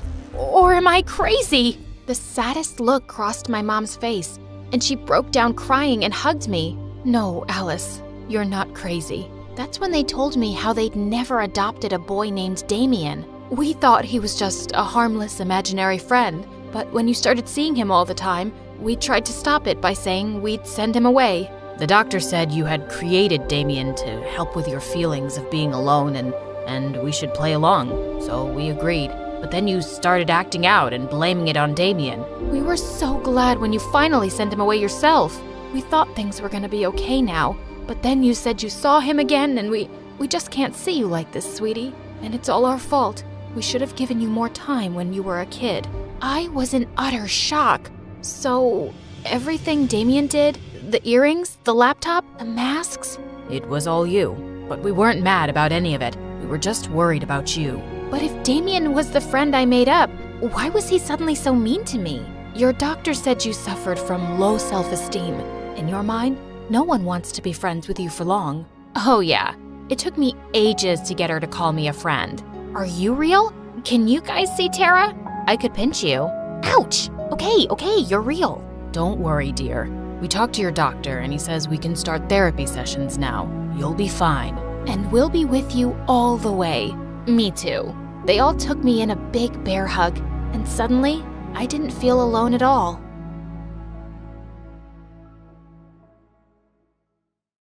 Hey, I'm Anna, and I have a crazy story to tell you. But before I do, please like and subscribe to MSA. I grew up in an orphanage, and ever since I was little, I was surrounded with people who loved me. They said I had the prettiest blue eyes, and my smile could brighten up a room. I'm sure you'll get adopted by someone amazing, and you'll live like a princess. I wish, but I don't want to leave you guys too. I loved my life there, but I wanted a real family too. My wish came true when I turned 5, and a rich supermodel, Clara, adopted me. She traveled a lot for work, and I became her favorite travel buddy. When I turned 16, I started a YouTube channel documenting all my travels, and within 2 years, it had more than 20 million subscribers. Life was great, but then one day, everything changed. I was in the cafeteria when my best friend Candace came running to me. We'd been friends ever since I got featured on her channel where she pranked people. You've gotta see this, Anna. There's a girl who looks exactly like you. Candy, is this another one of your dumb pranks? I still haven't forgiven you for stuffing fake spiders in my locker. Girl, I'm not fooling around. Trust me. Now get up. Just then, a girl swooshed past the crowd and hugged me. And when I saw her face, I almost passed out. We were identical. Holy mother of toads. Told ya. It's really you, Anna? Yeah, but who the heck are you? And why do you look like me? The girl told me her name was Jamie, and she was my twin sister. My head spun in 1,000 directions as I pulled her to the side to talk. Okay, tell me everything.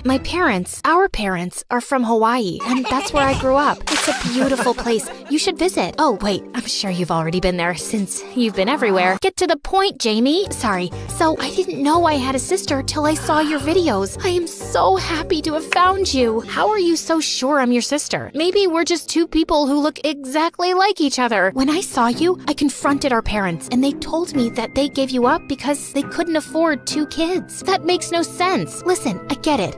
I look like a homeless person, and you're, well, a queen. I know it's difficult to trust me, but we can get a DNA test to confirm it. And we did take the test. When the results came out, I was shocked. She really was my sister. I was happy and hurt at the same time. The next few days, Jamie and I hung out a lot. She told me she was here on scholarship and was living in some shabby hostel. So I asked Clara if she could live with us. I don't know. I mean, please, you're so busy these days and I could use some company. But you hardly know her. She is my sister. Clara eventually caved and Jamie moved in. We set up a room and stayed up all night talking. Slowly we got close and Jamie even helped me shoot my videos. One day we were shooting in the schoolyard when Liam, the hottest guy in school, walked up to me. Wow, and here I thought you couldn't look prettier. Yeah, says the guy who has the whole town drooling over his looks. Did you get a new haircut? She noticed. As Liam left, Jamie smirked at me. You totally like him. No, I don't. I mean, he's cute and all, but I don't know. We've been friends for so long. Okay, that was a total lie. I've had the biggest crush on Liam, but I wasn't sure if he liked me that way. So I kept my feelings to myself till I found a good time. The next few weeks, I took Jamie with me everywhere, and Candace wasn't too thrilled. She's always around. It's annoying. Give her some time. You'll warm up to her. Now let's get this video started. Our fans are waiting. Just then, Jamie walked in with drinks, tripped on the cords, and sent the soda splashing all over the computer screens. Get off me! You ruined everything! Do you know how much money went into the system? I'm sorry. Please don't be mad. I slipped. Just tell me what you want me to do. I'll get a job and replace all of this. Should I sell my phone?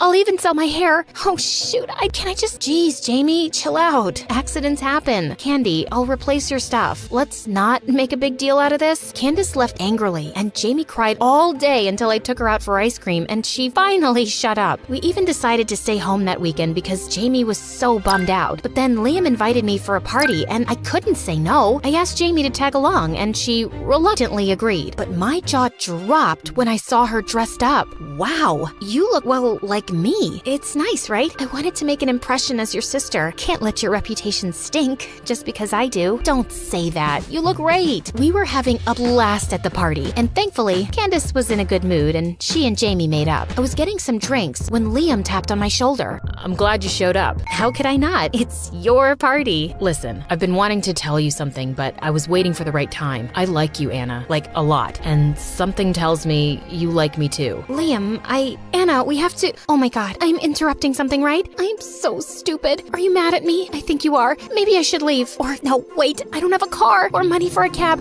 It's okay. I'll hitchhike with some stranger. Hopefully he won't be a kidnapper or a weirdo. Oh my god, Jamie. You know what? Let's just leave together. I'll talk to you in school, Liam. We left, and I couldn't help feeling annoyed with Jamie. But when we reached home, Jamie's phone rang and she went to take the call. But when she came back, I could tell she was crying. What's wrong? Our parents want me to pull out of school and come back home immediately. You know, Anna, I've never had a friend because Mom and Dad just wouldn't let me leave the house. I hate them. They're crazy. It can't be that bad, Jamie. They chose you over me, so I guess they do love you. I just wish I could ask them why they had... That's it. We should switch places. You'll get your answers, and I'll get some time to think about how to convince them to let me stay here. I don't think that's a very good idea. Sure it is. Aren't you even a little bit curious about them? I was curious about my parents, and maybe going as Jamie wasn't a bad idea, but I couldn't tell Clara. What if she didn't like the idea of me meeting my birth parents? And definitely not Candace, because she would just talk me out of it. We decided to do the switch over the weekend since Clara was out of town. Soon, I was on a plane to Hawaii, and when I reached Jamie's house, I kinda teared up seeing my birth parents, but they looked terrified. Quick, come inside, now, before someone sees you. Hello? No, hi, how are you? Oh, I really hope no one saw you. Just go and clean up and we'll talk.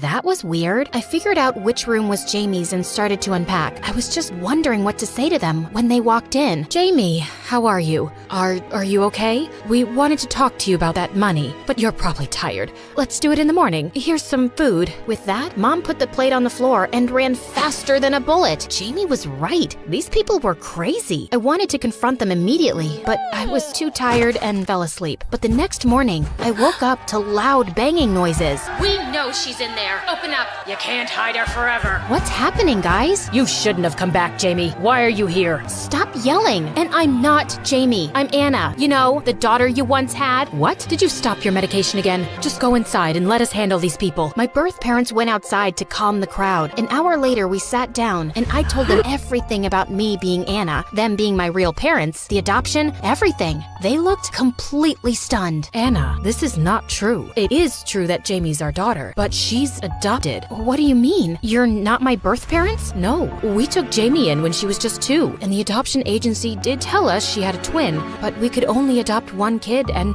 she was really sick, so we decided to take her in. We loved her and did everything to make her happy, but she was always looking for more. She stole from us and borrowed from everyone in town and never paid anyone back. That explains all the angry people this morning. Yes, we had to sell whatever we had to pay them back, but it wasn't enough. When she told us she wanted to go to New York to study, we thought maybe she'd changed for the better. But now you're telling us she found you and she's in your home? She's not fine, Anna. You need to go back, now. I immediately packed my stuff, but as luck would have it, Hawaii got hit by a hurricane. Thankfully, it was a small one, and flights were cleared to go after 2 days. I tried reaching out to Clara, but she was shooting in a remote location and my calls weren't going through. Just then, I saw in my Insta stories that Candace was having a party and Jamie was there too, so I headed there. But when I reached the party, my heart fell to my stomach watching Liam making out with freaking Jamie. Get off him, you freak! Oh my god, you're back. I thought you were gone for good. What? Have you gone completely crazy, Jamie? I'm Anna. No, you're not. I am.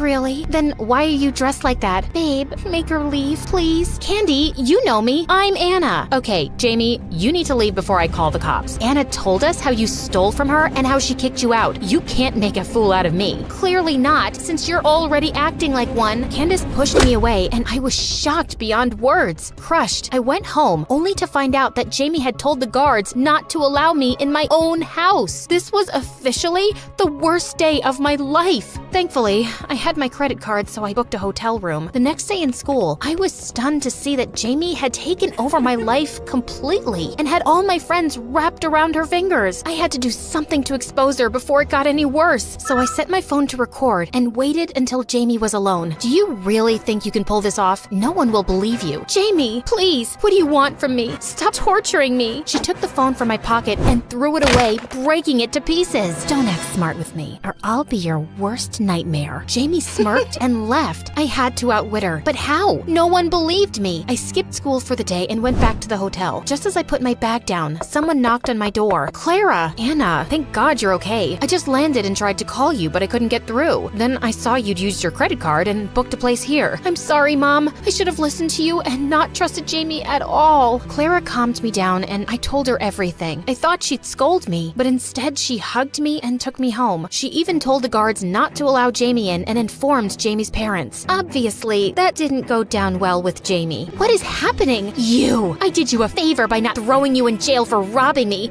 but after this? What? You'll tell everyone that I'm you and you're me? You can fool my friends, but you cannot fool my mom or your own parents. Suddenly, Jamie saw her parents walk in and turned white as a sheet. Is this some kind of joke? Who are these poor people? Get off me! Jamie, let's go home, honey. Enough of this. What home? This is my home. Listen, girl, you're not my daughter, so pack your stuff and leave, or I'll call the police. Jamie tried to protest, but she knew it was pointless. She left soon after, and I didn't press charges. I only wanted my life back, and jail time would have ruined Jamie's life. She was a witch, but she was still my sister. A week later, I went back to school, and Candace walked up to me. Babe, I'm so sorry. I should have known. It's cool. I just want to get past everything. Candace and Liam apologized, and a few months later, Liam and I started dating. He even joined me on my travel adventures, and things went back to normal. Or so I thought. A year later, I was in Italy with Liam for a shoot. It was pretty late when I got to the hotel, but as soon as I entered, I realized someone was in my room. My blood froze to see Jamie grinning at me. How did you get in? We're identical, remember? It wasn't difficult to get the master key from the manager. Tell me, are you enjoying living my life? What do you want? I want what's rightfully mine. I should have been the one adopted by a rich family, but instead, I got thrown into a dump while you're living like a princess. You have everything. The big house, the perfect mom, the golden boy. That's just not fair, is it? Jamie stared at me with murder in her eyes. I tried to say something, but words just fell out of my mind. Suddenly, I heard a huge crash and Liam Liam rushed in with the police. Are you okay, Anna? Liam told me how someone on the hotel staff had seen Jamie come in, and then I walked in 5 minutes later. They were confused and called me since you weren't answering. It wasn't hard to guess it was Jamie. He's lying. I am Anna. Enough.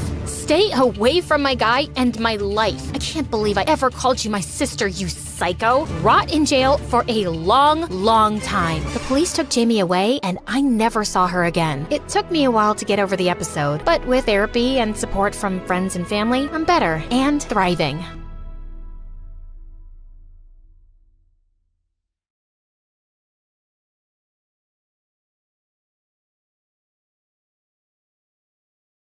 Hi, my name is Mia, and my story begins with a lot of missing things. For starters, my teeth and my parents. I have a medical condition called anodontia, which means I will never have my own teeth. That's pretty wacky if you think about it. But that's not the craziest thing about my life. Ever since I was young, my parents and I were always moving.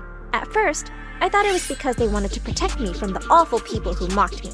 Like one day when I was 5, I was swinging in the park when 2 kids pulled my hair and called me Toothless Granny.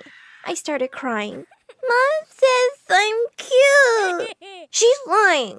You dumb gummy bear. Mom flew to my side in a second, and she chased the kids away. The next day, she surprised me with a set of dentures. I was thrilled. We were moving to a new place, and I was starting school soon. Finally, my life was perfect, and no one would ever know my little secret. But a few weeks later, when my parents announced we were moving again, I was not happy. I just made friends at school. I ran outside and tied myself to the tree in our backyard. If you want to take me, you'll have to take the whole tree with you. Of course, Mom untied me in 5 seconds and carried me away. And I realized for the first time that they weren't moving because of me. I drove them crazy asking them the same question for 10 hours. Why do we have to move? Why? Why? I can go on forever. I won't shut up till you tell me. Why? They always said I was too young to understand. For the next few years, we kept moving every 6 months. But when I was in 8th grade, it all finally made sense. We just had moved and I couldn't find my dentures, so I went to look for them in my parents' bedroom. That's when I saw a light flashing from behind the giant painting on the wall. As I moved it, I was shocked by what I saw. A secret room? When I walked in, I saw cool gadgets mounted on the wall and huge monitors everywhere. I opened a folder lying on the table and I stared at it, dumbstruck. It was filled with pictures of my parents, but they had different names. There was only one crazy but reasonable explanation for all this. My mom and dad were spies. That explained everything. I knew I had to keep this a secret, but I couldn't resist taking some gadgets with me. Binoculars, HD cameras, a telescope. I was in geek paradise. The next day, I was sitting on the bleachers when I spotted Robbie, the hunky football captain, walk onto the ground for practice. All the girls were crazy about him, and he knew it. As soon as some giggling cheerleaders gathered to watch, he took his shirt off. Well, I didn't need to get closer when I had high-powered binoculars. As I was busy drooling over his perfect abs, someone nudged me in the ribs. It was Robbie's awful twin sister, Natasha. Ugh, loser. I know my brother looks like a Greek god, but seriously, get a life.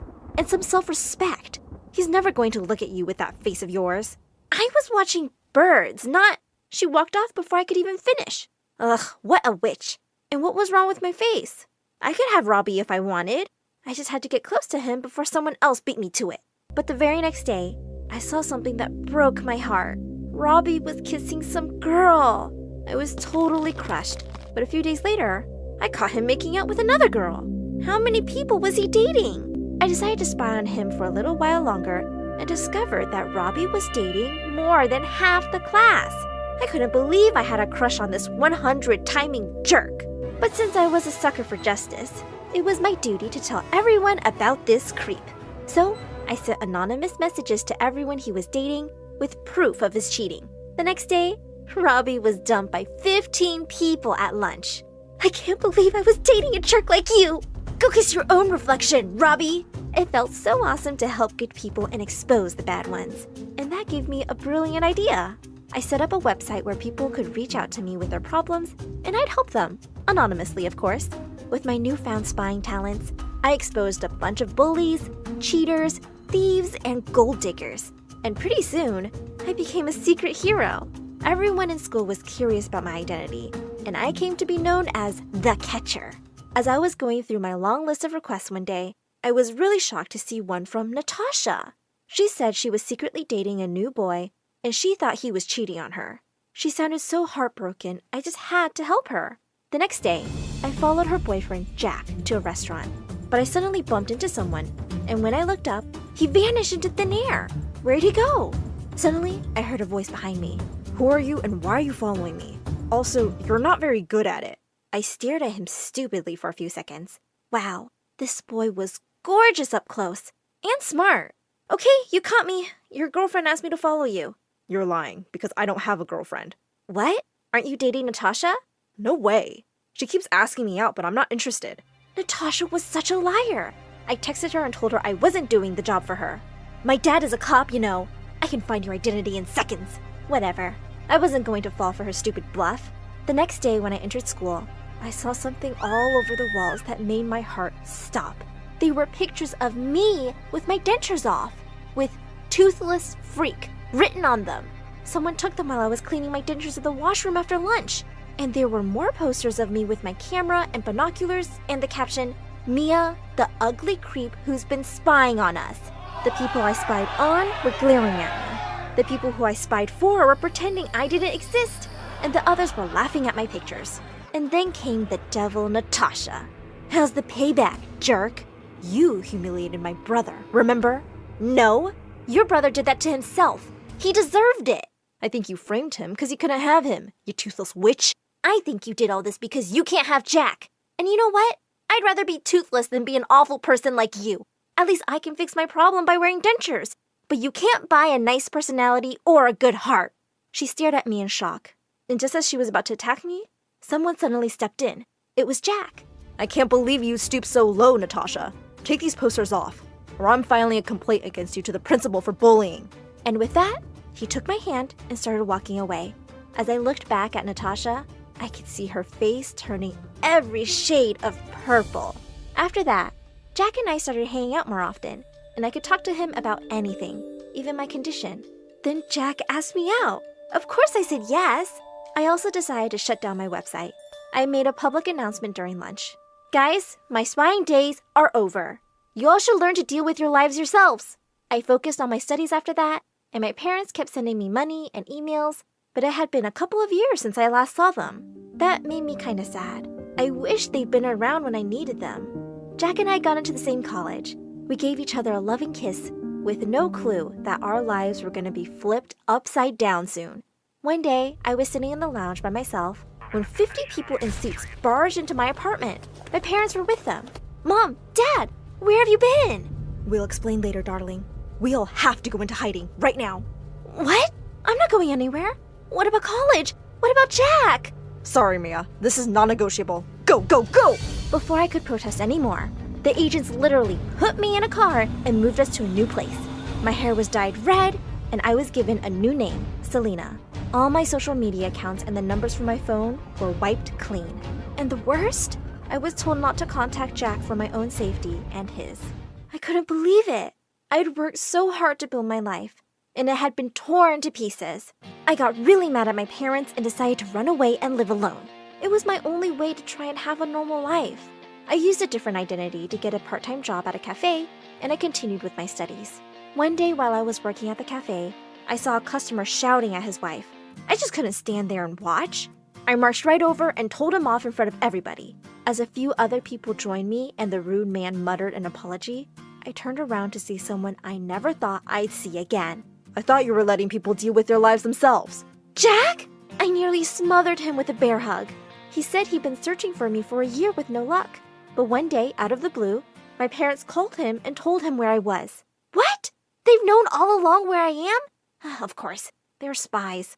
Yes, but they decided to stay away so you can live your own life. They asked me to take care of you and to tell you that they really love you. Hearing that, I burst into tears. I wished I could meet them, but of course, I had no idea where they were by now. It's okay, Mia. I'm here for you now, and I'll never leave you alone. Soon after I graduated with a business degree, we got married on a beach, and it was perfect. Except that I really missed my parents. We settled into our new home, and I had a good job at a company waiting for me. But I didn't feel really happy. Something inside me wanted to do something that helped other people. And that's how I decided to go into training to become a firefighter. A year later, Jack and I were blessed with twin babies. And now I had to leave them behind to go off to my dangerous job. I understood how hard it was and how my parents must have felt leaving me behind every time. One day, when I was at home with the kids, I got an emergency call. A huge fire had broke out in a residential building with hundreds of people trapped inside. I dropped the kids at the neighbors and rushed to the disaster site. Just when we thought we'd gotten everyone out, I spotted a little girl inside. Without a second thought, I ran back straight into the burning building, found the child, and helped her climb out through the window. Just as I was about to get out, a burning beam fell on my head, and I blacked out. When I opened my eyes inside the hospital, I couldn't believe what I was seeing. Mom and Dad were standing by my side. They instantly hugged me tight. We're so sorry we haven't been there for you, Mia. No, Mom. Dad, I understand that you had something really important to do, and I'm really proud of you guys. But I still think what you did to me wasn't fair.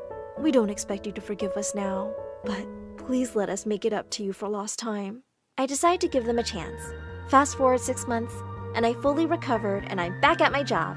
My parents have retired from their exciting lives now, and they live right next to me. Even if they couldn't really experience my childhood, I don't want them missing out on their grandkids. And I forgave them eventually.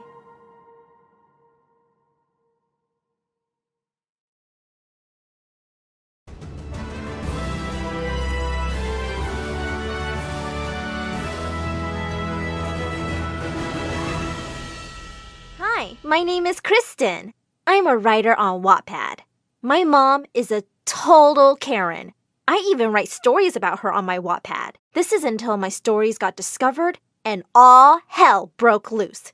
One day, I was in the cafe and I looked at the cute guy who was walking over to me with my milkshake. As he handed me my drink, he said, Here you go, gorgeous. I could not believe my ears. Did Tyler, my crush since kindergarten, just call me gorgeous? But before he could say another word, a shrill voice echoed in the cafe. Where is your manager? This coffee is too hot! I want to speak to your manager! I sunk back in my chair while the raging Karen unleashed her fury on poor Tyler. I'd seen this too many times. She really was as crazy as I made her in my stories. I told Mom to back off. She turned to me with blazing eyes. No daughter of mine will talk back to me like that because of some loser waiter! Oh no! I looked at Tyler in horror. I thought the worst of that night was watching my crush stare at me like I was a monster. But boy, was I wrong. When I got to school the next day, everyone was looking at me weirdly and some kids were pointing at me. Suddenly, my phone pinged and I nearly dropped it when I saw the message. Someone had recorded Mom that night and the video had gone viral. When I finally saw Susie, my best friend, in the cafeteria, she ran to me and hugged me. Kristen, I'm so sorry. It'll blow over soon. But it didn't. When I got home that afternoon, ready to go off on Mom, she looked furious and pushed a pile of papers into my hand. As I read them, I almost passed out. They were printouts of my stories. I can explain. It's not you, it's... Suddenly, she pulled me into a hug and yelled, We're famous, Kersey! You genius! What do you mean? A famous producer watched the video and saw how people loved to hate me and thought Tyler and you looked cute. Then he found your stories and now they want us to do a reality show based on your stories. I could not believe my ears. I'd be the star of my own stories? And if Tyler agreed to be in it, maybe I'd have another chance with him. I rushed over to the place he was working at. Tyler, we need to talk. But just then, he dropped to his knee. I want to be your boyfriend. I could not believe my ears. Yes, of course, Tyler. I'd like nothing more. He laughed and jumped to his feet and hugged me.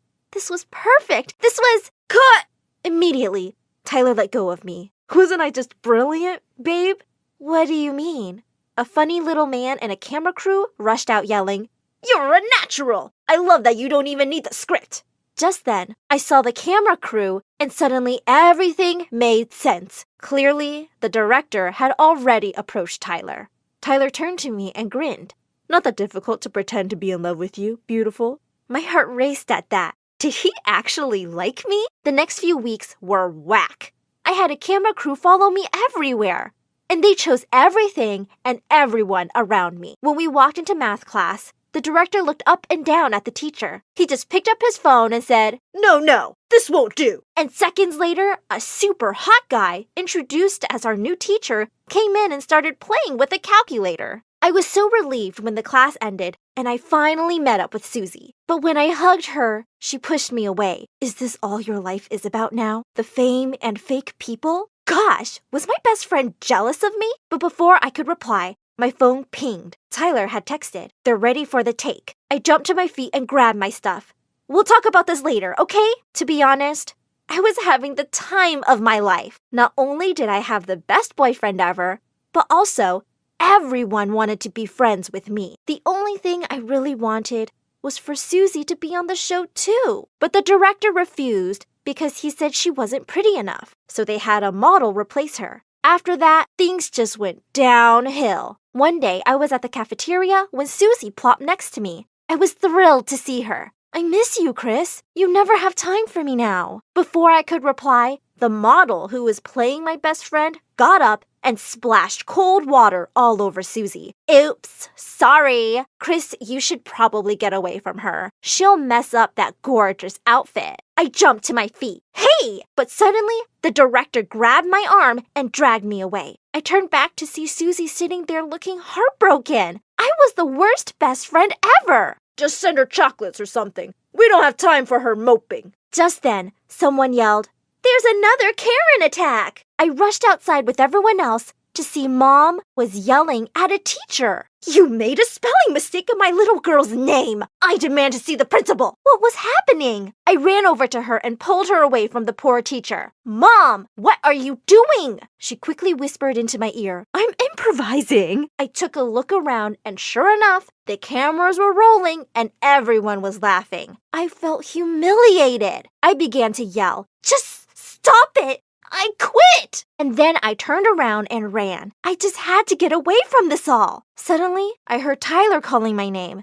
"Leave me alone, Tyler. I don't want to be a laughingstock." He caught up with me and pulled me into a hug. I looked around suspiciously. "Don't worry, there are no cameras." After a minute, he asked, Are you really quitting?" I nodded my head while sobbing. He said, You can't quit." He shifted uneasily before bursting into tears. "Babe, I need to be in the show for a reason." "Yes, to become rich and famous." "No, I need the money. I need it for my mom. She is really ill." Oh my God, Tyler! You guys and all your lies! Yes, girls are emotional, but not dumb. Oh God, that hurts. I didn't know you were so heartless. Here, look at this. Does she look fine to you? Oh my God, I'm really sorry. Yeah. I feel terrible now. You should. Okay, I'm in. I'm not leaving the show. Please don't hate me. I'll try. And before I knew it, he kissed me. Fireworks erupted in my head as I kissed him back. Suddenly, we heard loud applause and the director jumped out from behind the bushes. "Brilliant! We just got the kiss, but it was brilliant! Good job bringing this Karen around, Tyler." "What? Again?" I messaged Susie asking her to meet me at a cafe the next day. I'd been feeling terrible and I needed to make it up to her. But the next day, by the time I got free, I was already late because of the shoot. When I got there, she seemed furious and was just getting up to leave. I tried explaining it was an emergency. She simply showed me her phone screen with all the posts from the shoot. I never thought I'd say this, but you're a horrible friend, Chris. I'm a what? I just skipped a great after party for you. You're the one who's being so freaking jealous of me. Can you even pretend to be happy for me? As I realized what I'd said, I snapped shut. What was I doing? How could I say something so mean? Sue, it's great to know what you really think of your best friend. Before I could stop her and apologize, she rushed out. When I got home, my phone was blowing up with messages from Tyler. "Chris, look up, daughter of Karen becomes Karen." I did, and what I saw made me drop my phone in horror. It was a video of me yelling at Susie. Then the producers called. "The stats are in, Kirsten, and the producers love Susie." He said he was changing my script and had decided that Susie and Tyler would date while I was the crazy ex. "I've even fired the model who was playing her. The producers love her." I was reluctant, but then I thought of Tyler and his mom and changed my mind. Fine, I'll do it. It would all be just fake. Nothing would change, right? Wrong. Suddenly, not only was Susie totally avoiding me, but also I was exactly what I had always been terrified of becoming, a Karen. To make matters worse, Tyler and all my other friends started to disappear. I wasn't being invited to parties, and the models and kids all started hanging out with Susie. One evening, I woke up from a nap and was surprised to find Mom and all the regular camera crew missing. I checked my phone, and what I saw left me devastated. Everyone's stories were full of pictures and videos from a party. Just then I remembered it was Susie's birthday. Was she really not inviting me? I felt devastated. I grabbed all the things she'd ever given me and rushed over to her house. The security guy stopped me and said I couldn't go in. That's when I really lost it. I started to throw everything I'd brought into her yard. Take this, you good-for-nothing friend! And this! I hate you! Just then, the gate flew open, and Mom walked out. She dragged me inside the house and glared at me. Just what are you doing? Me? What are you doing here? I was here for Susie's birthday, of course. Mom, how could you even be here if I'm not invited? Well, everyone was. I wasn't going to miss it because you've been stupid. Before I knew it, all my anger was pouring out right there. You're the one always embarrassing yourself in public trying to steal my show. Your show? The show exists because of me. It's my show. Suddenly, I realized she was right. It was her show, and it existed with the sole purpose of making us laughingstocks. They'd even changed my script and taken over all my life. I was trapped in my own story, and I'd hurt my friend in the process. You're right, Mom. The show is yours, and it's your world, not mine. I'm not some stupid Karen. I really quit. Then I ran past her into the house. I had an apology to make. But just before I entered, I heard Tyler say, Mom would love to take you to Paris this weekend. I barged into her room. Susie and Tyler were kissing, and there was no camera crew. They were kissing for real. Tyler, what's going on? Why are you kissing her? And why is your ill and poor mom taking her to Paris? Who else would my boyfriend kiss? The color drained from Tyler's face. Babe, I can explain. She kissed me. Explain this, you cheater. And I threw a glass of soda from the nearby table at him. Then I turned to Susie. I never thought you'd stoop so low and kiss my boyfriend. Your boyfriend? What are you? Oh, don't pretend. You can keep this, loser. I'm out of here. With that, I turned and stormed out. I couldn't believe Tyler had been stringing me along for such a long time just to be famous. There was only one way to end this. I decided to call the producers to end this. Just as I was about to do that, Mom opened the door and said Susie was here to see me. I don't want to, but Susie pushed the door and came in. She started to cry and said, I've broken up with him, Chris. He swore you two weren't dating. I've left the show too. I don't want to do it at the cost of our friendship. I could tell she was serious. I found myself crying with her. I'm sorry for hurting you too, Susie. I got carried away. I missed you so much. I'm done with this stupid show. Immediately, Mom started yelling at us. What do you mean you're done, huh? You can't. It's my money too. But we ignored her as we both talked to the producers. We told them that they couldn't produce the show or we would sue them for making us go through this stressful and hard time. The producers decided to not air the show eventually. Mom went crazy and became more and more of a Karen. What I learned from all of this is that you can be a Karen without knowing you are a Karen. So take this advice from me. After you like this video, go ask your friends if you are a Karen or not, and tell us what they said in the comments. There I was, caught in my own game, outwitted and destroyed. My heart raced with the painful realization that I'd been a complete fool. Hi, I'm Ella Holmes, the world's best detective. No wait, I'm Ella Stone. And technically, I'm not a detective, more of a detective enthusiast. And this is my story. Don't forget to like and subscribe. Ever since I was little, I was fascinated by mysteries. I'd read detective stories under the blanket with a flashlight on. When I was 7, I was convinced that my teacher was a criminal. She had these beady eyes and this creepy old face, so I followed her and caught her stealing money from the school bake sale. The principal gave me an award and everyone cheered. I was on top of the world, but of course, I couldn't stop there. I sought out more mysteries to solve, like who wrote bad words on the bathroom stalls, left their stinky gym gym socks on the floor, had a secret crush, or farted in the library. To me, everyone at school was a suspect and had something to hide. I know you did it! Don't you lie to me! But I'm innocent! Wait, what are we even talking about? Eventually, things got out of hand. Kids ran away when they saw me. I didn't do whatever you think I did! Leave me alone! They got really mad when they caught me searching through their stuff for evidence, so I didn't have many friends. But that was okay, because I had Jenny. Jenny was my neighbor, and we've been best friends since I saw her playing in her front yard, and this mean girl walked up and pulled her hair. Ouch, that hurts! Oh, look at the big baby. Is she gonna cry? Leave her alone, you dirty scoundrel! You shameless knave! What the heck is a knave? Use a dictionary! Then I threw my dictionary in her face, kicked her in her big butt, punched her nose, and started screaming like a maniac. After that, Jenny and I were inseparable, and she always made sure I had the best shoes. You see, Jenny's dad was the biggest shoe manufacturer in the country, and Jenny was a spoiled princess. She had the most outrageous birthday parties, and they always had a theme. When she was turning 15, her theme was awesome magical princesses, but I wouldn't wear a pink glittery dress, not for her or for anyone. Ella, who are you supposed to be? Hercule Poirot? Duh. You were supposed to be an awesome magical princess. If you're not a princess, then the party won't work. It'll be too confusing. My birthday will be ruined. The pictures. Oh my god, the pictures. What am I gonna do? This is terrible. This is a disaster. Just as Jenny was about to have a meltdown, I got an idea. I snatched a tiara off a piñata and put it on my head. Hey, look, Jenny, I'm Princess Poirot. Jenny gave me a hug, and the party was going fine, until I saw this shady-looking clown hanging around Jenny's gifts. I crept over to get a closer look, but he spotted me, and he started running. Hey, stop that clown! I chased him down. He tossed a balloon at me, but I jumped over it and accidentally bumped the gift table, which fell into the pool.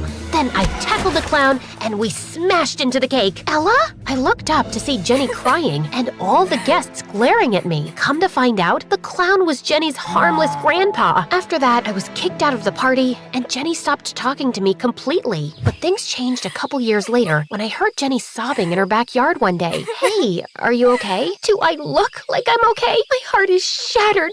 I'll always be alone. I'll never find love again. Want to talk about it? To my surprise, Jenny spilled the beans. She told me she met a boy, but she lost his number. Okay, what's his name? Alex? Jenny shook her head in despair. She only knew his first name. Don't worry, I'll find him for you. I kept my promise to Jenny. We spent the whole night combing the internet, and we finally found Jenny's crush. We sent him a message, and he asked Jenny out on a date. Jenny was over the moon. You're the most awesome friend in the entire world, and the best detective I know. It felt good to have my BFF back. A couple weeks later, Jenny threw one of her famous slumber parties. She invited me and the most popular girls in school. We were having fun playing games and asking Ask Brain 2 to tell us our future when nature called. Jenny's bathroom was already taken, so I had to go to the one in the hallway. I went past Jenny's dad's office. The door was open, and there was enough light for me to see his huge library with wall-to-wall bookshelves. I couldn't help myself. I had to look around. Then I noticed a slightly crooked book. It messed with my OCD, and I pushed it so it was symmetrical with the rest of them. Suddenly, the shelves started moving, and a door opened behind them. There was a room with stacks and stacks of documents. I picked up a file and read it. I was shocked to discover that Jenny's dad's factories were a complete scam, and that the shoes that were supposedly made in the US were made in a foreign country in sweatshops. I took one of the folders and ran out of there. I knew this wasn't right. I stashed it in my bag and ran back to Jenny's room to tell her about it. Your dad has a secret. We need to talk. Not now, Ella, but it's really important. How many times must I tell you? This is not a mystery party. It's a TikTok party, so please shut up and dance. The next day, Jenny left town with her family before we could have a conversation. I tried calling her, but she didn't answer her phone. After a few days, I started getting squirrely. I couldn't sit on the secret for another minute. I'd solved the crime of the century. Okay, maybe it wasn't that big, but it was the biggest crime my city had ever seen. I went to the police. I had to do the right thing. It was my duty as a detective. I took the evidence to the police, and the next day when Jenny and her family got back to town, Jenny's dad was arrested. My face was in the paper for cracking open the case. I was suddenly famous, and people started hiring me for my detective skills. But soon after, Jenny's dad's company was shut down and he was sent to prison. Her mom had to sell their house and move into a small apartment on the bad side of town. Jenny's mom hadn't worked a day in her life, so she struggled to find a job. Things were so bad, I even saw Jenny and her mom waiting in line at the soup kitchen. I felt so bad that I tried to apologize. Get out of my face, you traitor! I'm sorry, Jenny. I didn't realize that this would be so painful for you. Are you some kind of idiot? You sent my dad to jail and destroyed our lives! What part about this did you think would be fun for me? I started leaving money from my detective jobs in Jenny's mailbox to help Jenny and her mom out, though it wasn't much. My biggest job was finding Principal Bynum's lost cat Pookie and my math teacher's missing golf clubs. Then one day, I got a DM for a job, and the client wanted to pay me $50,000. I met my potential client at a coffee shop downtown. His name was Vance, and he was a couple of years older than me. He was dressed in a Versace suit and a Rolex watch, and he smelled like heaven. Something was stolen from me, and I need you to get it back. I'm good at finding things, but shouldn't you go to the police? A couple from another table glanced in our direction. Vance leaned toward me. I think we may need to speak somewhere a little more private. He grabbed my hand and pulled me outside. When his fingers touched mine, my heart raced. An evil man tricked my grandmother into giving him a priceless heirloom. Vance showed me a picture of a golden Fabergé egg lined with emeralds and rubies. It was the most beautiful thing I'd ever seen. It's worth $1 million, but I'll give you a finder's fee. All you have to do is break into this evil man's house and get it. Vance took off his sunglasses and looked up at me with the most beautiful sapphire eyes, and I almost melted into a puddle. I'd never felt like this about a boy before. I shook the feeling off and regained my focus. I was a professional. Sorry, I'm not a thief, I'm a detective. What you're asking me to do is a crime. Vance stared at me for a moment, then he leaned against the wall and sighed. You're right, that would be wrong. I was just so sad. I didn't know where to turn or what to do. I read about how you took down that corrupt businessman. I thought you could help me. That egg means so much to me. But I see now that I was wrong. I hope you can forgive me. Vance stepped toward me. He brushed a strand of hair behind my ear. My heart turned a dozen flips. It's okay. I understand. We all make mistakes. Thank you, Ella. My granny would have liked you. Vance kissed me on the cheek, then walked away. I could barely sleep that night because I kept dreaming of Vance and his pretty eyes. A couple of days later, the strangest thing happened. I went to Jenny's house to drop off some money in the mailbox, and I heard Jenny screaming like a banshee. I ran inside and saw Jenny's house in shambles. Furniture was knocked over, and glass was shattered everywhere, like there had been some kind of struggle. My mom's been kidnapped! I started to call the police, but Jenny snatched my phone and threw it out the window. What did you do that for? The kidnappers left a note. They said they'd hurt her if I called the police. The detective in me leapt into action. I snatched the note out of Jenny's hand and read it. The kidnappers said they'd trade Jenny's mom for $100,000 in the next 24 hours. What if we called the police? We could kiss Jenny's mom goodbye. I don't know what to do. I couldn't let Jenny lose both her parents because of me. We'll have to give them the cash. Are you delusional? I don't have that kind of money. My mom and I are flat broke thanks to you, remember? Then something inside me clicked. I think I can get the money. How? Don't worry about it. Just sit tight. I'll be back soon. I raced out of Jenny's house and called Vance. Is your job still on the table? Yes, but I thought you weren't interested. Make it $100,000 in cash and I'm in. Deal. Vance gave me the evil man's address and told me where to find the Fabergé egg. I rode my bike to the evil man's house. I saw an open window on the first floor. There were a few cameras outside the house, so I put a mask on, then climbed through the window. I tiptoed through the house. I found the egg and put it in my backpack, and just as I was about to leave, I tripped over Pookie, the principal's cat. Pookie jumped up and thrust her claws into my chest. I screamed, and then all the lights in the house turned on. Principal Bynum ran down the stairs in his nightgown and a bat. Thief, let go of my sweet cat. Principal Bynum chased me around the room, and Pookie got so scared she started scratching me. I finally pulled Pookie off me, set her on the floor, and rushed out the door. I climbed on my bike and raced home as fast as I could. As soon as I walked through the door, I got a call from Jenny. The kidnappers want their money now. I thought we had 24 hours. They changed the timeline. I hung up with Jenny and called Vance. We met at a park near my house. Do you have the egg? Yes, it's here. I gave Vance the egg. What about the money? Vance gave me a duffel bag. It's all there. I must get going now. I have a flight to catch. Vance kissed me on the cheek and then got into his fancy car and drove off. I hopped onto my bike and headed straight to Jenny's, but as I was riding down the road, the cops appeared out of nowhere. They'd received an anonymous tip that I'd stolen the egg. The police hauled me off to jail. Principal Bynum and my parents were so disappointed. Mom, Dad, the principal's evil. He stole that egg from someone, and I had to steal it back because I had to pay off the kidnappers because Jenny's mom's life was in danger. I had to do it. Everyone looked at me like I was crazy. Ella, you must be mistaken. I bought the egg in an auction. I have the receipt. And Jenny's mom was never kidnapped. She's probably safe at home, fast asleep. And that money in your bag is fake. The officer opened the duffel bag, and when I looked inside, my blood ran cold. All the money was Monopoly money. I'd been tricked. I felt like such an idiot. But what happened next totally rocked my world. The police told me that Vance was Jenny's cousin, and he was a thief wanted in connection to a dozen robberies around the world. The police had been monitoring him for years. We tapped Vance's phone and overheard his plans with Jenny to frame you for stealing the egg.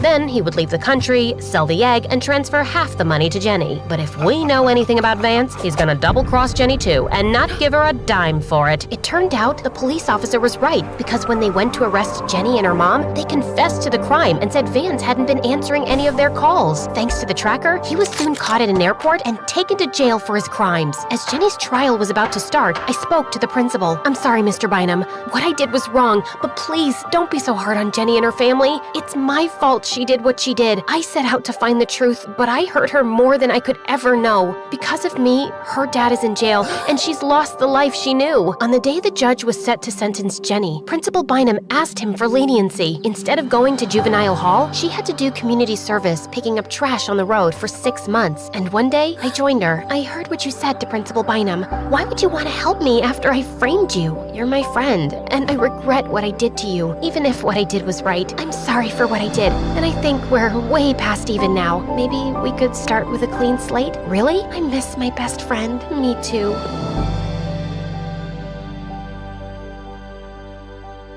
I barged into the living room, my butt sweating in anger. I marched up to my twin brother Sammy on the sofa, snatched his can of juice, and dumped it on his head. He made a run for it, and I was chasing him with a baseball bat when Mom walked in. Alexis, what are you doing to my poor baby? Your poor baby locked me in a haunted house down the street. I nearly pooped my pants. Did you guys notice that I've been gone for hours? How could we? Sammy hurt his whittled toe, and he was in so much pain. Oh, yeah? Well, he's about to be in a lot more pain than that. Enough, Alexis. Quit bullying your brother. Hey guys, it's Alexis, and I'm about to tell you why having a twin brother is an absolute nightmare. But before that, please like and subscribe to MSA. Ever since I was born, my twin brother Sammy acted like he was better than me just because he was born 10 minutes earlier. Even my parents acted like he was God's gift to mankind and pampered him all the time. It's not like they hated me, just that Sammy was the apple of their eye and he could do no wrong. Like on our 10th birthday, my parents threw us a beach party, and I spent an hour building the most amazing sandcastle. But just as I turned my back to grab a shovel, Sammy and his best friend Nathan came running and smashed it to pieces.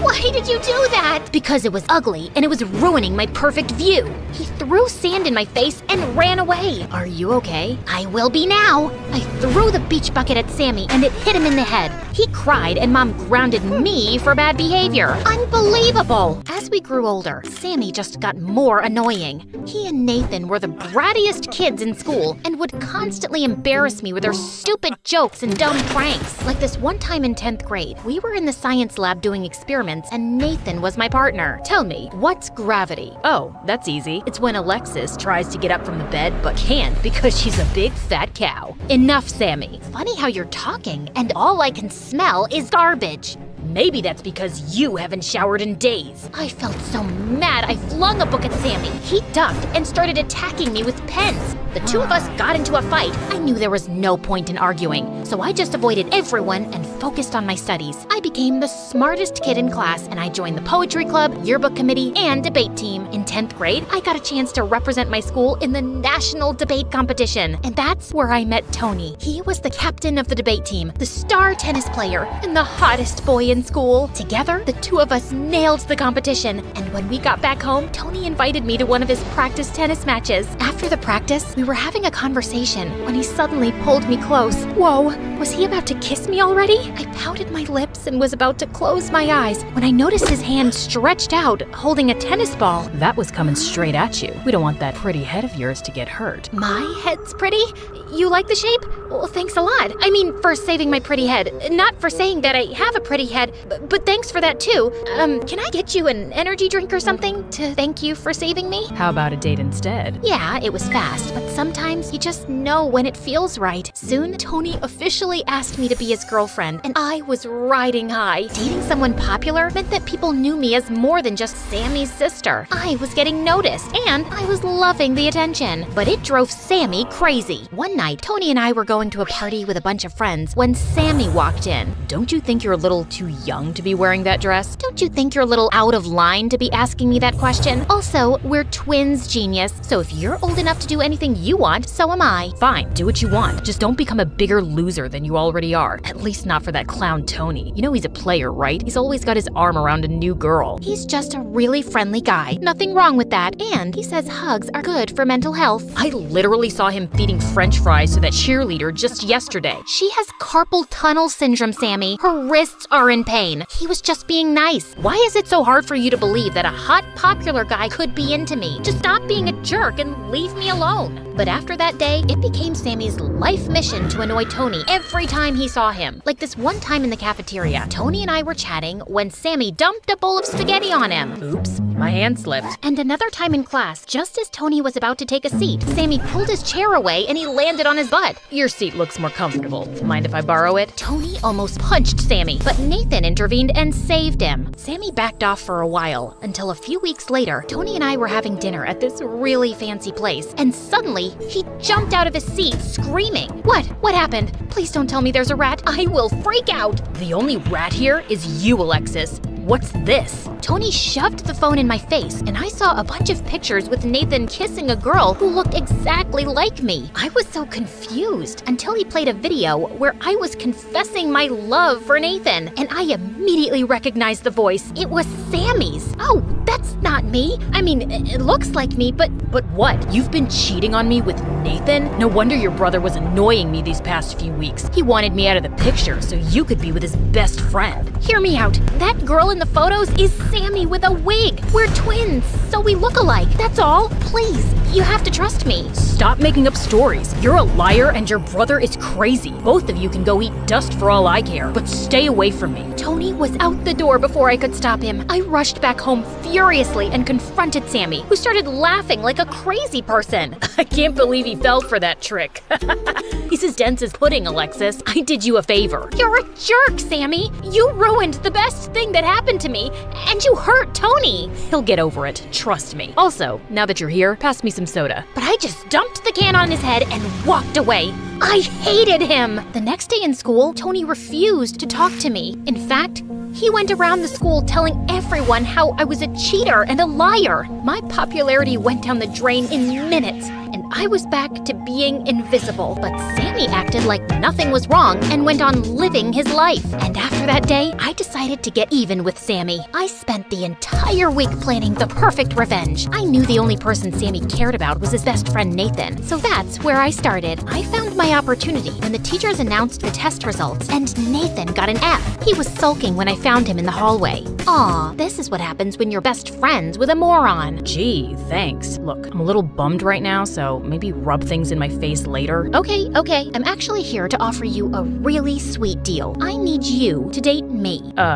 What? Sorry, pretend to date me. You're Sammy's best friend, so if you start hanging out with me all the time instead of him, he'll hate it. He'll finally have a taste of his own medicine. I'm not asking you to do it for free, of course. I'll help you study and ace your scores. No thanks. I know Sammy can be a jerk sometimes, but I'm not doing that to my best friend. Fine, fail high school then. I heard you telling Sammy your parents were angry that you had a C in science. This score is worse, so good luck dealing with that. Wait, fine. I guess we could make it work. Of course we will, my cute boyfriend. Now buckle up. We've got plans. The next day, it was time for phase 1. I walked into Sammy's room and called a truce on my fight over Tony. Just as we were talking, Nathan walked in, pulled me by the waist, and kissed me. Sammy's mouth fell open like a broken door, and my heart fell to my stomach. What the heck are you doing? Get off my sister. Didn't you tell him, babe? Sammy, Alexis and I are dating. You're what? Dating. Are you stupid and and deaf now? Come, Nate, we'll be late for the movies. Nate? He has a nickname now? Of course, that's what people in love do.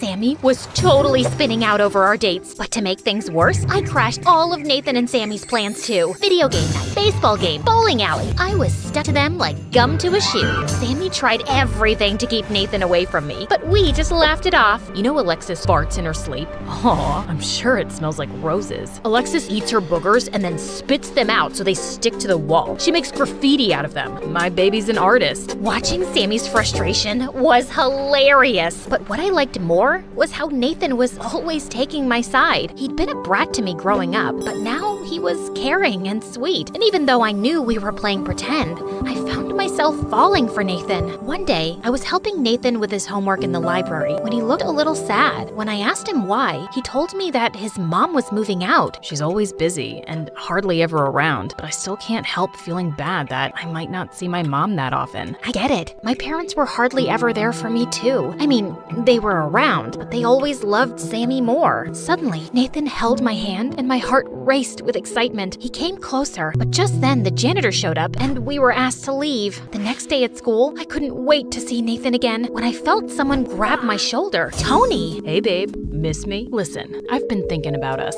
a lot. I know you cheated on me, but I'm ready to forgive you. You don't know this, but I kinda cheated on you too when we were together. Twice.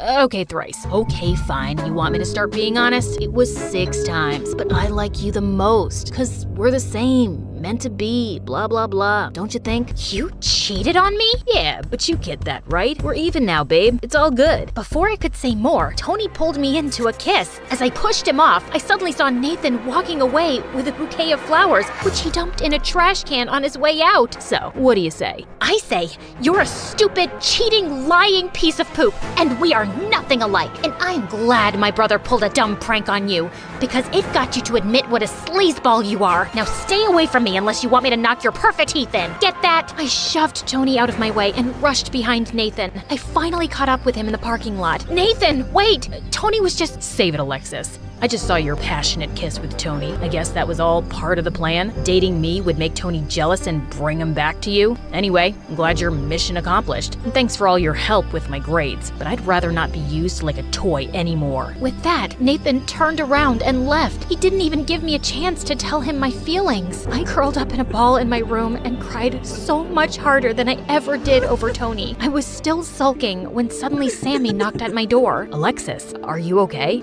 No, I'm not okay, and it's always your fault. I wanted to get revenge on you, and it messed up everything. What do you mean? I was desperate to make you pay for sabotaging my relationship with Tony, so I asked Nathan to pretend to date me so I could piss you off, but I ended up falling for him, and now I've lost him too. That's the dumbest thing I've ever heard. Yeah, I tease you, but I also love you. You're my sister. I wanted to protect you. Tony was a jerk, and he didn't deserve you. As for Nathan, I read your diary. You did what? Focus, Alexis. I know you like him, and now, just like a big brother, I'll fix it. You're 10 minutes older. Do you want Nathan or not? Yes! Then come with me. Sammy took my hand and drove me to the beach where I saw Nathan sitting. We walked up to him, and Sammy backed me up about not having any feelings for Tony, but I could see that Nathan still had doubts. In case you won't take my word for it, Nathan, take Alexis's. Just then, Sammy took my diary out of his backpack and started reading.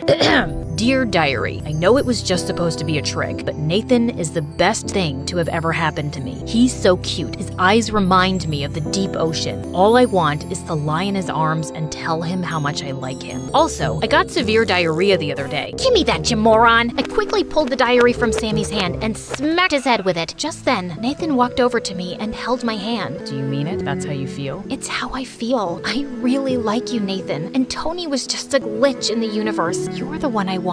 And I want you, Alexis. I might throw up. Shut up, Sammy! Fine. Nathan pulled me in for a hug, and over his shoulder I saw Sammy smirking. My brother finally used his annoying brother powers for good and pulled off his best trick yet, because even though that's how I feel, I definitely didn't write that stupid stuff in my diary.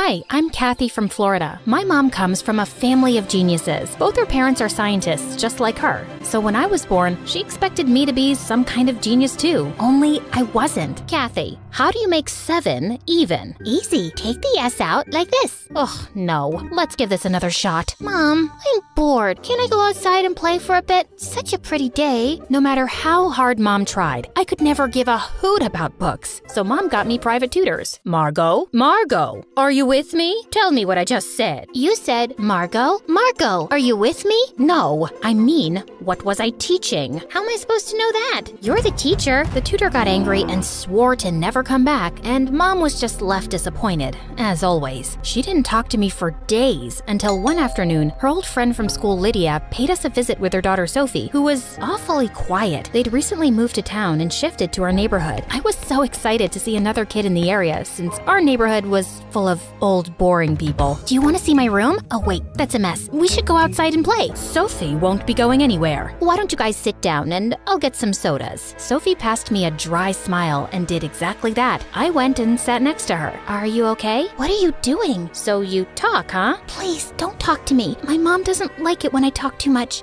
Or at all.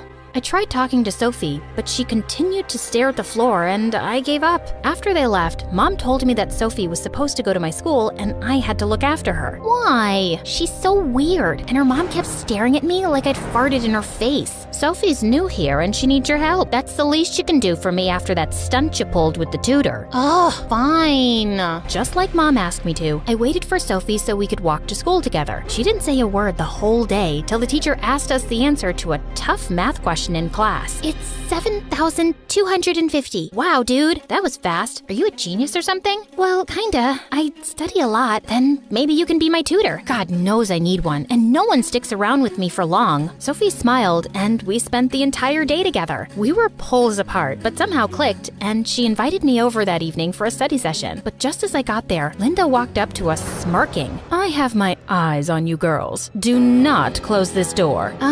Sure, Mrs. Linda, Sophie's mom. You know what happens when you close the room? Monsters creep up from behind the shadows and eat you up. Have fun studying. Linda laughed, and I just couldn't stop thinking about how weird she sounded. Also, the entire time I was there, she kept walking by the door, sneaking glances. I wanted to ask Sophie if her mom disliked me or something, but I didn't want to offend her, so I kept quiet. Mom got called for an emergency meeting out of town and asked Linda to help. Oh, of course she can stay here. No problem. Work comes first. Tell me that didn't sound sarcastic. Anyway, I was happy to spend some time with Sophie, but as soon as Mom left, Linda grinned and walked in, locking the door from inside. I continued banging for ages till she opened up. What? I just went to get you my sweater. It's freezing. You just shut the door in my face and walked away. I did not. You're an ungrateful, wild kid, Kathy. Didn't your mom teach you how to speak with elders? Oh, wait. She's too busy working. Before I could respond, Sophie came and practically dragged me away. Your mom's crazy. Who talks like that? I'm really sorry. Ever since Dad left us, she's been a little weird around people. Just ignore her. Anyway,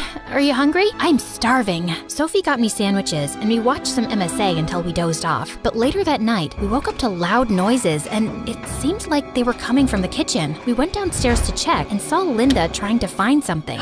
What are you doing? Oh, no. Did I wake you guys up? I was so hungry and I thought I'd make lasagna. Go back to bed. Who eats lasagna at 3 a.m.? I do. Sophie and I left, but we couldn't get any sleep and were super exhausted the next day. I didn't know what her deal was, but Linda just kept getting weirder over the years. But Sophie and I continued to remain the best of friends. While I was still figuring out what I wanted to do in life, she had already set her mind on becoming a writer. Look at this poem I wrote. I could never explain how much you meant to me for sharing my joys and pain. This is beautiful. You think? It's not complete yet. I think poetry is my calling, Kathy. I don't want to waste my life studying. I think it's amazing. I just wish I knew what I wanted to do too. I'm sure you'll figure it out. Well, I tried to, but finding a passion was more difficult than I thought. I tried auditioning for the drama club, but I had trouble memorizing the lines. Art was boring and cheerleading was too much effort. I'd almost given up hope till one day a football hit me right in the head.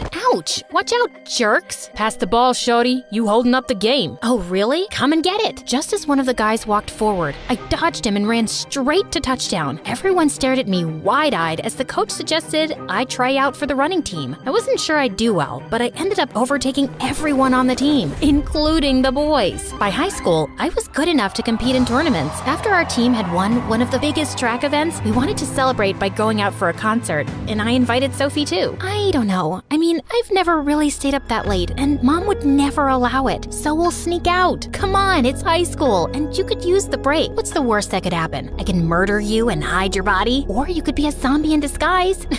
Wouldn't that be something? Sophie and I left with the team, and we're having a blast at the concert till I left to go get some drinks. And when I came back, Sophie wasn't around. I started searching for her frantically and tried calling her, but I couldn't get through. I informed security, and within minutes, we had a whole search team looking everywhere for her. We finally found her near one of the stalls, and she had fainted. We immediately took her to the hospital. I informed Mom and Linda on the way, and was sweating bricks when they showed up. Do you have any idea what you've done? You're such a bad influence on her. She has a scholarship exam in 2 days. If they don't let her sit for that, all her hard work will go down the drain. I can't believe this. Your daughter's in the hospital and all you care about is some dumb exam? Seriously, what's wrong with you? You should be sorry for sneaking out my daughter, and instead, you're giving me an attitude? This is exactly why I told Sophie to stay away from you. If there's anyone she needs to stay away from, it's you. She probably fainted from all the stress you give her. Enough, Linda. I apologize for Kathy. And you, young lady, let's talk at home. But Mom, just then the doctors walked in and informed us that Sophie had a slight concussion and a minor fracture and would be absolutely fine. I wanted to check on her too, but Mom dragged me back home. A week later, when Sophie came home, I rushed to talk to her. I am so glad you're okay. How are you feeling? I've been better.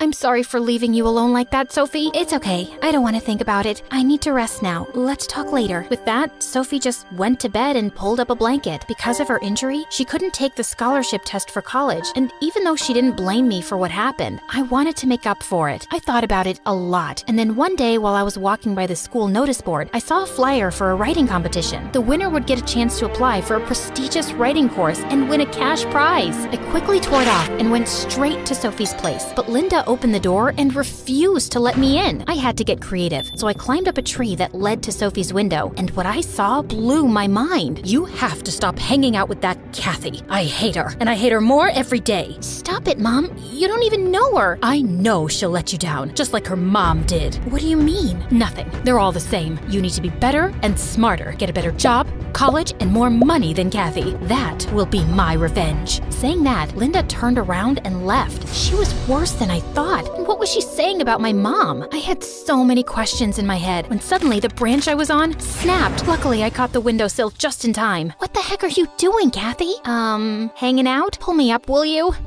Close call. Here, take this. What am I supposed to do with this? You have to apply. It's been your dream since forever, Sophie. No, I don't have to do anything. Besides, Mom, you can't let your mom define your life for you. You have to be strong and give your dreams a shot. Why do you even care? Because you're my best friend, and I want you to be happy, even if that means going against your mom, who is terrifying, by the way. Oh, tell me about it. We shared a laugh and Sophie promised to think about it. I was glad to have my best friend back, but I still couldn't stop thinking about what Linda said. So the next morning, I asked Mom, and she told me that in high school, Sophie's mom was a bit weird. She always had her head in books and hardly smiled. So we thought maybe she needed to loosen up a bit, and we played a funny prank on her. What did you do? We might have taken a picture of her digging in her nose and pasted it all over the school. How is that funny, Mom? That's horrible. I know that now. We did remove all the pictures, but I think it affected her and kids kept laughing at her for years. I apologized more than once, but I guess she's never really forgiven me. I wanted to talk to Sophie about it too, so the next day, I waited outside her house to walk to school together, but she didn't show up, and when I came back from school, Mom told me Linda and Sophie had moved. Immediately I called Sophie, but as luck would have it, Linda answered. Stay away from Sophie. She's done with you messing up her life. But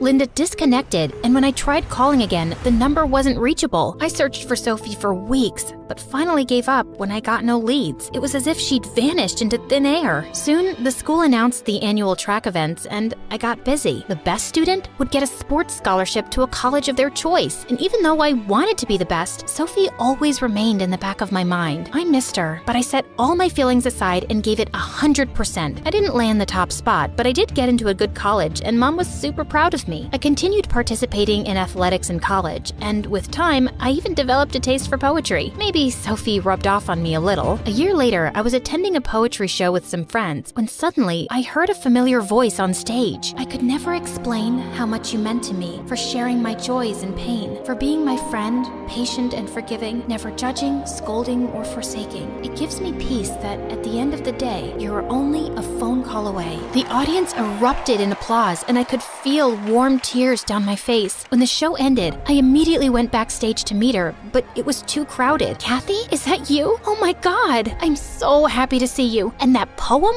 I completed it. It's actually dedicated to you. God, I missed you so much.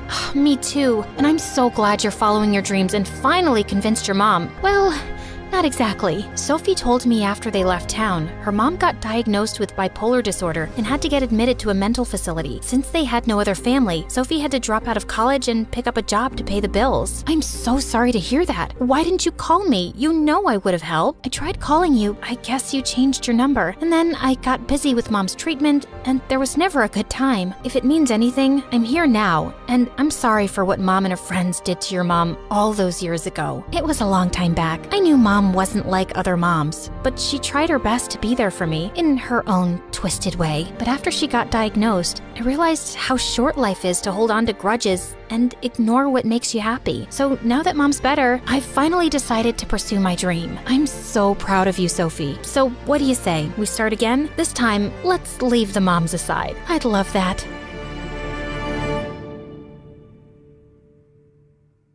Hi, I'm Langdon from Massachusetts. Please like and subscribe. I was born 5 years after my parents got married, and Mom thought I was God's miracle and loved spoiling me. Dad always said I needed to grow up tough, but Mom couldn't care less. On my 4th birthday, she took me to an amazing toy store and said I could get whatever I wanted. As I was going through my presents at home, Dad walked in and nearly had a stroke. How many times do I have to tell you we don't have this kind of money to waste? It's his special day, honey. Don't ruin it. What is all this ridiculous stuff? Why did he need to buy a plastic flower? As Dad picked it up, water squirted out of it straight into his face. He likes magic tricks and pranks. Oh, does he? I didn't know we were raising a clown. I'm returning all of it. I felt so mad. And then suddenly, I felt my face do something funny. Are you making faces at me? I shook my head, but it happened again. My parents suddenly looked worried and took me to the doctor. After some tests, he explained that I had a facial twitch which could be triggered by any strong emotion. But it was nothing to worry about. But apparently Mom didn't hear the doctor right because she fussed over me even more. This didn't even change after my sisters, Rose, Orchid, and Lily were born. They were triplets but had nothing in common except one thing: their unconditional love for me. Once, in 10th grade, my parents had to go somewhere for a few hours and told me to keep an eye on my sisters. I had an online video game match, and I knew just what to do. Listen up, girls. We're gonna play a game of hide and seek. You hide, and I'll count till 50,000. Don't come out till I say so. The girls ran off to hide while I slipped inside my room for some video game time. I was so lost in it that I didn't realize the time till Dad barged into my room. Langdon? What? What happened? We just got robbed. What? No way. I was right here, alert, on my toes. With your headphones on? I swear, Langdon, sometimes I wish I'd given birth to a bicycle instead. It would have been more useful than you. You didn't lock the front door, and the robbers just walked in and took half our things. Wait, where are the girls? We rushed inside the girls' room to find them sleeping under the bed. Phew. They're safe. That's because I told them to hide. How could you be so stupid? We just lost stuff worth thousands of dollars. If you really think about it, Dad, it's good because now we can buy new things. Our old stuff was rotten, especially our TV. Dad looked ready to explode. Thankfully, Mom rescued me just in time. But after that day, he never trusted me with anything. It bothered me, but thank God Mom and the triplets worshipped me. Time passed, and in 12th grade, I joined the school football team. Without Dad knowing, of course. He was already unhappy with my grades, but football was my calling, and it was making me really popular too. I was standing by the lockers one day when the head cheerleader, Annie, walks right up to me. Hey, Langdon. Annie, hi. Hey, will you? What? It's Korean for how are you? Oh, funny. I just came over to invite you to the Christmas party at my place tomorrow. I'd love it if the hottest new jock could come. Really? Me? Wow, sounds mind-blowingly awesome. I mean, yeah, I'm cool. Count me in. Awesome. Can't wait to see your handsome face. I had a blast at the party, and I couldn't stop blushing when Annie introduced me as her new catch. Soon we became an official couple, and I was the happiest guy alive. A few days later, it was Dad's 40th birthday, and I wanted to do something nice for him. His car needed some repairs, so I took it to the mechanic to have it fixed and polished. But as I was driving back, I stopped by the bakery to pick up his cake, and that's when I heard a loud bang. I ran outside, and to my horror, I saw that Dad's car had slid down the sloping street and crashed straight into a truck. Oh my God! When Dad found out, he exploded like a pressure cooker. You, Langdon, you make me want to rip my hair out. My car is beyond repair. Do you think I just have money lying around to buy a new one? Dad, I'm so sorry. I got it fixed. For you. I guess I just forgot to put the brakes. You just forgot? How easy is it for you to say this every time? I've tried to make you more responsible, but I'm just done with you.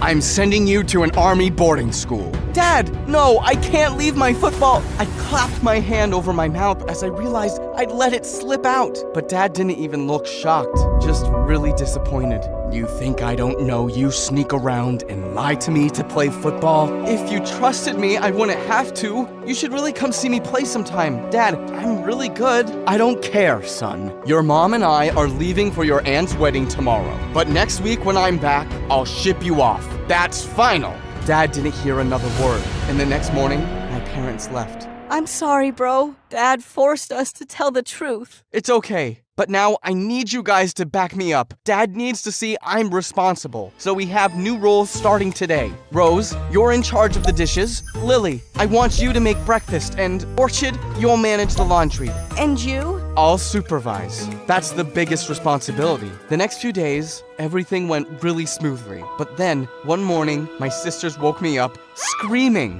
What happened? It's Mom and Dad. They're missing. My sisters showed me the news, which said the plane they were on had disappeared. Search teams were trying hard to locate it. This can't be happening. Oh my God, what will we do now? I can't breathe. She's having a panic attack. She has panic attacks? Since when? We calmed her down and put her to bed, but I couldn't stop thinking how I never knew of Rose's panic attacks. I felt terrible. I stayed up all night reading the news about my parents, but it was the same. How was I supposed to make this work? What if they didn't come back? I didn't even hug them before they left. We stayed at home the next few days, waiting around for news of our parents, but none came. And when we returned to school, everyone was looking at us with pity. Great.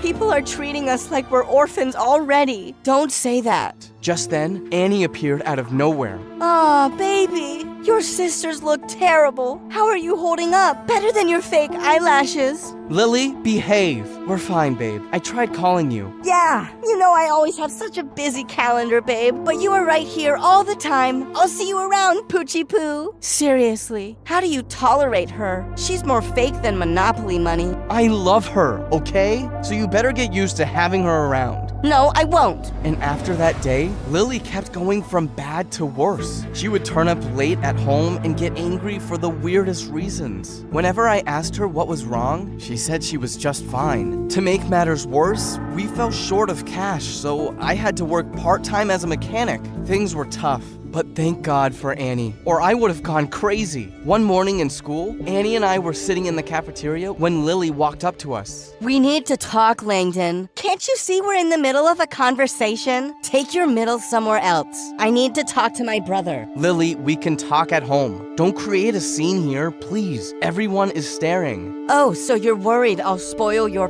precious reputation now? Don't you care about your family at all? Oh my God, you're so loud. Babe, tell her to leave. Suddenly, Lily went crazy and emptied a can of yogurt on Annie's head. There, enjoy your lunch. What the heck, Lily? Annie, I'm so sorry. Annie stormed off, and I felt furious at Lily. The next evening when I returned from work, I went to her room to talk to Lily, but she wasn't there. She wasn't even answering her phone, and it was almost midnight. I informed the police, but they told me to wait for 24 hours. I was worried sick, so I rushed to Annie. Her dad worked with the government, so I was hoping she could help, but to my surprise, she was having a party, and I wasn't invited? As I looked around for her, I saw her in the corner with some random jock. What the heck? You're cheating on me? Really, Langdon? You really thought after what your sister did, I'd still date you? Take a hint and get lost. I felt stunned and angry, and my face started twitching. Annie just rolled her eyes. Ugh, your face is doing its weird thing again, and you look super stupid. And then she just started making out with him. I tried pulling her arm, but the guy with her pushed me away. I grabbed a glass near me to dump juice on him, but she pushed me, and the juice ended up all over her hair as she screamed. Lily was right. She was super fake. There was no way Annie was helping me now, so I left, only to find Lily in the parking lot. Do you know what time it is? I've been searching for you everywhere. Now you found me, so leave. I have a party to attend. You hate Annie. Why are you at her party? You're coming home with me. Don't tell me what to do. You've always done whatever you want, but now that I have my freedom, you can't stand it? You're not my dad. What's wrong with you? Have you forgotten I'm your older brother? Older brothers are responsible, so don't call yourself that. Now move. Her words felt like a slap in my face. I might be a brat, but I loved my sisters, and this made me feel defeated. I'd let my parents down. For the next few days, I was drowned in work. With my job and the school announcing the annual sports scholarship, I had no time to sit and sulk if I wanted to set a good example for my sisters. As for Lily, I asked Orchid to download Locatify on her phone without letting her know so I could keep an eye on her. One night, I was at the garage when I got a frantic call from Orchid. Hurry, it's Rose. She had another panic attack, and she fainted. We quickly took Rose to the hospital, but we couldn't get hold of Lily. I opened Locatify to track her, and it showed she was at school. What was this girl doing there at night? Doctors told us Rose was stable, but he wanted to keep her under observation for a few hours. You go after Lily. I got this. Just be careful and don't beat yourself up. You're doing everything you can. Thanks, Orchid. I quietly entered the school building, and it was pitch dark. Suddenly, I saw lights flicker from the school's main office, and Lily was leaving with a fat envelope. Lily? Langdon? You scared me. Why are you here? Wrong question. What are you doing here, and what's that? Oh my god, I'm so sorry. Annie made me do it. She said if I stole this money for her, she'd get her dad to find information about mom and dad. I just felt so desperate, so I agreed. You think I didn't try that? I already asked her 1,000 times, and she always said her dad's trying. But now I'm certain she never even asked him. Oh god, I'm so stupid. That witch took advantage of me, probably just to punish me for being rude to her. You should have just told me, Lily. She warned me not to, or our deal was off. Also, I was so mad at you. I don't even know why. I'm such a mess. No, you're not. You're just a kid, Lily, and everything going on with mom and dad is a lot to handle. Now, we're gonna put that money back and leave before we get caught. Or wait, I have a better idea. Annie had cheated on me and manipulated my sister. I wasn't gonna let her go this easy. We tiptoed our way to her locker and slid the money in. Next, we dropped an anonymous tip to the principal saying that Annie stole money from the school's trip fund. The plan was a success as the next morning, the entire school saw what a whack job Annie was when the principal opened her locker.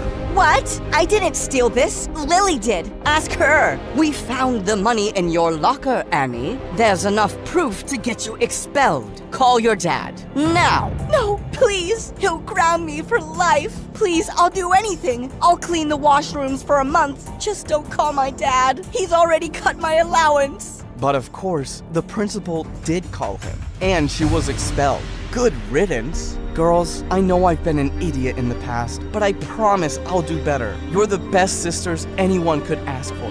What's that? What? You're getting emotional. Aww. Such a cutie. You're not so bad either. My finals came around the next week, and I actually managed to pass with decent grades. And I bagged a sports scholarship to college based on my football skills. One morning, when we were leaving for school, I saw a police van pull into our driveway, and my parents stepped out. Mom? Dad? Oh my God, you're back! Oh, my babies. I thought I'd never see you again. What happened? Where were you?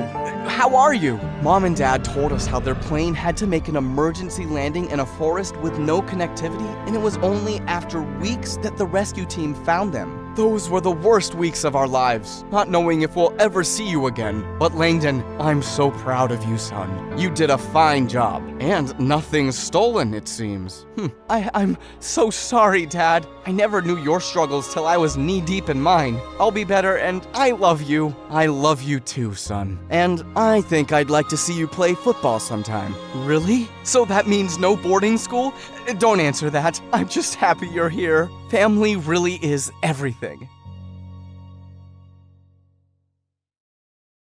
Her that Gianna had been in therapy before for a personality disorder, which made her think everyone was against her. I was sad to hear that, but luckily she had a loving mom who took her away to rehab for some time. I'm really sorry about your friend Mary. Really, friend Mary. Really. And I have to admit, I was jealous when she came back into your life. I hope she'll be better soon, and maybe we can be friends again someday. But you've got nothing to worry about, Zoe. You are, and always will be, my sister.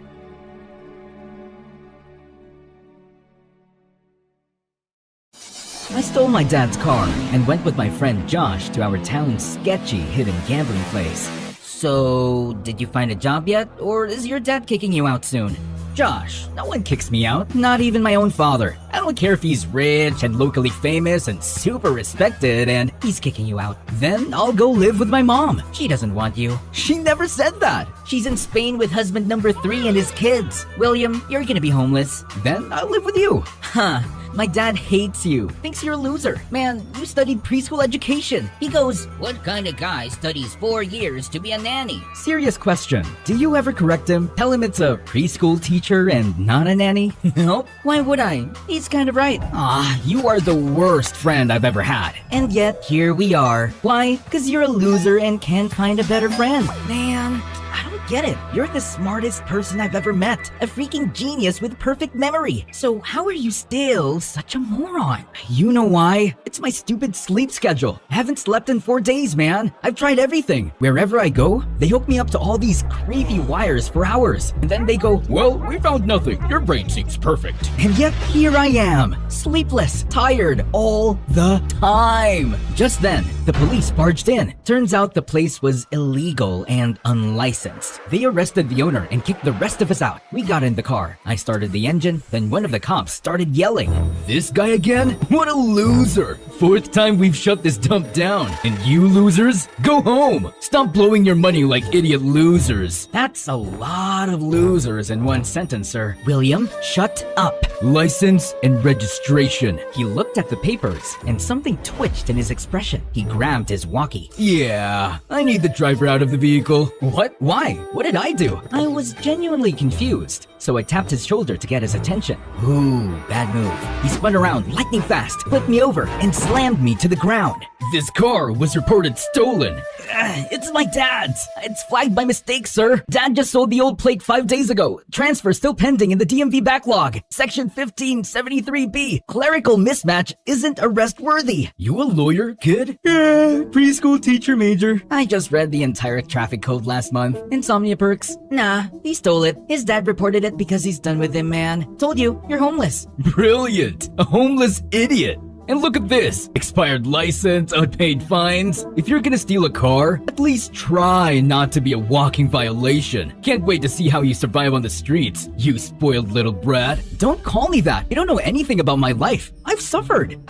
He hasn't. Don't fall for it, officer. Oh wait, there was that one girl who broke his heart, shattered it, every piece smaller than a lentil seed. Well, you'll have plenty of time to think about her in jail. Actually, officer, if he starts crying and sniffling in the holding cell, can you record it for me? I'll give you my number. I do miss her a lot. Hi there, my name is William. People around me think I'm a genius. I'd humbly say I'm above average smart.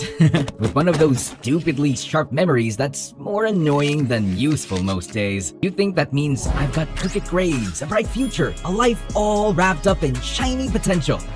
Nope. I have severe insomnia. I can go days without sleep, which sounds cool until your brain starts short-circuiting and you start crying over spilled cereal. And yeah, it wrecks my productivity, my focus, my everything. Instead of building empires or curing diseases, I spend my nights playing weird indie video games. And that's why, well, some people think I'm a loser. Until I got recruited by a secret research program, one that experiments on people like me, trying to create humans who don't need sleep.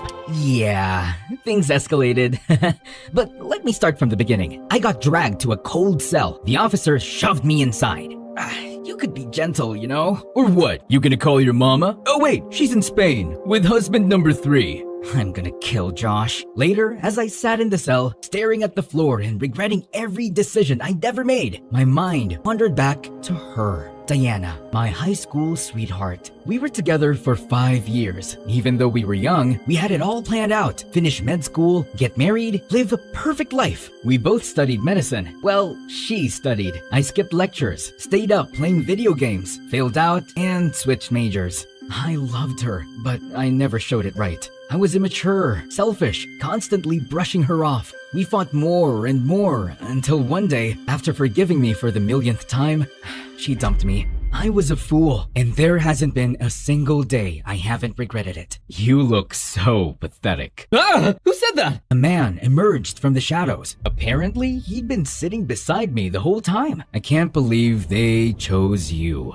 Choose me? For what? Who's they? Yes, boss. I'm looking at him now. He definitely looks like an idiot, so it's him. Confirmed. Excuse me? You can't just talk about me like that. Don't worry, boss. It's all an act. He was literally curled up 5 seconds ago, sobbing with snot on his face. That was a private moment. Everyone has those. Without warning, the man pressed his hand against a section of the wall. It looked like any other brick until it creaked slightly and swung open from a hidden hinge. There was a narrow, dark tunnel behind it. Before I could react, he grabbed my arm and dragged me inside. My dad will end you when he hears about this. He literally had you arrested. We walked into a massive soccer field. I was never into soccer, only ever saw it in Mr. Beast videos.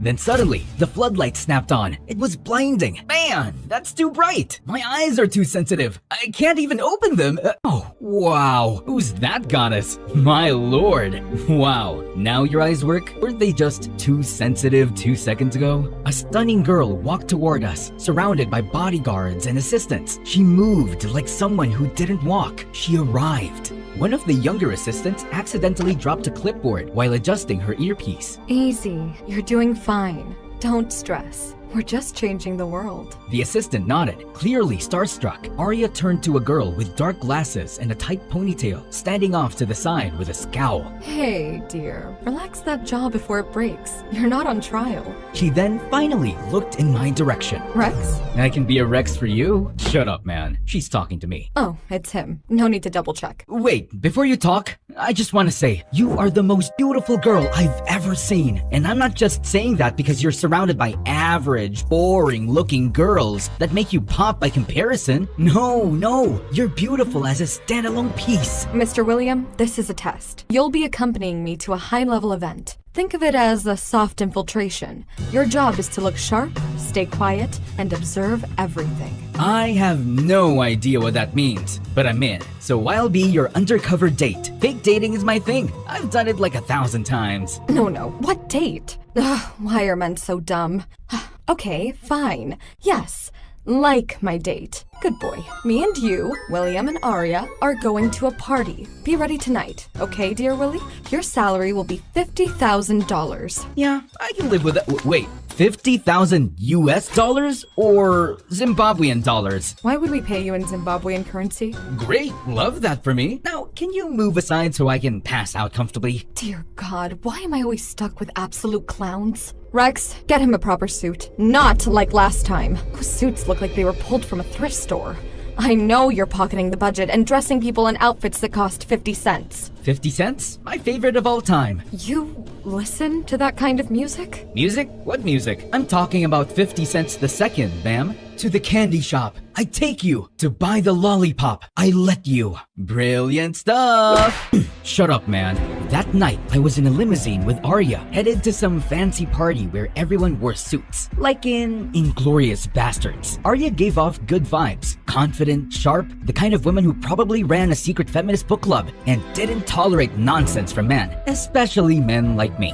Arya introduced me to some rich-looking men. One of them had just bumped into the butler and let out a painful yelp. So when he came over to shake my hand, I was still stuck between two sentences in my head. It's my pleasure to meet you, and I'm sorry you're hurt. So when he extended his hand, I blurted out, it's my pleasure to hurt you. Excuse me? Oh, pardon him. This is William. He has a perfect sleeping schedule. Perfect?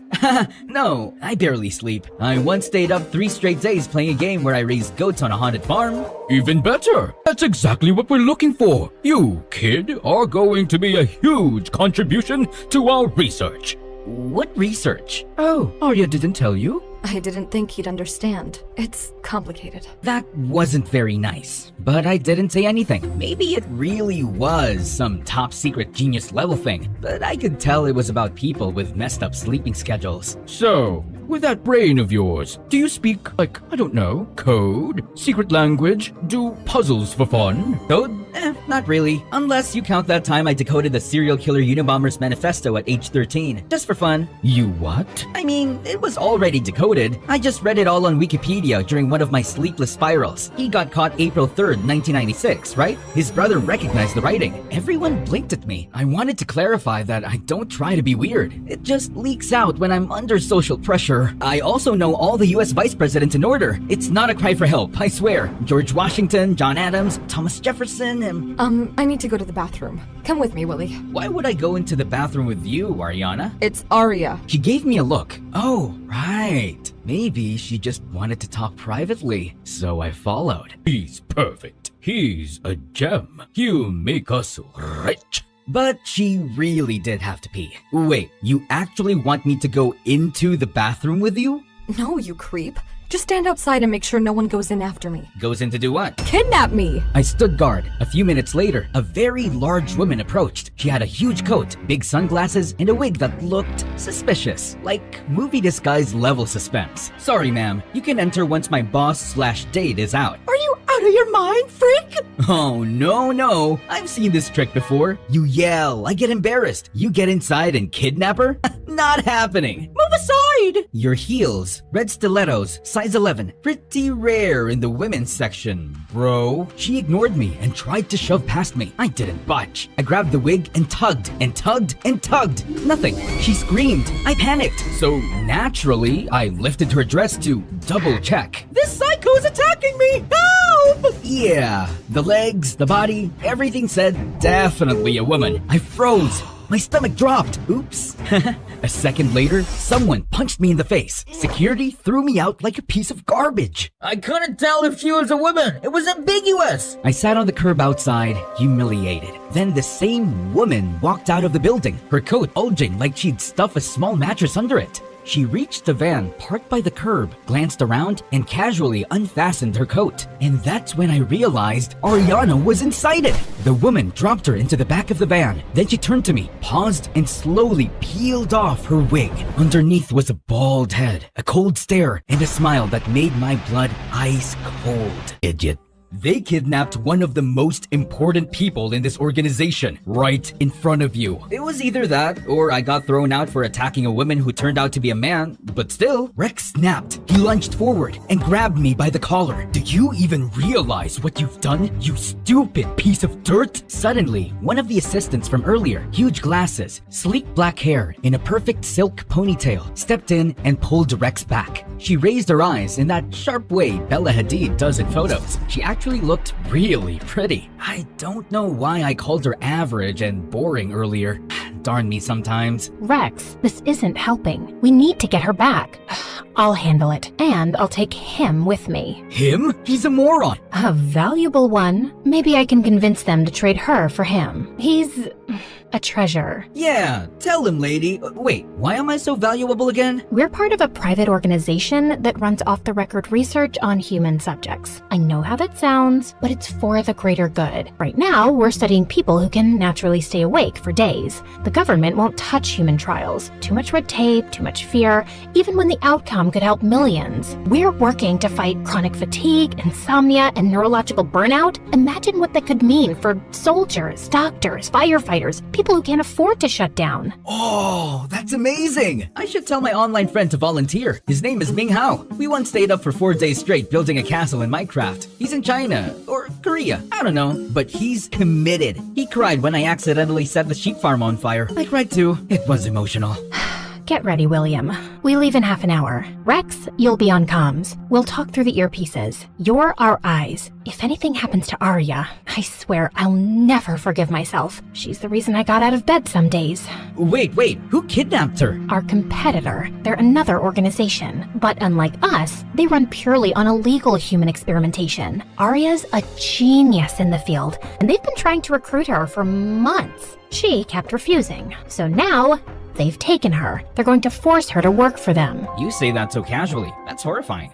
It is. That's why we do this ourselves. No backup. So, secret agents, rogue labs, sleepless experiments, kidnapping, and you're bringing me into this? Yeah, well, time to be useful for once. Prove you're not just a loser. You're a loser with dreams.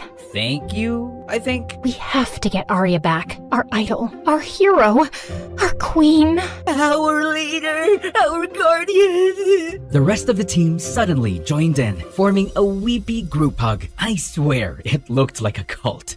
Our beloved, our heart and soul. She's not your god too? The entire circle froze and turned to glare at me like they were ready to commit murder. Soon, we were in some fancy sports car. Arya's assistant was driving. It was a long, tense, weirdly silent ride. The kind where you could practically hear the awkward. So, I didn't quite catch your name when you told me. I didn't tell you my name. Okay, so... So what? Your name! Don't yell at me. I'm not yelling, girl. Don't call me girl. Fine, sorry, I'm sorry. You can call me D. D, I like that. Sounds like a baby trying to talk. D-do-gee-goo.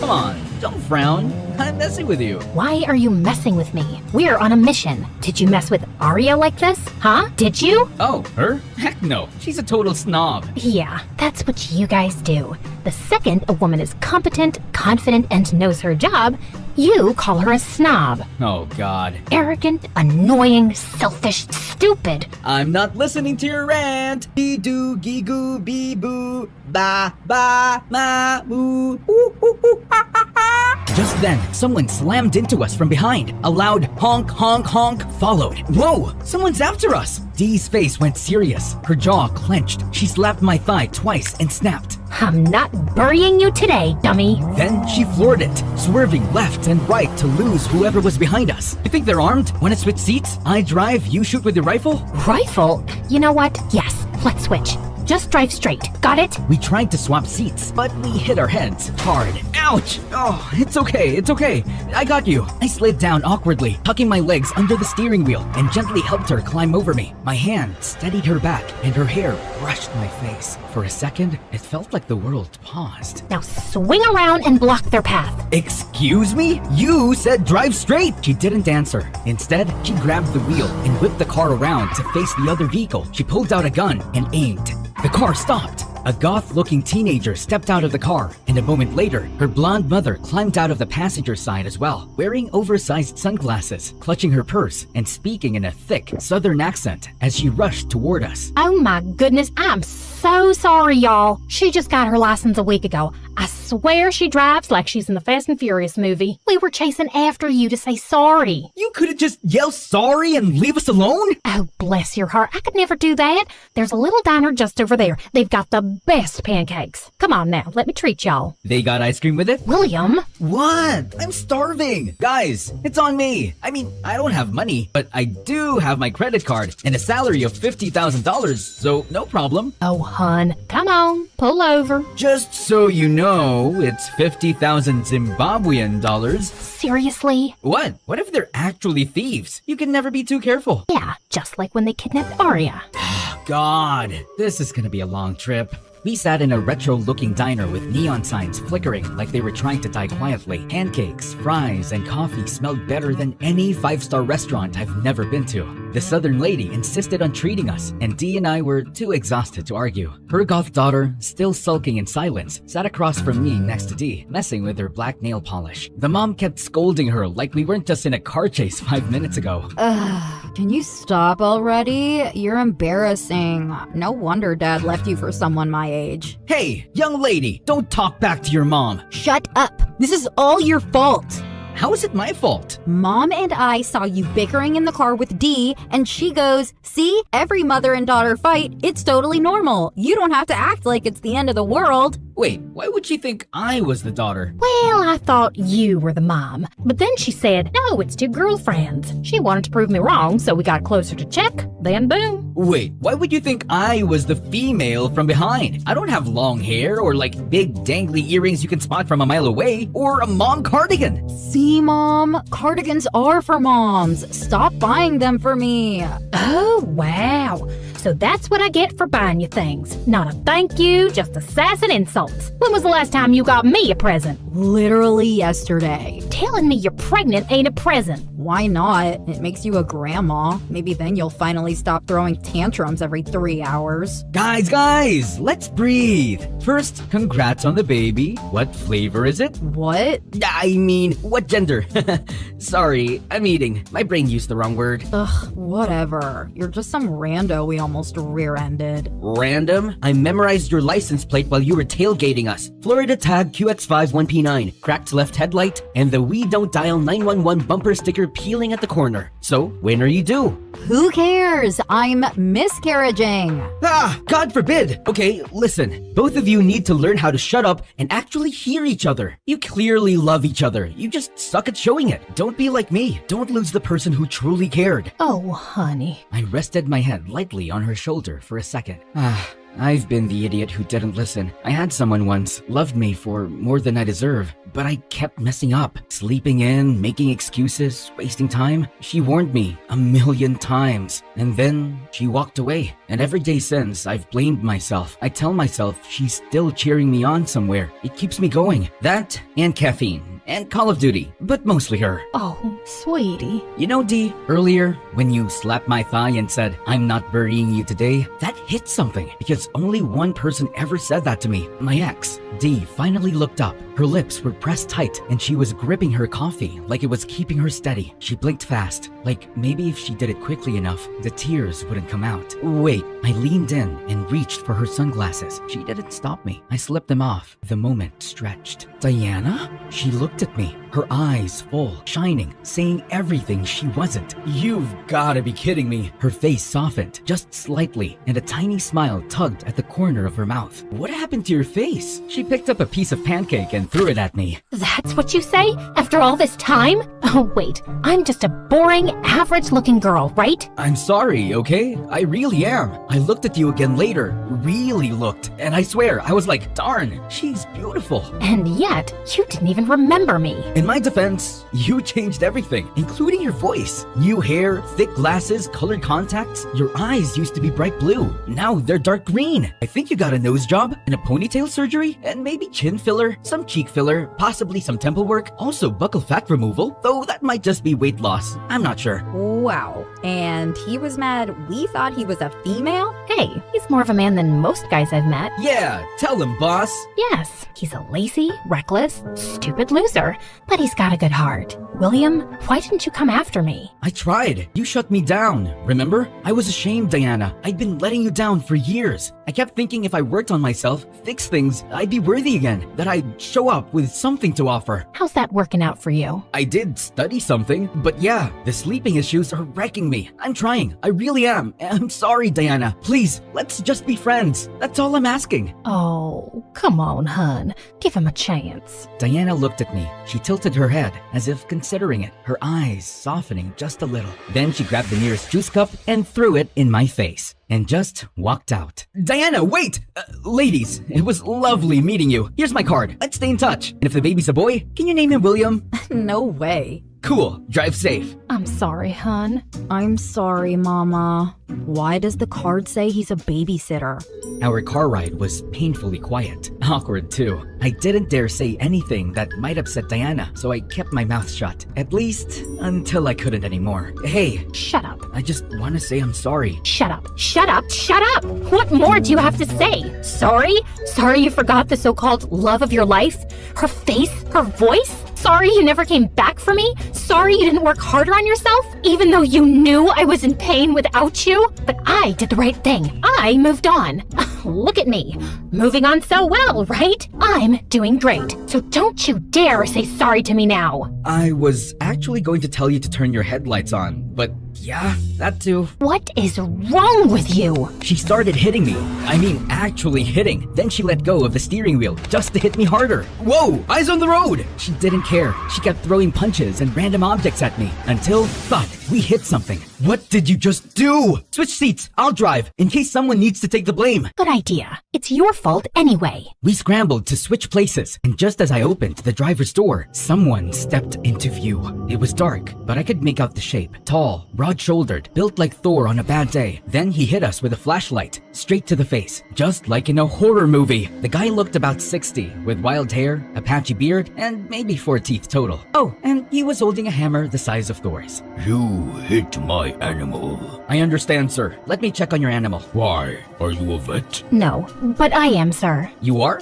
Oh, yes, she is, definitely. We got out and walked toward the creature. It turned out to be a horse, and honestly, it looked completely fine. Still, the man gave me the creeps. Kept staring like he was trying to read my soul with his good eye. I stayed close to Diana and slid my hand into my inner pocket, where I kept the gun Rex gave me, just in case. I've had this horse since he was a foal. That was 10 years ago. If anything happens to him, you'll regret it for the rest of your life. He's got baby teeth. No way he's 10, unless he's aging backward. Are you calling me a liar? Well... Sir, his condition's stable. He'll need a shot, but he'll be okay. I'll write you a check to cover the costs. Who are you? Someone you'll need 100 years to become half of. Ouch, Dee Dee. Okay then, all settled. Nice to meet you, sir. Have a great night. The Thor man didn't respond. We headed back to the car. I turned the key. Nothing. It didn't start. It was working just fine. You're a jinx. You can spend the night in my cottage, not far from here. That's so generous of you, sir. But we really have to keep going. I'm coming. No, wait a second. We stepped into his cottage, and to my surprise, it was actually kind of cozy. Rustic wood everywhere, a roaring fireplace, and a giant creepy picture frame of him with a woman, presumably his wife, and a young boy. Just then, Thorman was carrying 2 bowls of soup. Eat. Oh, no thanks. I'm good. I said eat. Yes, sir. Soup is great. Love soup. I pretended to eat, but I wasn't swallowing. Diana, meanwhile, was going at it like she hadn't eaten in 3 days. Psst, what if he's poisoned? What if he's a serial killer? I'm always ready for death. Would you want to spend your last few minutes with me? Good point. But for your peace of mind, don't worry. Rex has our location. Anyway, I have protein bars. Want one? Yes, please. Then go get one yourself. Meanie. You two bicker like you've been married forever. Got any kids? Oh, no sir, we're not married. I mean, I wish we were. Well, we were together, I screwed it up, and she'll probably stay mad at me until the end of my life, which might be tonight. Don't make my mistake. Me and my wife, we were high school sweethearts, married young, found out we couldn't have kids, and we were fine with that. Didn't even want any. Then one day, 12 years in, she tells me she's pregnant. I was stunned. So I got myself checked. Turns out I couldn't have kids. And I got mad. Really mad. One night, she was sitting right there in front of that fireplace, her back to me. I walked up behind her and shot her? What? Why would you say that? Then strangled her? Do I look like a murderer to you? You want the honest answer or the one that might spare my life? If you said yes, do you think I'd kill you? Again, the honest answer or the one that keeps me breathing? Oh my god! Stop it, William! Sir, if this is some emotional metaphor about not giving up on love, great, message received. But honestly, I'm exhausted. I saw there's a bed inside. Do you mind if I use it? We'll pay for the stay. You and William can bond out here by the fire. No, I'm coming with you. Don't leave me alone with him. He's not gonna bite you. It's not the biting I'm worried about. Man up. You don't sleep anyway, so you're fine. Not everything is a conspiracy. Sometimes things just work. Arya taught me that. She made me feel like I wasn't a screw-up, like I had a purpose. And just like that, she disappeared into the other room. It stung, knowing she needed someone to make her feel seen. And it wasn't me. I never gave her the appreciation she deserved. Maybe I was even jealous of Arya for giving her what I didn't. But really, I had no one to blame but myself. So you came up behind your wife and I killed her. 2 seconds of silence. I nearly passed out. Ooh, look at your face. Nah, she lived and gave birth to a baby boy. I forgave her. We stayed together, happily ever after. She's actually out doing some shopping. She'll be back any moment. Anyway, I gotta return nature's call. It's poop time. Just then, we heard Diana scream. I rushed inside and found her backed into a corner, frozen. A cobra was slithering just a few feet in front of her, hood spread, eyes locked on her like it had a grudge. I didn't think, I just moved. I grabbed the snake to throw it away, but then I felt a sharp sting in my arm. William! Ow! Okay, that was painful. The Thorman burst in alarmed. He took one look at the scene and calmly scooped up the snake. Whoa there, that's Mini Snake. She's not venomous, just dramatic. He tucked her under his arm, and I collapsed against the wall, clutching my arm. She bit me. I saved your life and got bit. That's gotta say something. And just like that, for the first time since I met her again, she smiled, and that made me happy. Why are you smiling like an idiot? Come on, we've still got a mission to finish. Just as we were getting ready to leave, Thorman's wife and kid showed up. So yeah, he wasn't a serial killer, allegedly. Just a strange man with a soft spot for reptiles. He helped us get the car started and waved goodbye like we were old friends. On the car ride, I felt lighter, even though we were getting closer to our mission, which should have made us nervous, but it didn't. So when exactly did you stop wanting to be a doctor and join this weird organization? After you left, I couldn't feel anything for a long time, so I picked something that didn't ask me to feel. Just perform, fix, solve. She paused, then added, Arya was the only one who saw potential in me when everyone else saw a quitter. She personally selected me from hundreds of applicants, spent nights helping me understand the research when I was ready to give up. They were doing real work. Quiet, off the grid, but meaningful. That's why they chose you. And yes, I recommended you. Someone who never sleeps, has a near-perfect memory, a high IQ, and the emotional awareness of a toaster. You just called me a genius and a toaster in the same sentence. Because both can overheat and explode if left alone too long. Just then, my stomach growled loudly. Diana pulled a protein bar from her pocket and handed it over. Oh, you're the best. Oh, glad you finally noticed. Right then, a familiar song came on the radio. I reached over and turned it up. It's our song! No, it's not. Why would our song be Smack That by Akon? With your perfect memory, you forgot our song? Come on, I'm messing with you. Of course I remember. The shape of you. We were in 11th grade. You were crying because you hadn't studied for the history exam. So we made a deal. Anytime you needed help, you'd sing, I'm in love with the two shapes of you, which meant question number 2. And I'd cough once for A, twice for B, and so on. Yeah, that worked until Mr. Clever kicked us out. Ugh, that old bitter man. I always thought he had a crush on me. Wait, what? If that guy really had a crush on you, there's no way he would have failed us. Well, speak for yourself. No way! He passed you? And I failed? Now I'm mad all over again. Whatever. I forgive you. Still wish you'd studied harder though. Just saying. Hey, you knew how things were at home. Dad was always sick, Mom worked nonstop. I was basically raising my siblings. If I hadn't gotten that scholarship, I wouldn't have even made it to college. Yeah, things were rough. You had so much riding on your shoulders, more than any kid should have. I'm sorry. She gave me a little nodding smile, and for the first time in a long time, I felt safe. We reached a quiet suburban neighborhood, peaceful, almost too peaceful. We parked at the start of the street and walked a few blocks until we reached the daycare. She's here. In the daycare? It's just a front. No real daycare. This is where our competitor's main facility is. All we have to do is go in and negotiate. Civilly. We rang the bell. A woman opened the door, skeletally thin, with cheekbones so sharp they could cut glass. Her face was tight and hollow and, honestly, kinda terrifying. But I held my expression in front of Diana, who stood calm and professional. She searched us and took everything. Our weapons, our earbuds, even the tiny snack I was hiding. Then she let us in. The entrance looked like a cozy indoor play area, complete with fake toys and posters of smiling cartoon animals. Real baby photos lined the walls too. Those babies better be from Pinterest. If that's their research group, I'm jumping out a window. She led us to an elevator, which carried us 4 levels underground. It was slow, uncomfortably quiet. Okay, so just putting it out there, I once peed in a ball pit. I was 6. I still think about it. You also peed in the sink when you were 22. That was one time! The bathroom bowl was clogged, and I wasn't feeling great, and my medication was out of whack, and why are you like this, man? Right then,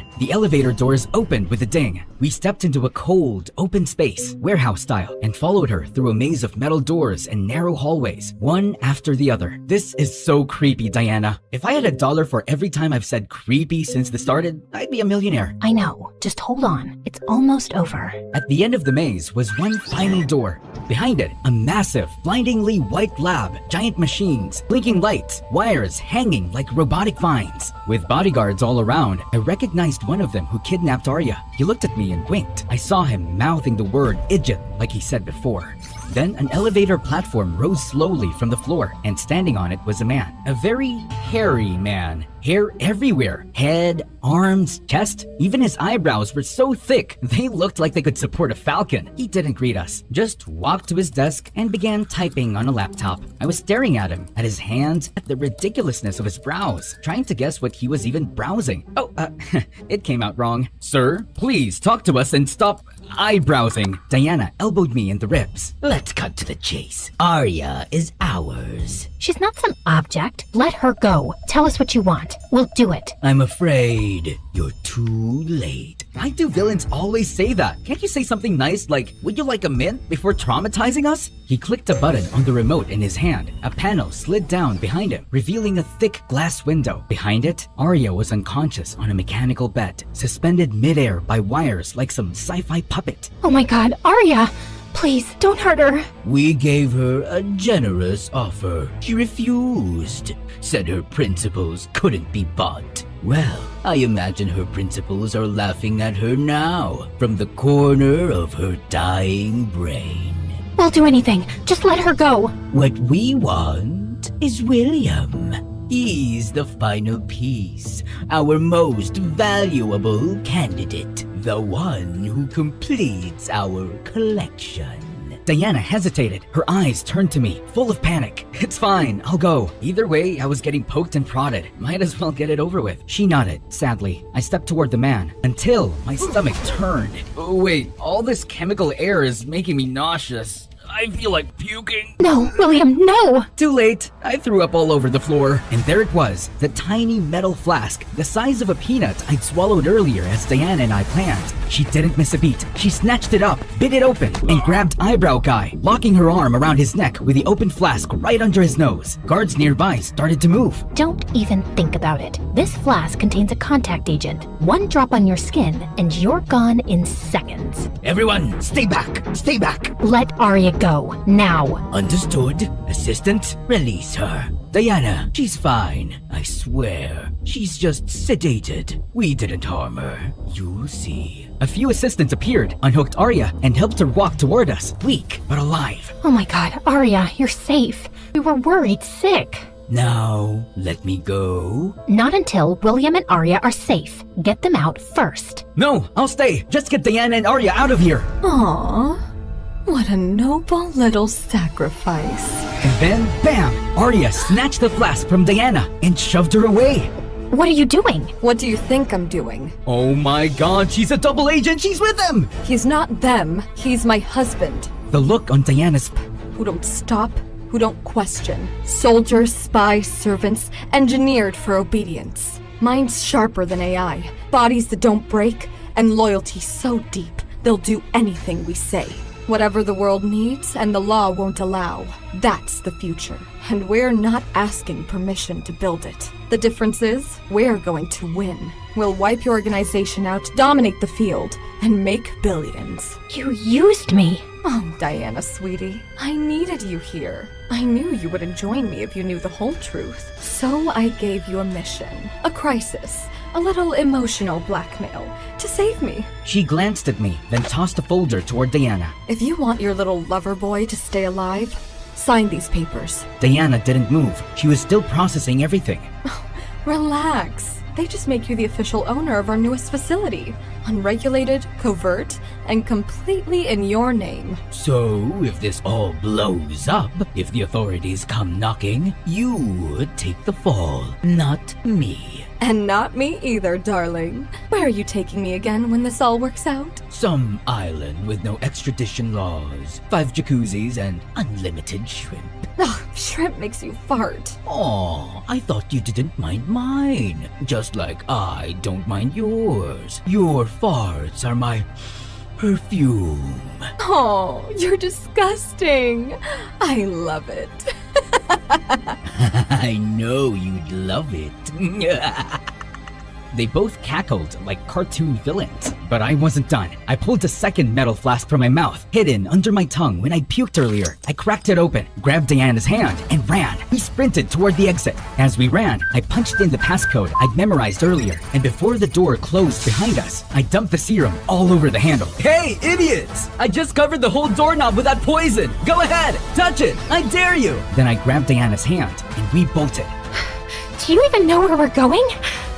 Don't worry, I remembered every turn in that maze, and now that the doorknob's covered in that stuff, they're not getting through anytime soon. Just then, 2 guards rounded the corner. That was fast. Don't worry, Diana, this way. I led Diana down a different path, a narrow side hall. When the guards followed, I quickly shut the steel door behind us and yanked the release lever I'd spotted earlier. That should keep them busy. If not, we better run faster. 4 hours later, Diana and I sat on a bench outside the FBI building. Diana had told them everything. Turns out the FBI already had some clues about the illegal labs, but they didn't know how deep it went until Diana came clean. Everyone involved got arrested, except Diana, because she told the truth and saved lives. I glanced over at her. She looked tired, like me, but a little lighter. She wasn't hiding behind her glasses or her ponytail. She looked like Diana. They said they'll probably clear your name completely, might even offer you a job. I'm not sure I want it. You should. You're amazing at this stuff, but only if you want it, not because you need to prove anything. Thanks. I think we broke each other a little back then, and I think maybe now we could help each other rebuild. Better this time. Smarter. You're still an idiot. And you're still scary, but I like scary, especially when she brings snacks. That made her laugh, for real. All right, genius. One condition. We don't fix each other. We just support each other while we figure out how to fix ourselves. Deal. Oh, wanna hear a joke? An octopus once said to its girlfriend, "Give me your hand, give me your hand, give me your hand, give me your hand, give me your hand." She chuckled and gave me her hand to hold. And in that quiet moment, I didn't feel like a loser. I felt like someone who could start over and have a life that was worth staying awake for.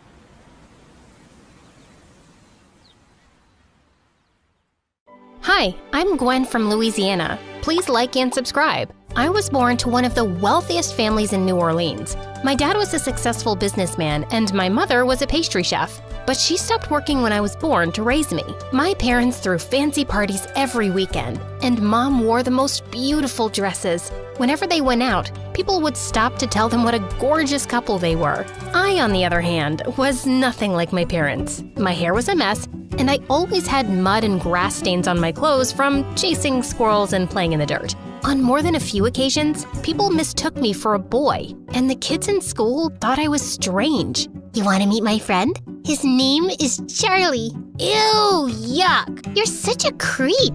Once in 8th grade, I was watching Mom get dressed for a party, and I couldn't help asking, "Mom, how come I'm not pretty like you?" What? Of course you're pretty. No one has ever called me pretty except you and Dad. And you're my parents, so it doesn't even count. Are you sure I'm your daughter? Gwen, why would you say that? None of the kids at school like me very much, and I just don't see how I'm related to you two. Was I switched at birth? Am I adopted? You can tell me, I won't be upset. Mom pulled a beautiful gold locket from her jewelry box and put it around my neck. Inside that locket is a powerful secret. Beauty, success, happiness, whatever your heart desires, you'll find your answer in there. No way! It's true. I want you to have it. But you have to promise to wear it all the time to keep it safe. I nodded and opened the locket. There was a mirror inside. I don't understand. What do you see? My face, obviously. Well, that's the secret. Mom, that's really lame. One day, I hope you'll see what I see when you look in that mirror. When I was in 10th grade, things took an awful turn. Mom got really sick and went into a coma, and Dad and I were devastated. Over time, Dad started making bad business decisions and lost most of our money. We moved into a tiny apartment, but Dad was still struggling to make ends meet. Most days, he was too sad to even get out of bed. One day, Dad forgot to make dinner, and as I looked around for some snacks, I found Mom's old recipe book in a drawer. I picked a recipe and made the most delicious meal ever. What's that smell? It's wonderful. Dad and I ate together, and he smiled for the first time in months. After that, I started cooking dinner regularly, and it made me feel closer to Mom. A few weeks later, someone pounded on our door one evening. It was our landlord demanding rent. Please, I just need more time. This is the last extension. If you fail to pay next month, I'll throw you out. I really wished I could do something to help. Suddenly, I remembered Mom's words and opened my locket. Beauty, success, happiness, whatever your heart desires, you'll find the answer in there. I thought of all the recipes I'd been making recently from Mom's book and had an idea. I printed out a menu and went door to door in our apartment building with copies and tasting samples. And to my surprise, orders started pouring in the next day. Soon, I had to make so many lunch and dinner boxes to deliver that Dad started helping me. We were able to make our rent, and over a few months, we were supplying food to other apartment buildings too. We needed more space for our operations, so we soon moved into a small house. At the start of summer vacation, I was busy packing meals one day when I saw a moving truck pull up to the house next door, and a pretty girl my age stepped out of it. I thought I'd welcome her, so the next day I went over with a pie. But just as I was about to ring the doorbell, I heard people yelling inside and then a loud smash. I quickly turned to leave, and a few steps later, I tripped over someone's leg and fell over with my face in the pie. That was hilarious, and I really thought I wouldn't be able to laugh today. Why did you trip me up? Why were you snooping around my house? I just came to say hi, like a nice neighbor. I even baked you a pecan pie. Pecan? That's my favorite.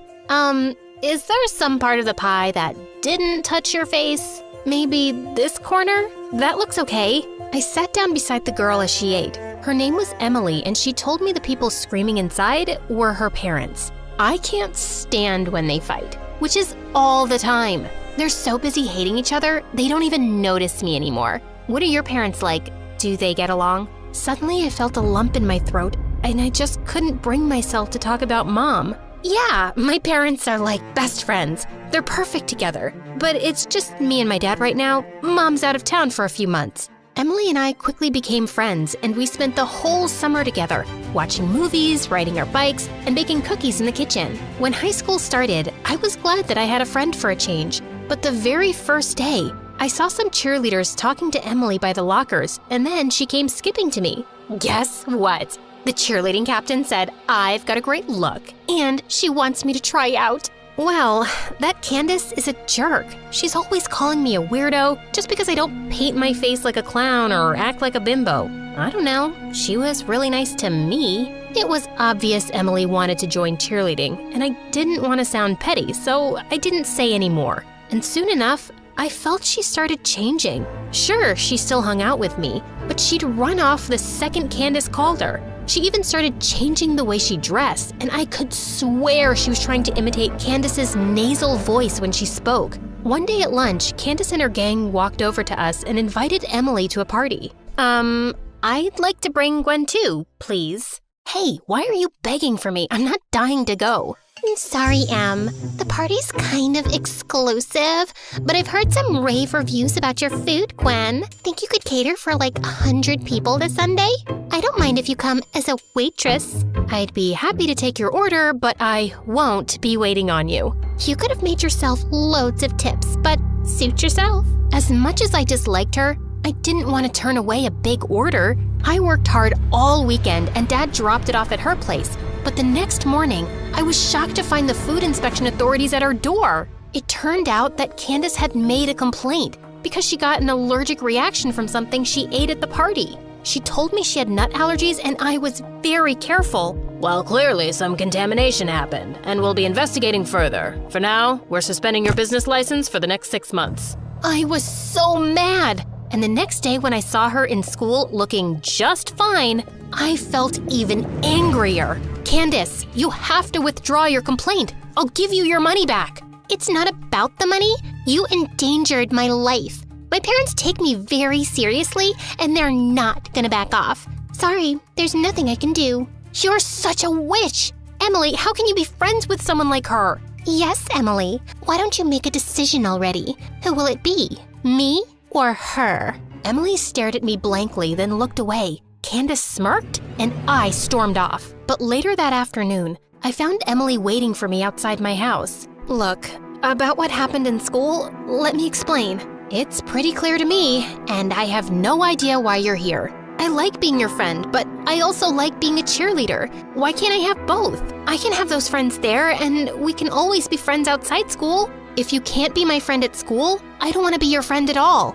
What's the matter with you? I just like being popular. I like being noticed and feeling seen. You don't know what it's like growing up in my house. Don't use that as an excuse. Everyone's going through something. It's not a good enough reason to be a jerk friend. You're one to talk with your picture-perfect parents. You wouldn't understand. Well, thanks to your friend, I might lose my business for good, so I have other things to worry about. Just go away, Emily. Fine, have it your way. And the next day, Emily was even worse. She actually joined Candace and her minions in making fun of me. That afternoon, I went down to a coffee shop that I knew was hiring. The owner was a kind man who was also impressed by my baking knowledge, and he immediately offered me the job. One evening, as I was at the cash counter, a cute boy with sunglasses walked in. He ordered some coffee and then dropped a $20 bill in the tip jar. I've never seen you here before. What's your name? Gwen. Nice to meet you, Gwen. I can give you my autograph if you'd like. Why would I want your autograph? You don't know who I am? Hey, buddy, I've got other customers, so if you don't mind getting out of the way, please. No one has ever talked to me like that. Well, maybe if someone had, you wouldn't act like the world revolves around you. Please, step aside now. Just then the boy pulled off his sunglasses, and everyone in the coffee shop lost their minds. OMG, Damien, I love you. I'm your biggest fan. Suddenly, a crowd of people rushed towards the boy. Then 2 huge bodyguards appeared out of nowhere and ushered him out the door. That night, I looked Damien up online and discovered that he was a pretty big movie star. I felt like an idiot. The next day, my boss called me in for a special shift at the coffee shop, and I found out that Damien had booked the place for a networking event and was inviting some big celebrities. I want you to make your mom's signature pastries that you had me try one day. I was only too happy to, and the guests couldn't stop raving about them. My boss introduced me as the baker, and I caught Damien smiling at me warmly. It kind of made my toes tingle. After the party was over, Damien asked me if he could drop me home. I think we got off on the wrong foot. I'm Damien. It's a pleasure to meet you. Damien and I talked and laughed the whole way home. This was really fun. I feel like you really see me. Of course I see you. I'm looking at you right now. Wait, I hope you're not telling me you're a ghost. You're funny. I mean, most people just see my fame and stardom. They don't really bother to get to know the real me. Who do you see when you look in here? Not some famous star, just plain old Damien. Well, I think plain old Damien is pretty cool. Damien came to see me at the coffee shop every time he was in town, and I had a growing crush on him. One night, Emily and her friends were at the coffee shop when Damien walked in. Is that? No way! Damien came up to me, ordered his usual, and then took a seat to wait for me to get off work. And suddenly, Emily and Candace were waving me over like lunatics. How can I help you? Introduce us to Damien. Come on, give him my number. You can do that for an old friend, right?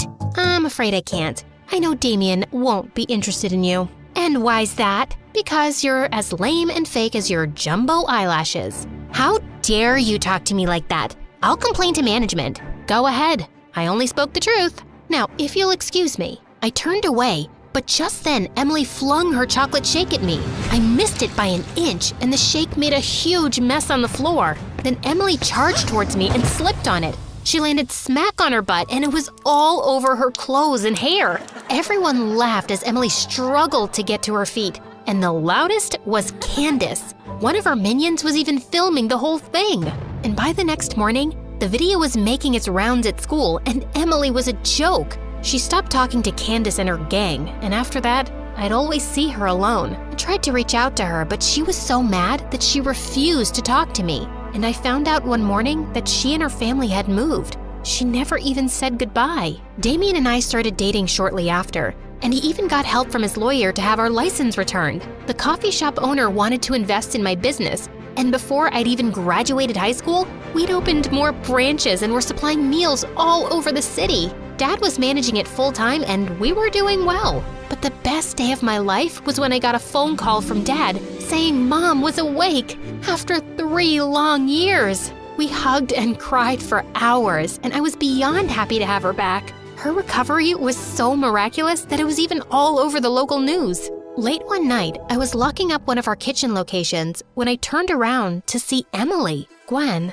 why didn't you ever tell me about your mom? I wanted to, Emily, and I thought I would eventually, but then we stopped being friends, and it was just painful to talk about. Like, saying it out loud made it too real. I'm so sorry. I never knew what you were going through, and I'm sorry for how I treated you. I just wanted to be popular so bad, but I was never good enough, and you were my only real friend. I hope you can forgive me. Emily, you were always good enough. I'm sorry you didn't see that. What's your secret, Gwen? You seem to have an amazing life now. Beauty, success, happiness, whatever your heart desires. Inside this locket, you'll find the secret on how to achieve it. You want to know what it is? Yeah, absolutely. The secret is you. You just need to believe in yourself.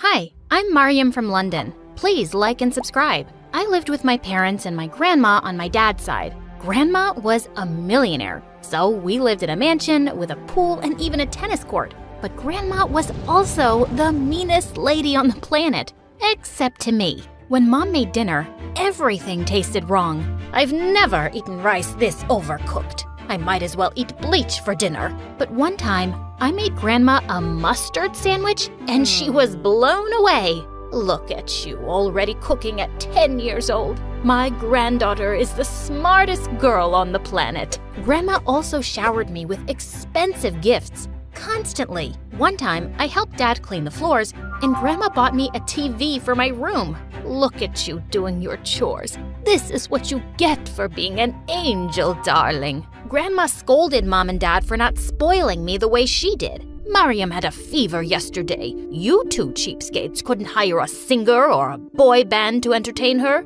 Even though she was a jerk to everyone around her, I loved being Grandma's little gem. Whenever my parents got mad at me, I had my grandma to hide behind. What is this D on your biology test, Mariam? Grandma, Mom's yelling at me.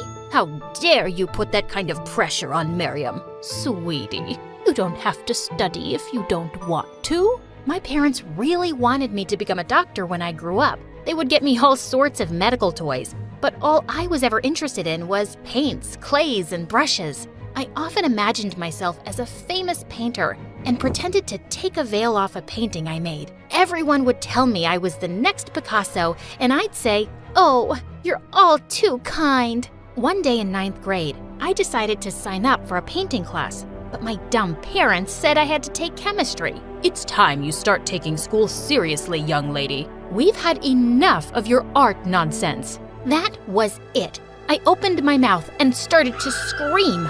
My voice should have shattered the windows. Mom and Dad covered their ears. What is the matter with you? Are you a toddler? I think I lost my hearing. Grandma! Grandma! They're being so mean to me. I don't want to take biology. I want to paint. You two should be ashamed of yourselves. Miriam is obviously an art prodigy and should be painting as much as she wants. We'll compromise then. You will take biology class, but we'll hire a tutor to give you private art lessons. Really? Oh, thank you so much. I knew I was being a little bratty, but if I could take private art lessons, so be it. My art tutor turned out to be a girl from my school. Her name was Layla, and she was in the 11th grade. And I didn't mind having her for my art tutor at all. She was one of the most popular girls in school and looked like a supermodel. I'd always heard about her, but I never got to talk to her before. I'm gonna help you become one of the greatest painters. Soon, you won't even need to go to school anymore. I sure hope you're right. I didn't know you were an artist, Layla. No one ever said anything. Nobody really knows me at all, really. I think I'm only popular because of how I look, but I don't have any real friends. Layla and I spent an hour painting and talking, and Layla was right. She wasn't like most popular girls at all. In fact, she was a little weird. One time, I decided to paint my entire face green just to see what it would look like. All right then, so I guess we're done for today? Actually, I wanted to ask you something. My parents are on vacation for like 6 months, so I'm all alone in my house. Can I stay at your place? I'll help out around the house and give you triple the art lessons. Triple the art lessons? I was gonna make sure Layla could live with us. Oh, for sure. I just gotta talk to my grandma. But my parents happen to be in the same room as Grandma, and they wouldn't have it. Some stranger living in our home? Are you crazy? Might as well invite a robber to live with us. You guys are so unfair. She said she's gonna give me triple the art lessons. Grandma, tell my parents to stop being jerks. Miriam's right. You two are heartless people. Not letting a friend of Miriam's into our home. Not letting her follow her dreams. You should be ashamed of yourselves. I knew then Layla was gonna stay with us for as long as I wanted her to. But as time passed, I didn't just do art with Layla. I also talked to her for hours. Miriam, how come your grandma's such a bully? She's a bully to everyone, but not to me. Don't you worry one day she'll bully you too? No, Grandma loves me. You know, you're kinda naive, Miriam. Sort of like a kid. I am not.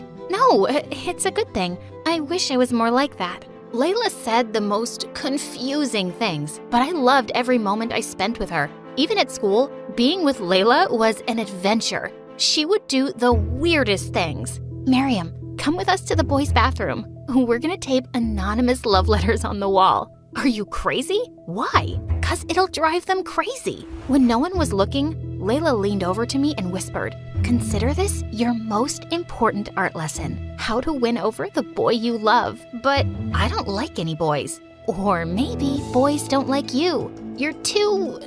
I don't know what the word is. What's that supposed to mean? I don't know. Boys just maybe aren't into you. Like I said, you're kinda young for your age." Layla taped her anonymous love letter to the wall and left me inside the boys' bathroom. I was mad after Layla said that. I even refused to talk to her after school. Come on, Miriam, don't be so sensitive. I didn't mean anything by it. You insulted me. Maybe you are just another mean, popular girl. I'm sorry, you're right. Sometimes I say stupid things. Sometimes I think there's something wrong with me. What do you mean? Layla didn't answer. Instead, she took me to this gorgeous hiking trail to paint. I forgot all about our conversation. Layla, when will I be the world's best painter and be able to quit school? It doesn't work like that, silly. I was kidding when I said that. Maybe you'll never be a great painter. You don't think I'll ever be a great painter? I don't know, really. But did you know that you're the best student I ever had? Maybe you won't be a famous painter, but you'll be a famous something. Why was Layla always speaking in these weird riddles? And even though she was a mystery, I felt closer to Layla than I'd ever felt to anyone. Then, 10 months later, Grandma started picking on Layla one day. It was totally out of the blue at dinner time. "Dear, I assume your parents are successful painters?" No, ma'am. It's just me who likes to paint. My parents are doctors. But like I said, now they're on vacation. On vacation for almost a year. And you haven't displayed your paintings in galleries, started a business, and made something of yourself? Ma'am, I'm only 17. By the time I was 17, I was already starting my own startup. You're a freeloader is what you are. Grandma? Excuse me, but I think I'll go to my room now. I watched Layla get up from the table as her eyes filled with tears. Why was Grandma being so cruel all of a sudden? I was used to her bullying my parents, but Layla? I could barely stand it. I jumped up to follow Layla. Layla, wait! Don't take what Grandma said to heart. I told you, she can be mean sometimes. Your grandma's right, Miriam. I have to tell you something. What is it? I lied before. My parents aren't on a trip. The truth is, I'm homeless. After my parents died, I tried going to an orphanage, but they didn't take care of me, so I ran away and started stealing food and clothes. Then I got caught and got arrested.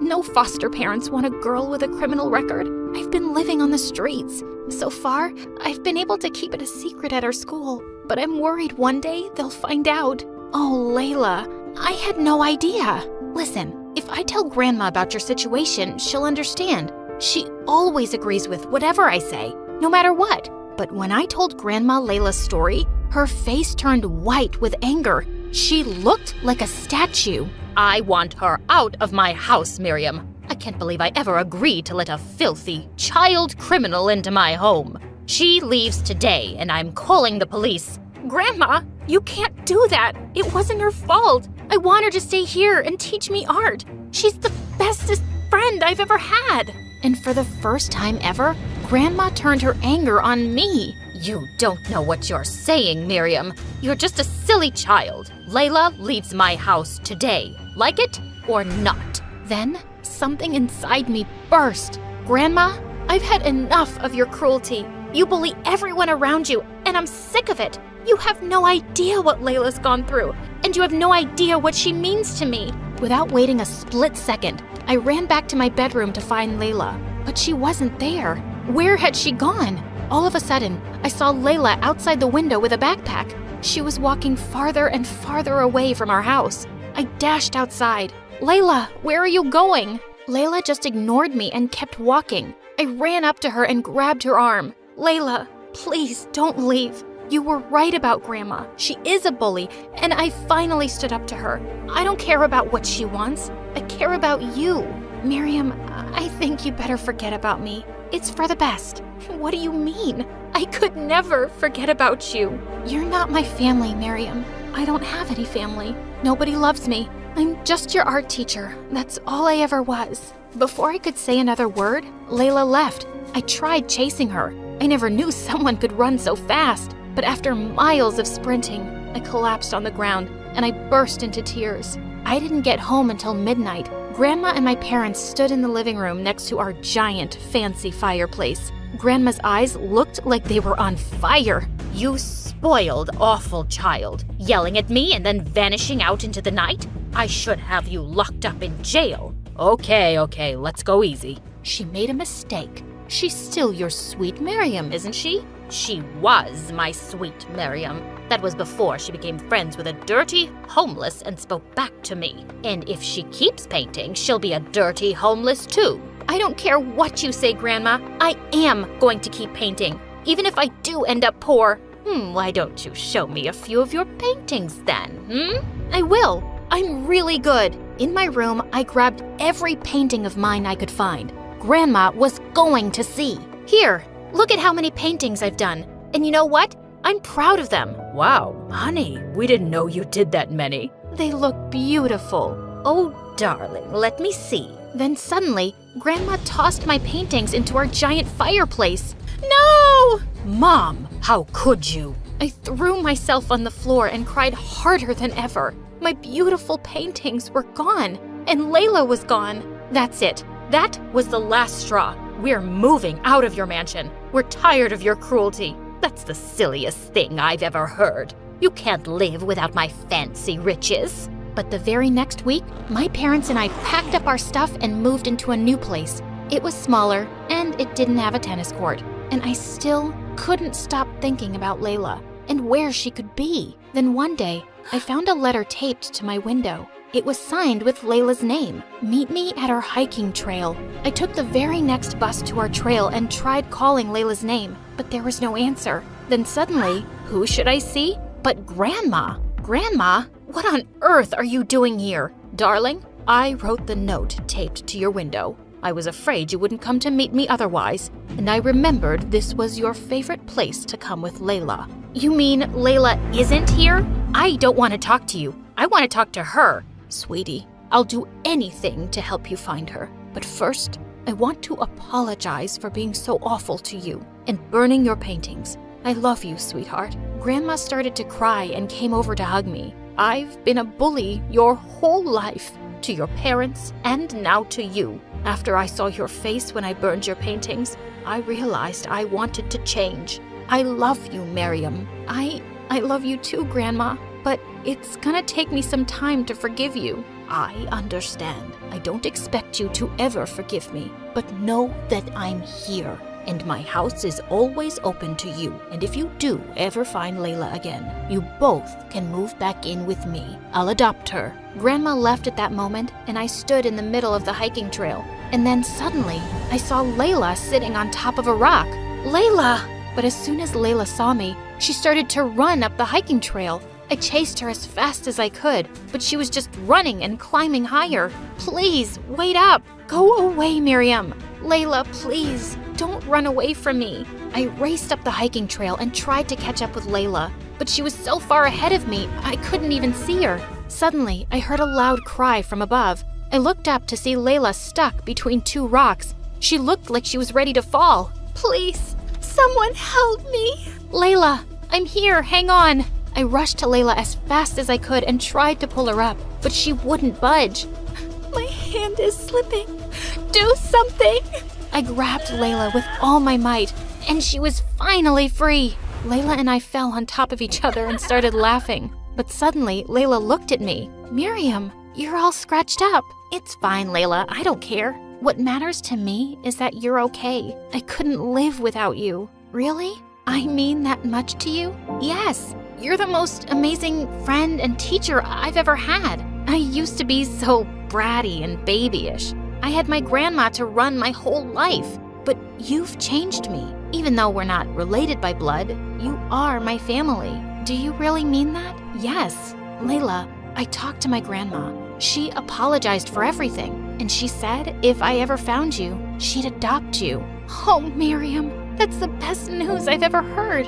We'll paint up here every day. I'll teach you everything. We will, even if we're never famous. I'll always keep painting with you. I love you, Layla. I love you too.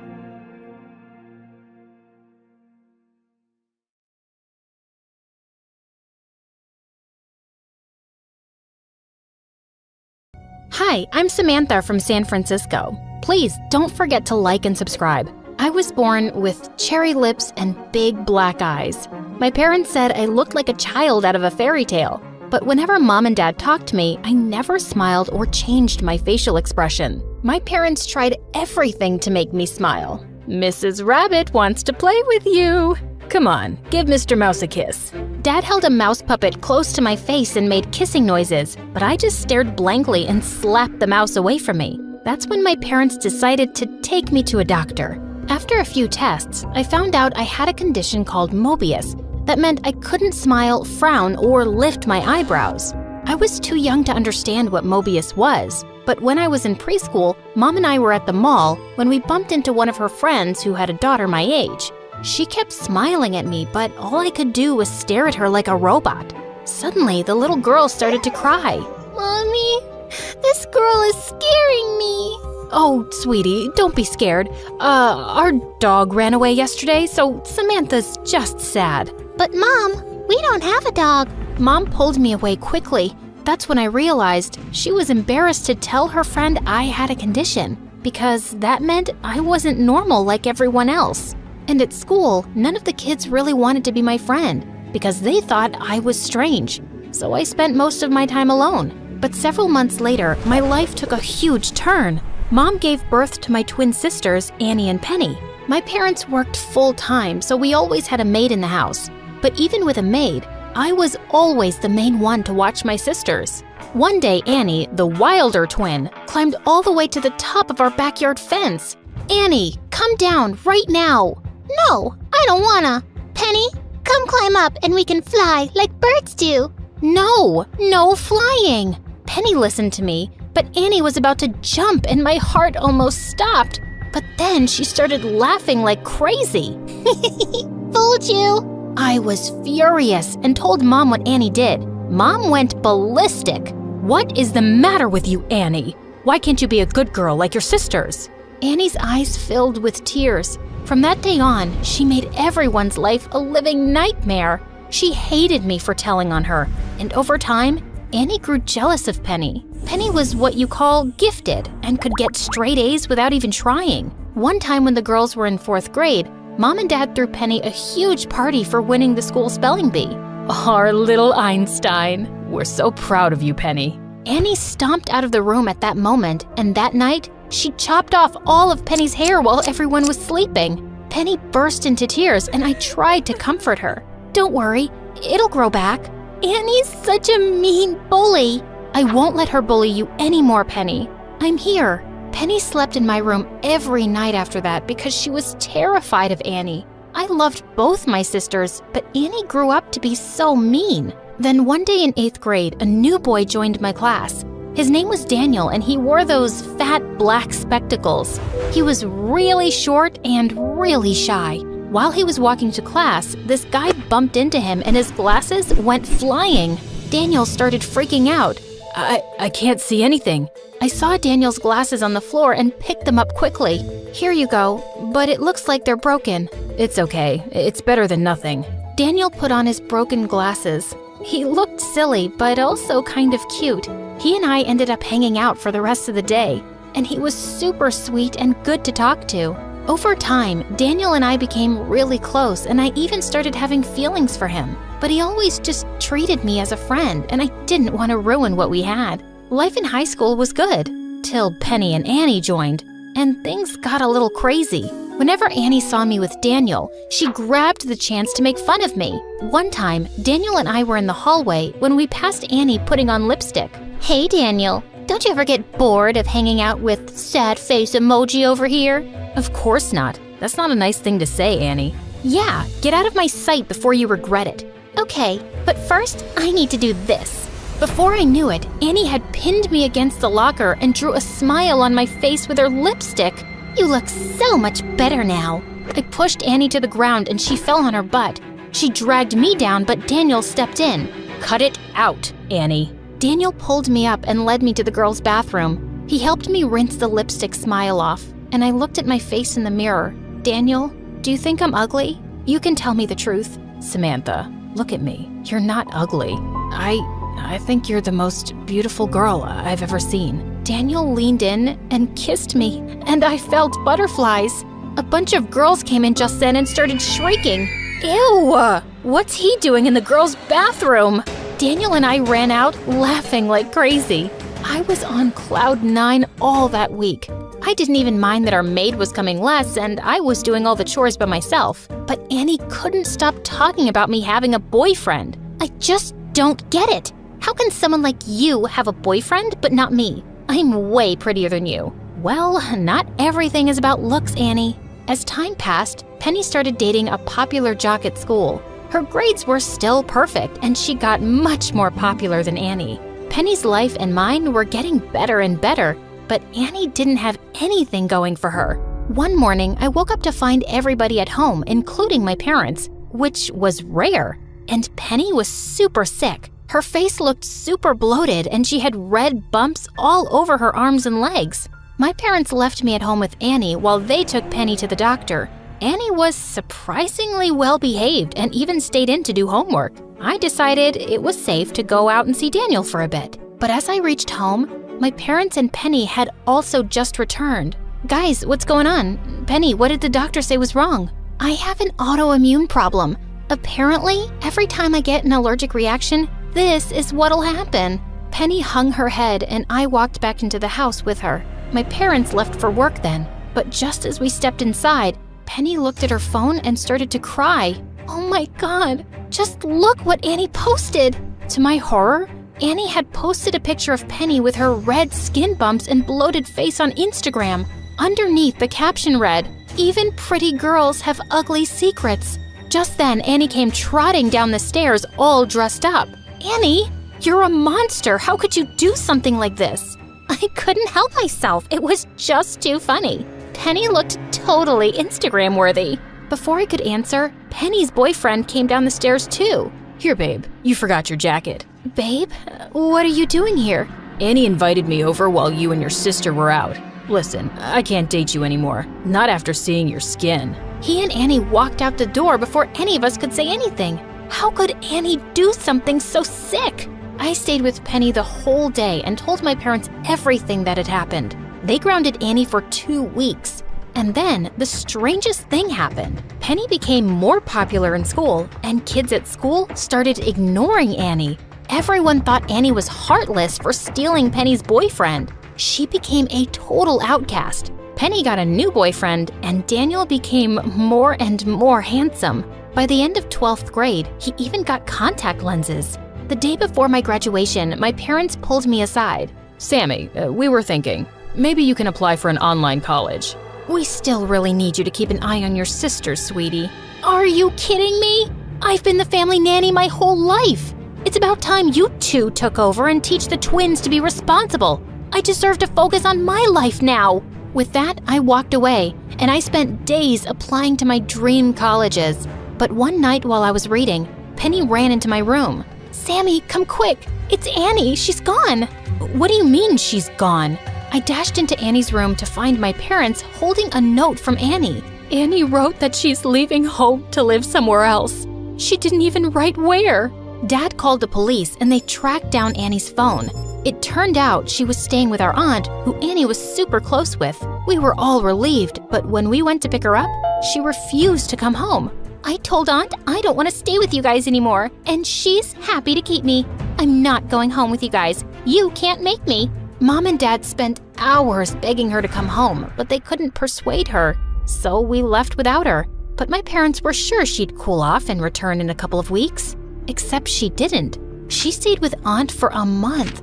Then 1 month turned into 3 months, and then 6.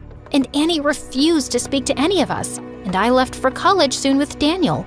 I kept in touch with Penny, who told me after some time that Annie had moved out of her aunt's place and was now living with some friend. 4 years later, Daniel and I graduated university with honors, and we started a small software company that met success almost immediately. And soon after, Daniel proposed to me. And of course, I said yes.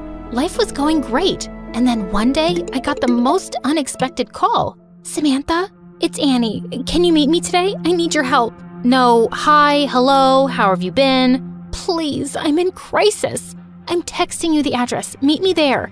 Annie hung up before I could even answer. I felt mad at her, but I just couldn't ignore my little sister. I went to the address and found her sitting on a bench outside a small building. Annie had chopped off her lovely hair, and she looked thin. "Annie, what's going on with you?" I started a makeup business, and now I'm in debt. I was wondering if you could lend me the money to pay it off. I'll lose it otherwise." "You shut out your whole family for years, and now you call me out of the blue because you want money?" "This is not how I wanted to reach out to you, okay? I wanted to make something of myself first and make you guys proud of me. I was just never as perfect as you or Penny, and that just made me jealous and stupid, and I'm sorry for everything. I've been trying to be better. I really believe my business can work. But now I'm in a mess as usual, and I could only think of you. You've always taken care of me." I was surprised at how sincere and different Annie sounded, and it was good to see her trying at something. I wrote her a check and was about to leave, when suddenly I turned back and handed her a wedding invite. "I'm getting married in a few months. I'd like for you to come, and I'm sure everyone else would be happy to see you too." A couple of months before the wedding, Daniel took me out to a special dinner. "Samantha, I've been saving up some money and doing research for years. Mobius, your condition can't be cured, but it can be slightly corrected through surgery, and I just found this amazing surgeon. I just want you to know that you're perfect as you are, but if you want the surgery, I have the money for it." My eyes filled with happy tears. I agreed to get the surgery, and Daniel was by my side the whole time. The doctor couldn't completely fix my issues, but I felt like a whole different person, being able to have real facial expressions. On the day of my wedding, my parents and Penny were with me in the dressing room when suddenly the door opened and Annie walked in. Everyone looked shocked to see her, but I was so happy she came. Guys, I know we've all had our issues, but can today be the day we all start to make up? My parents hugged Annie and we all cried, and even Penny joined in.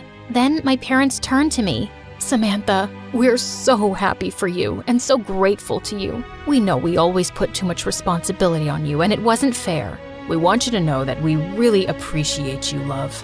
And hearing those words from them meant everything. My sisters walked me down the aisle and I could hear people smiling and whispering that I looked amazing. Daniel beamed at me as he took my hand. You have the loveliest smile, Sammy.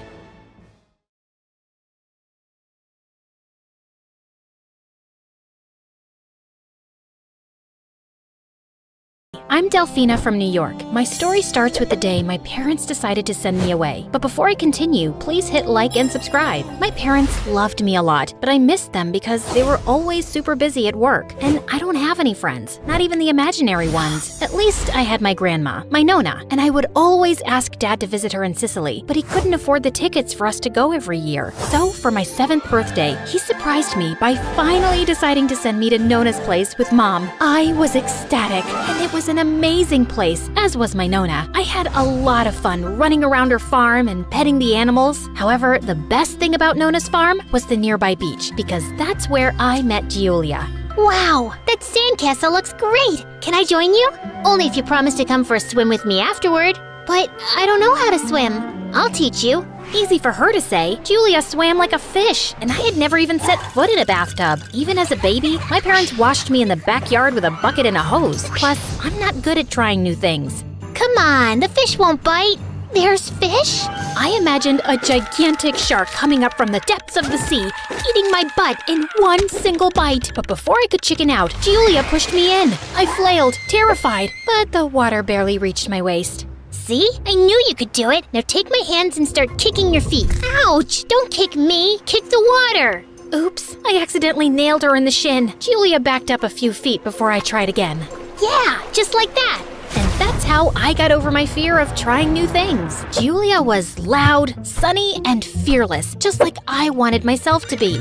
That summer, we got into all kinds of trouble. We stole the fresh eggs from the chicken coop in the morning, raced after the postwoman, and made her lose all her letters. Giulia was also really good at basketball, so we played until the sun went down and Nona called us home. We also invented a million new ice cream flavors, and because we needed so much milk, we had to milk Nona's cow. Don't you think she's looking at me funny? She's a cow, and you're pulling on her udders. Of course she looks at you funny. With Giulia, I felt like I could do anything. So we milked the cow, made ice cream, and then ate so much of it that we gave ourselves stomach cramps. Might this be a lesson for the future? Excess of anything is bad, honey. But like all good things, it also ended in a blink of an eye. I was super sad to return home. I had made my first real friend, and now I had to leave her behind. I promised Giulia that I would write to her every day, and I gave her a necklace made out of seashells that we had collected together. Wow, this is beautiful. Thank you. I'll treasure it for sure. When I got on the plane, I realized how much I had changed, and it was all thanks to Giulia. Since I wasn't allowed a phone yet, and I had forgotten to get her email address, I would write Giulia actual letters. Each summer, I promised I'd visit, but in the end, I never did. With time, the letters became shorter and shorter, and when I was 14, my life turned upside down when my parents divorced, and I had to move to a new house with my mom. Giulia kept writing to me, but I was shattered, so I didn't feel like replying, and eventually, her letters stopped. Fortunately, my mom had made a lot of money with her novels and sent me to a new, super fancy school. However, I soon discovered that everyone here was obsessed with their looks. There was this one girl in particular, Olivia, who took an instant dislike to me.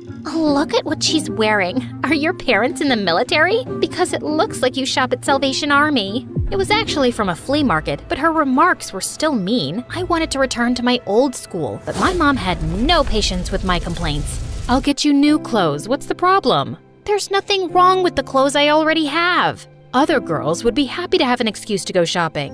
In the end, I found new clothes, and when I walked into school the next day, I could feel everyone looking at me with admiration. Maybe this new school wasn't so bad. But, of course, Olivia still found something wrong with me. Is that a pimple, Delphina? Oh, here, take a mint. Your breath stinks. No matter how hard I tried, every day she found something else to make fun of. Look at her hair. Is it dandruff or lice? Ew. And that was the last straw. I couldn't take her nastiness anymore. Let's see how your hair looks now. So I threw my glass of water right in her face. But Olivia dodged, and the water drenched my teacher. She went ballistic and didn't listen to me. Instead, she sent me to detention for a week with that wicked witch. After that, school was hard because Olivia wouldn't stop bugging me. One time, she literally bugged me. She spilled an ant farm on me. It was a whole thing. Somehow, I survived 2 years, and then my life took another turn when Tristan joined my class in high school. The second I laid eyes on him, I felt my heart start to race and my stomach flip with anticipation. Or was that from the lunch in the school cafeteria? Either way, I didn't care. I had never seen anyone so handsome in my entire life. And under Olivia's stunned gaze, he walked straight up to me and extended his hand. Hello, I'm Tristan. Can I sit here? I kept staring at him. It was as if we had known each other for an eternity, just like in those romantic movies. Tristan didn't wait for a reply and just sat beside me, and he kept smiling at me. In class, at recess, at lunch. Well, in a matter of days, he became close to me and became the most popular guy in school. He always had the best brands and wore the latest fashion, and he was too good at sports, so he joined the basketball team as well. I was wondering, OMG, he joined it because of me. Well, the more Tristan paid attention to me, the more Olivia got jealous, and her pranks grew cruel. She would drop ketchup in my bag and cut my gym shoelaces. She even threw chewing gum in my hair. OMG, I'm sorry. I was spitting it out, and I don't know how it ended up in your hair. OMG, you're such a liar. Do you always spit your gum 5 feet across the room when you're spitting it out? This is insane. I was about to cry, but when I saw how worried Tristan was, I forgot everything, and he gently pulled it out by using the ice from the cafeteria, and I could see Olivia's face in dismay. The other day, the teacher called Olivia up to answer a question on the board when, as she struggled to stand up, her pants ripped apart. Turned out, someone had put glue on her chair. Surprisingly, no one felt bad for her. I guess that's what you call karma. Revenge. Finally, she knew how I felt every day. But who could have glued Olivia's chair? I looked around, and Tristan winked at me. Did you do this? Yeah, it was about time that someone taught her a lesson. No one had stood up for me in all that time, and it touched my heart. I discovered that Tristan was a lot of fun, almost as much fun as Julia. And whenever Olivia tried to be nasty to me, Tristan would retaliate with an even bigger prank. Soon, Tristan and I became inseparable. In particular, we enjoyed playing basketball together. Come on, is this all you've got? Let's play another game and I'll show you. We played one game and then another one until it started raining, but we still didn't want to stop. But then I slipped, and luckily, I landed on Tristan's strong arm. Our eyes met, and I felt a spark between us. Wow. He's really handsome, isn't he? I was living a dream. After a few days, it was my birthday, and I could hardly wait for him to surprise me. Or perhaps propose to me. I wasn't ready for a proposal, but I did have a David's bridal catalog, just in case. Yeah. You said something? Me? No. Nothing. What? Do you want to say something? No, just focus on work. Jerk. I was so mad that he forgot to wish me a happy birthday. I couldn't even sleep. I kept tossing and turning. Just then, my phone rang, and it was him. I couldn't wait anymore, so I picked it up on a single ring.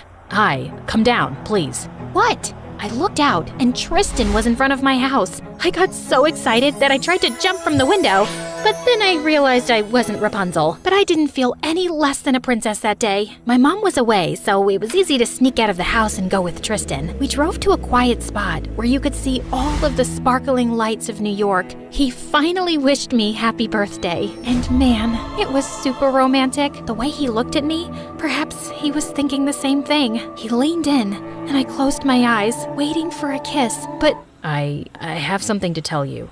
I really like you, Delphina, but there are things about me you don't know, and I'm not sure I'm ready to tell you. You have secrets? I wasn't always the nice guy you know today. What did he mean? What kind of dark secret could he have? I don't know if I can date someone who doesn't trust me. That's okay, I understand, but I still need some time before I tell you.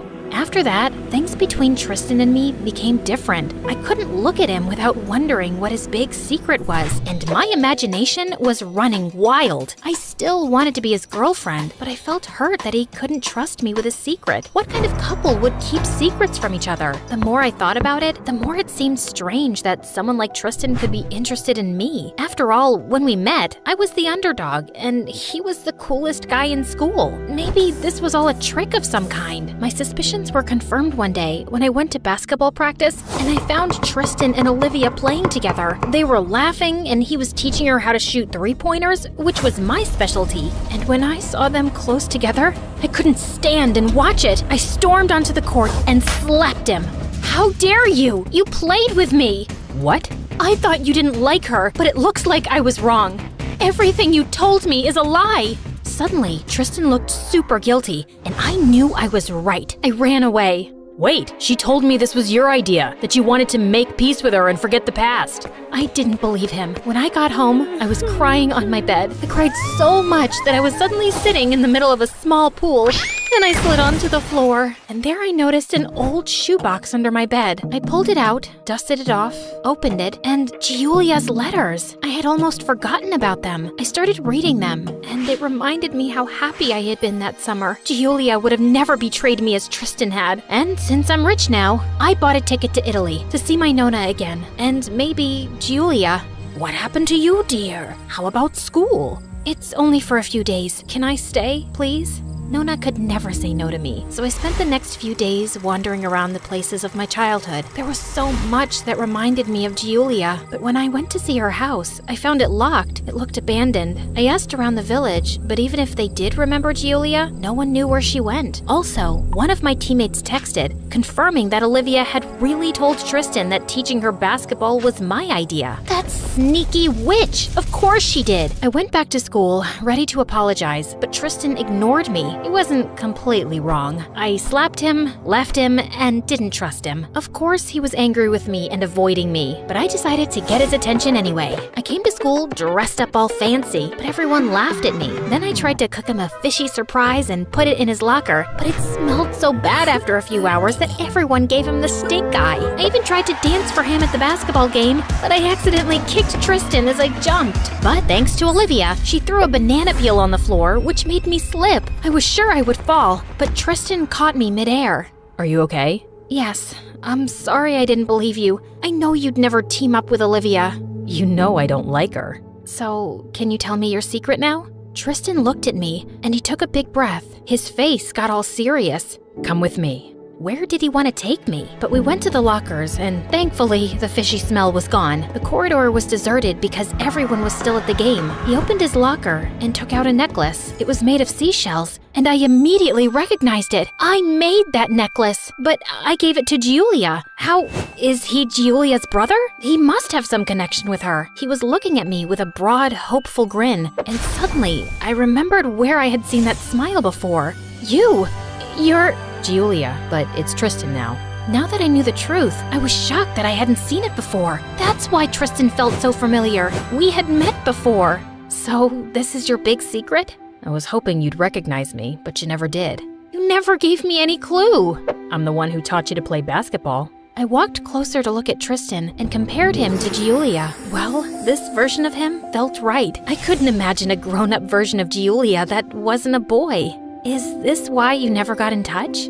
Yeah, I was afraid you would reject me, but I missed you too much, so I decided to risk it. Is the fearless Tristan afraid? Tristan took my hands. You really don't care that I was born a girl? Giulia was my first real friend, but you were my first love, and you are perfect just the way you are. Now kiss me.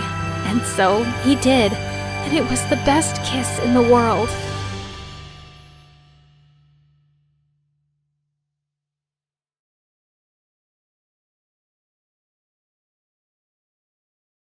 Hi, my name is Iris, and till I was 10 years old, I had a perfectly normal childhood with perfectly normal parents. Then one day, Mom suddenly decided to become religious, and she went completely insane. Suddenly, I wasn't allowed to read anything with the word magic in it. So I snuck Harry Potter books from the library and hid them under my pillows. But one day in the 6th grade, I came home to find Mom lighting up a fire, and to my horror, I saw my books on the ground. I told you I don't want you reading these devilish scripts. Come here and throw them in the fire. Are you crazy, Mom? I'm not burning them. Then I'll just have to save your soul. And with that, she shoved them all into the fire. I had to use all my saved up allowance to buy new ones for the library. But in the 7th grade, Mom went completely nuts. Dad had taken us for a party at his boss's house, and sometime later, I noticed that Mom wasn't in the room. I went looking for her and found her in the study, slashing a painting with a paper cutter. Mom, what are you doing? This painting is evil. I can feel the devil's presence in it. It turned out that the evil painting was worth a fortune. Not only did Dad get fired, he also got sued. He said he couldn't stand Mom any longer and left for good. I was furious at Mom, but I couldn't be for too long because the next day she announced that she was pregnant. Dad was unreachable, so I was all she had now. And 8 months later, it was me calling 911 when she went into labor. At the hospital, Mom threw a huge tantrum because there were no female doctors available. There's no way a male doctor is touching me. I made a vow to God. Get me a woman, or I'm keeping this baby inside.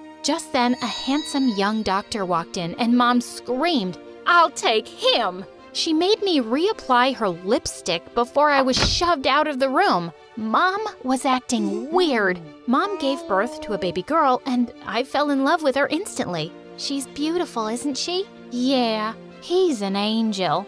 Oh, you're talking about the baby.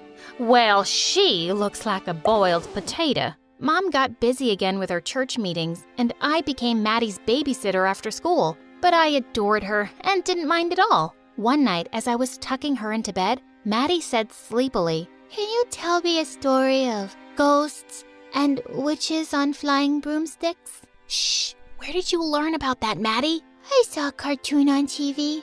It was so funny. I wish I could fly. I love magic things. And with that, she dozed off, but I was still thinking about what she'd said. I loved reading the Harry Potter books as a kid. Only a crazy person wouldn't. I sat down and started writing a story I'd had in my head since forever. On the first day of high school, a cute boy came and sat next to me during recess. "I'm Lori. Want to see something really cool?" And then he started wiggling his ears. For the next hour, he kept talking about how he gave ear-wiggling lessons on his YouTube channel, Learn Useless Talents. And just like that, I'd made a new friend. He started coming over to play video games when Mom was away. One time, she came back home earlier than I'd thought, and poor Lori had to hide for 2 hours before he could leave. Mom would have gone nuts if she'd found a boy at home. One evening, I had dinner plans with Lori, but I couldn't find a babysitter, so I took Maddie with me. As she sat in her high chair,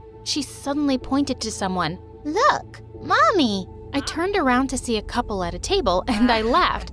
"That's not your mommy, silly. It's my mommy." I turned again, and this time, I saw the woman's face clearly. What the heck? That leggy woman feeding some guys strawberries was Mom. Oh, you know that guy with her? He's our chemistry teacher. After putting Maddie to bed that night, I waited up for Mom. She jumped out of her skin when she saw me. Holy piece. Why are you still up, Iris? Mom, take off your coat. What? Why are you acting so weird? I said, take off your coat. Don't use that tone with me. The Lord hates rude children. Now go to bed. He also hates liars. And with that, I started pulling off her coat. She pushed me away and we landed in a heap on the ground. You were on a date with my teacher. I saw you. So you just lie about going to church, neglect your kids, and go on dates instead? You're such a hypocrite, Mom. How dare you accuse me? Just then, Maddie walked in and stared at us. Mommy, you look mad, like the evil witch from the book. Remember, Iris?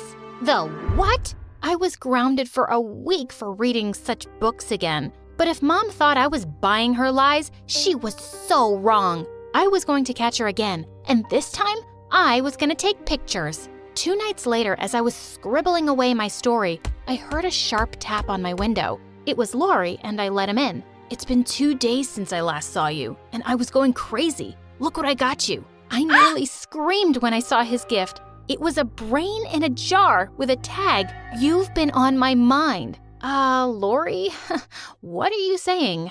I'm saying, I think I'm in love with you, Iris. And then he kissed me. Lori, I thought we were just friends. I had no idea you felt this way. Are you freaking kidding me? I hid for hours from your whack job mom. You brought your bratty sister on our date, and I didn't say anything. Why would I put up with your crazy family if I didn't love you? Because we're friends. I didn't even know that it was a date. And my sister isn't bratty. I think you should just leave now. But before he could, the door suddenly flew open and Mom barged in. She chased Lori out the window with a broom. "You shameless child. As soon as you graduate high school, I'm sending you to a convent to become a nun. Now take these beads and pray for forgiveness." I haven't done anything wrong, so no thank you. Please get out of my room, Mom. What a crazy night. I felt bad about the way I'd left things with Lori, so when I went back to school, I looked for him everywhere. I finally found him in the cafeteria with a girl in his lap. There was a group of kids around them, and they were all watching something on their phones. "Hey, Lori, can we talk?" "No, you can't talk to him, witch." But he was just telling us that the woman in this video is your mom? I stared at the phone, horrified. It was a video of Mom and the chemistry teacher, and a woman was attacking them while screaming, "You stole my husband, and you're such a cheater!" Some students saw this crazy drama at the restaurant last night and recorded it. Gosh, it must be so embarrassing to have a mom like that. Yeah, look what your mom is up to, and you're not even allowed to have a boyfriend. I'm so happy I came to my senses. And now, I'm with my future wife. As the two started kissing loudly, I threw a glass of juice at their faces. "You're only with this girl because I rejected you, loser. And I'm glad you're out of my life because you're a terrible friend." And with that, I stormed off. As if things weren't bad enough, the chemistry teacher burst into tears during class and went down on his knees. "Iris, can I please come live with you and your mom? My wife kicked me out and I'm homeless. I'll do all your homework, I promise." Mom was ruining my life. When I went home that day to confront her, I found her in the study. "You want to explain what happened at your date last night, Mom?" She turned around, looking half crazy. "I'm your mother. I don't have to explain anything to you. But do you want to explain why you've been writing this nonsense under my roof?" To my horror, I saw a pile of shredded paper on the table behind her. "Mom, did you just shred my novel? I've been working on it for 2 years. I don't have another copy." "I'm sending you to a Catholic boarding school. I wash my hands of you." "Right back at you, Mom. God, you're crazy. I'll be happy to go far away from you." But there was no way I was going to some boarding school. I had to run away from there, and I was going to take Maddie with me. One evening when Mom wasn't home, I sneaked into her room and started searching the drawers for any money I could find. Suddenly, I came across a paper under her clothes, and when I read it, I was shook. It was Maddie's birth certificate, and the father's name was not my father's name. Oh my God, my dad wasn't Maddie's dad. I delayed my plans to run away and decided to look for Maddie's father. I searched for him online, and it turned out that he was some millionaire businessman. I made an appointment with his secretary, pretending to be a journalist who wanted to write an article on him. Maddie's dad welcomed me into his office, but his smile vanished when I dropped the truth bomb on him. I showed him Mom's picture and Maddie's birth certificate, and it looked like he was having a stroke. "This woman, your mom, she used to work for me as a secretary a long time ago, but she just disappeared. I had no idea she was married or that I had a kid." He asked if he could meet Maddie, and I invited him to our house. When he came the next evening, his eyes teared up when he saw her. "Maddie, this nice guy's your dad. Go say hello, sweetie." As she sat down next to him and gave her some gifts he'd brought, Mom walked in, and when she saw him, she turned paper white. What are you doing here? I found him, Mom. Maddie deserves to know her dad, and he deserved to know about her. But you don't care about anyone, do you? Maddie's dad got up. You've kept her from me all this time, but now I want my daughter to come live with me. I wasn't a very rich man when we met, but I'm a millionaire now, and I can give her an amazing life. A millionaire? Oh, darling. I'm single, and I'll be... Just Maddie, please. Mom agreed to let Maddie go with her dad, but for a monthly allowance. It was breaking my heart inside that Maddie would leave, but I was really happy for her. I bent down next to her. You'll go live with your dad now, but I'll come see you every week. No, you come with me. Maddie's dad was more than happy to have me too, and I was overjoyed. As we were leaving, I turned back to Mom. You haven't been a really good mom to either of us, but I want you to know I forgive you. Oh, and a question before I leave. Is Dad my real dad? She looked straight into my eyes, and with a cold tone, she whispered, "No." I attacked her. You psycho, crazy woman! Maddie's dad pulled me away, and to him I said, "Just take me away." Now Maddie and I are living our best life. I've also started writing my zombie novel again, and I'm sure it's gonna be a bestseller one day.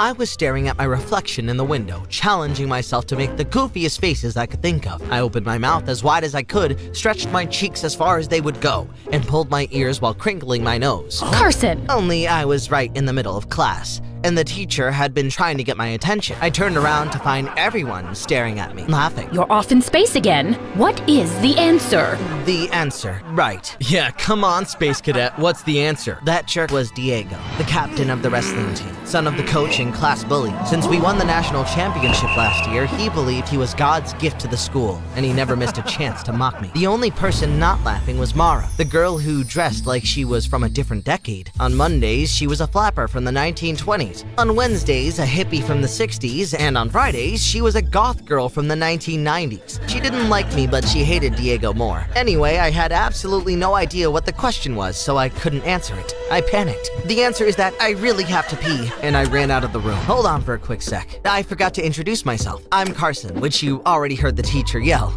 I always seem to do and say things that other people find, well, weird. But I guess you already know that too. I try not to, but honestly, I can't help it. See, even that was weird. Oh, and can you do me a huge favor and hit like and subscribe? So I'm the only boy in an all-girl household, and they all have an opinion about me. He's just a unique boy, that's all. He's a total weirdo. I think my aunt must have dropped him when he was a baby or something. Oh, he's just, a bit strange. I think my sister gives him too much sugar. That was my younger cousin Brenda and my aunt Peggy. They moved in with us after my uncle left for a vacation and decided to never come back. It didn't matter what I was doing. They always whispered and judged me, whether it was brushing my teeth. Why is he holding the toothbrush upside down? What's wrong with him? His mother never taught him right. Eating dinner. Why does he take such small bites of food? His mother never taught him right. Or just playing video games. Why does he grin like that when he plays? His mother. According to my aunt, it was my mother's fault that I was weird. Anyway, back to where we left off. I ducked into the bathroom for a moment of quiet before I had to face the humiliation of going back to class again. Let me guess, you spaced out again, got called on by the teacher, and you said you had to pee? I looked over to see Finn, the one person in the entire world who understood me. We've been next door neighbors since we were kids, and he has always treated me like a little brother, even though we were the same age. And what makes you think that? Maybe I just came in here to do some push-ups. Right, because everyone comes to the boys' bathroom to work out. I hate that you know me so well, Finn. You think anyone will notice if I hide here for the rest of my life? Diego again, huh? Isn't it always? Car, buddy, idiots like Diego are so worried about what people think of them, they bully others to make themselves feel better. Don't let him win. Get back in there. Talking to Finn always made me feel better. The big difference between us was that he was super popular and I wasn't. Girls literally hung themselves on him like Christmas ornaments. Hey, Finn. Did you see my new selfie on Insta? It's with my new Ferrari. My selfie is on my dad's private island. Wanna come? My selfie is jumping out of my own airplane. on my dad's private island. But Finn didn't care. He was always so focused. To be honest, I don't know why he even hung out with me. People don't take the time to get to know Carson. Sure, he's a little odd, but who isn't? Finn was the reason the wrestling team won the national championships. He was the best wrestler on the team, which made Diego furious. Diego hated anyone who was better than him. And the biggest college recruiter in the country was coming to school in a month to see Finn and not him. But Diego had a plan to fix that. He just needed the opportunity. Little did anyone know that he was about to get it. I was on my bike riding home from school singing my favorite commercial jingles at the top of my lungs. Oh, Ozempic, liberty, liberty, liberty. When I heard a voice from behind me. Where are you going, weirdo? I saw Diego and a couple of his friends on their bikes racing toward me. It wasn't enough for him to humiliate me in school. He also liked to do it outside of school by chasing me down and posting embarrassing photos on social media, like sneaking rubber lizards into my backpack, dumping paint over my head, or tossing me into various garbage cans. I pedaled as fast as I could, but they were catching up. Up ahead were the railroad tracks and the crossing gates were coming down. I needed to make it across, but the train was coming. I realized I wouldn't make it, slammed on my brakes, and stopped inches from the tracks as the train came roaring by. I turned to face Diego and his friends. Well, well, well. I sense a great photo opportunity here. Get away from me, Diego. Or what, weirdo? He pointed to a pile of dog poop on the ground. Oh man, we need to get a photo of you with your face in that. I looked around. The train was still passing. I had nowhere to run. Diego pulled me off my bike and threw me on the ground. Just as he was about to push my face into the poop, I heard a voice. Leave him alone, Diego, you jerk. I turned to see